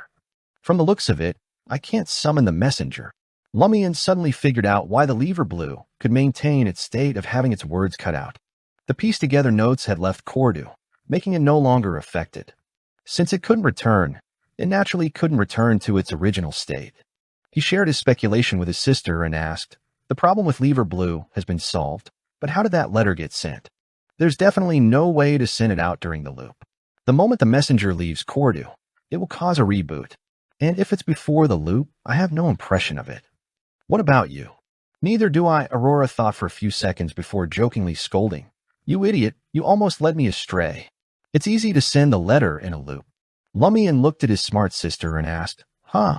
Aurora chuckled before explaining, "There's no need for a postman to send the letter, nor is there a need to hire a messenger.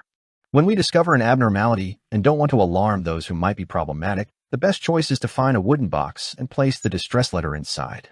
After sealing it, we will throw the wooden box into the river outside the village and let it float downstream naturally. When the other villages and even the people of Dirige pick it up, they will help us deliver it to the officials. You said that our last cycle confirmed that the loop contains a small portion of the river that can be reached." "That's right," Lumian exclaimed, pressing his palms together. He thought of another question. "Will the fish in the river cause a reboot?" "I don't think so," Aurora replied after thinking for a moment. These creatures without any intelligence are very sensitive to invisible restrictions. Or rather, they're more prone to invisible influences. there's a high chance that they'll instinctively stay away from places that might cause a reboot. What about your white paper? It has no choice but to leave the real world after 12 hours. Lumian felt that this would also restart the cycle. Aurora looked around and said thoughtfully, I suspect that the loop not only includes Cordu and the surrounding mountainous areas, but also the area that corresponds to everyone here in the spirit world. You probably don't know that there are actually more natural interactions between the spirit world and reality. If you don't include the corresponding spirit world, it might restart every now and then, but the current situation is clearly different. As my contracted creature, white paper has a direct connection with Cordu. The spirit world it roams is most likely included. I still don't know enough about mysticism. Lumian didn't ask further. Aurora demonstrated the ritualistic magic process again and dispelled the wall of spirituality. In the formless wind that suddenly blew, she said to Lumian, It's already dark. I'll teach you true cogitation and the way to activate spirit vision. Okay. Lumian replied, showing that he had his sister's full attention. Aurora explained, You've long grasped the first half of cogitation. Let's start from the second half. When you imagine the sun, retract your spirit and enter a relatively calm state. Let your mind be slightly empty. Draw an outline of something that doesn't exist in reality to replace the sun. Keep drawing and repeating until your body and mind obtain peace. Your thoughts will have a feeling that they are floating.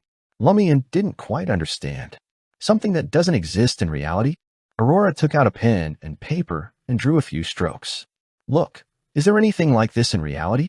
The paper had something very abstract on it, like a ball with eyes and a cross on its face. Doesn't it exist once you draw it? This drawing is in reality. Lumian felt that her sister's explanation was wrong. Pictures and imaginations aren't real. Aurora rolled her eyes. As her younger brother's teacher, she had to suffer this kind of anger often. Lumian acknowledged her comment tersely. Then I'll try using this picture of yours. He pulled up a chair and sat down. He leaned back and focused. The crimson sun quickly outlined itself in his mind, gradually calming him down. After a while, because he was in reality, he did not hear the terrifying and mysterious voice.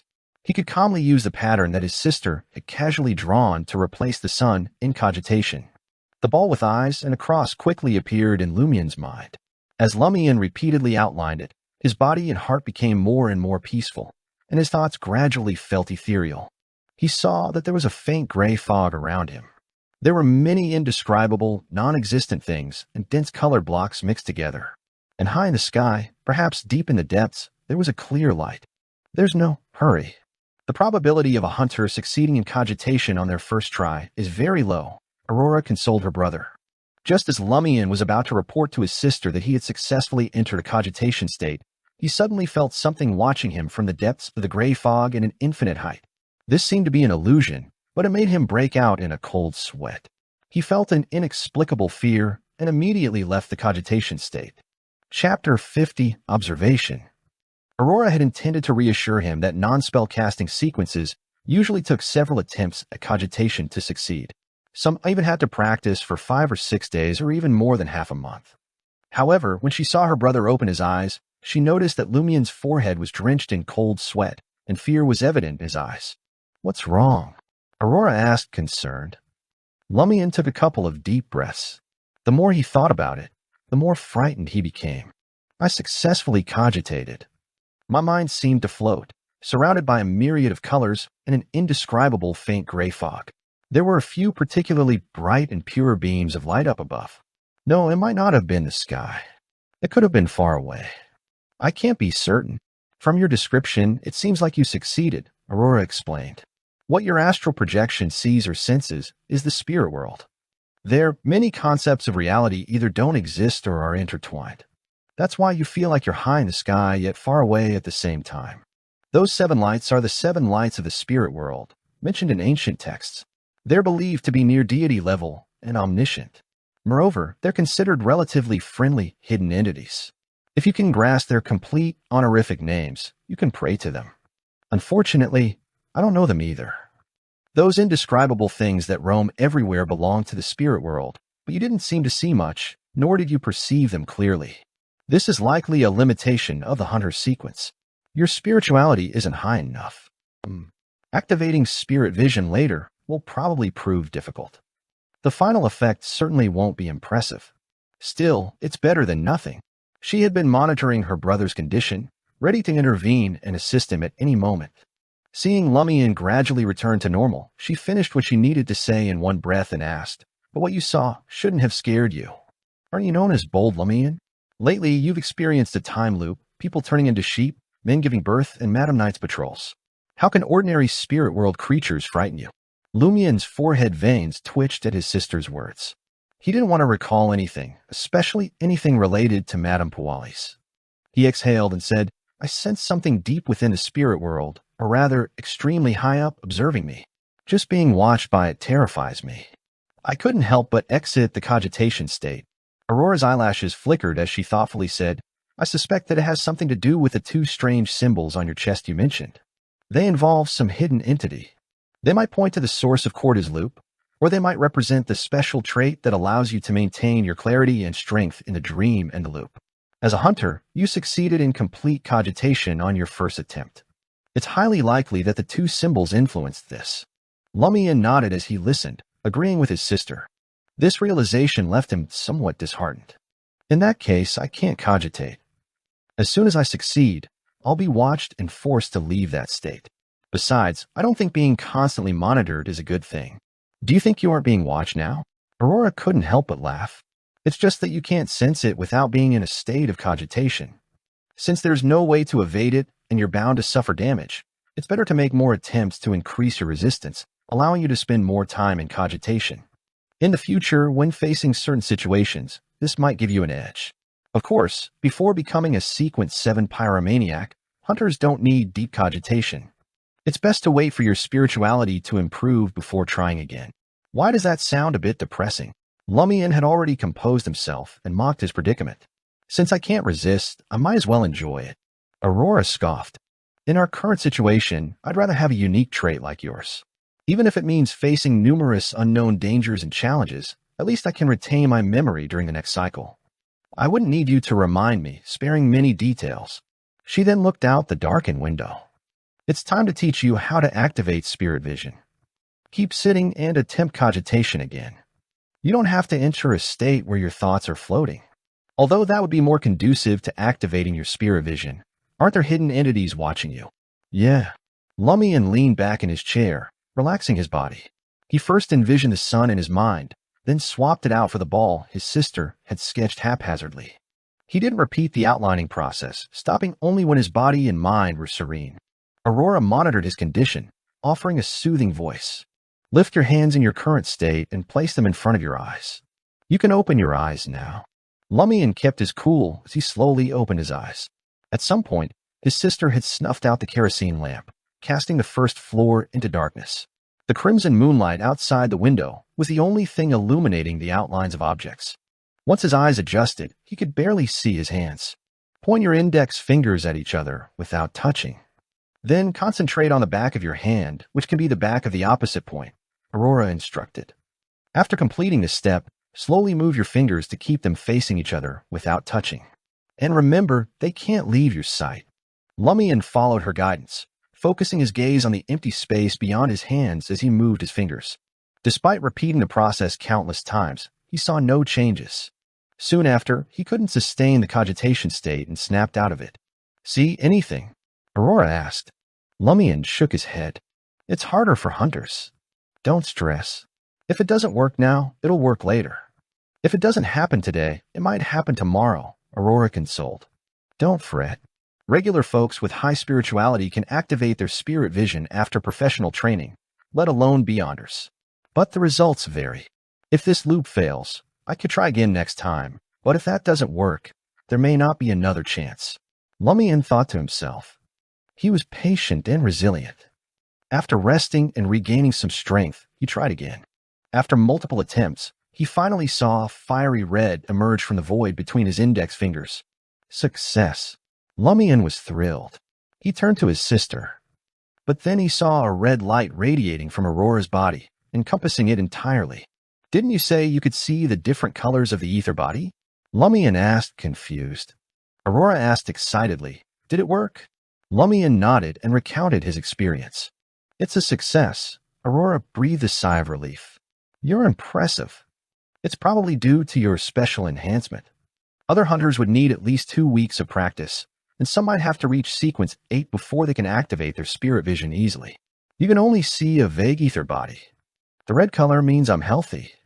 You won't be able to see much else with your soul body's current strength as a hunter. She pulled out a tiny ink bottle and unscrewed the cap. Let's see if you can see white paper. Lumian focused and saw a transparent bubble emerge from the bottle. It was similar to the bubbles he made while blowing soapy water, about the size of a fist and tinted red by the moonlight. He could barely keep track of it and feared losing sight if he blinked. The bubble floated towards Aurora's palm, which she scratched with her thumb, causing it to contract and expand. Lumian composed himself and reported what he saw to his sister. It's blurry. Aurora shook her head. A hunter's spirit vision is limited. You can only perceive basic ether body concepts and creatures like white paper. Most things are invisible. It's better than nothing, Lumian replied with what his sister had just said. Having never experienced a stronger spirit vision, he was rather content with his current situation. Aurora instructed Lumian to use cogitation to stop his spirit vision from deactivating and to establish simple activation and deactivation triggers. Lumian practiced repeatedly until he mastered the method but never succeeded in the express key Aurora mentioned. He only vaguely understood the concept. Take a break. We'll monitor the deputy padre later for any anomalies, Aurora advised, noticing Lumian's pale face from depleted spirituality. She urged him to rest. They ascended to the second floor and lit the lamp in the study. Lumian dozed off in a recliner while Aurora read, waiting for night to deepen. Lumian quickly fell asleep in the recliner, while Aurora casually read her book, waiting for the night to get deeper. Lumian eventually fell asleep and forced himself to remain sleeping instead of exploring the dream world. Aurora woke him up shortly after. We can observe the deputy padre now. Okay. Lumian sat up and faced his sister. Aurora opened a miniature ink bottle and stroked white paper with her right hand, her eyes darkening. With the aid of the contract, she recited in Hermes, "My contracted creature, bear the uniqueness of my eyes." Lumian couldn't understand or see anything without his spirit vision. He waited patiently. In mere seconds, Aurora withdrew her hand and sat down. White paper is on its way to the deputy padre's house. Lumian inspected the scene and noticed that his sister's eyes reflected trees swaying in the dark, not the study or himself. The trees were left behind swiftly. That's what white paper sees, Lumian realized. Aurora took out a mirror coated in mercury and sprinkled it with light white powder. The powder quickly bloomed with light, covering the mirror with an aqueous layer. In the water, the deputy padre, Michel Garriga, appeared. White paper had reached the target's room and peered through a glass window. Michel Garriga slept soundly, his eyes closed and breathing steady. Aurora and Lumian waited patiently, observing from all angles with white paper. Suddenly, Michel opened his mouth slightly, and a blurry, transparent figure emerged. It was a lizard-like thing.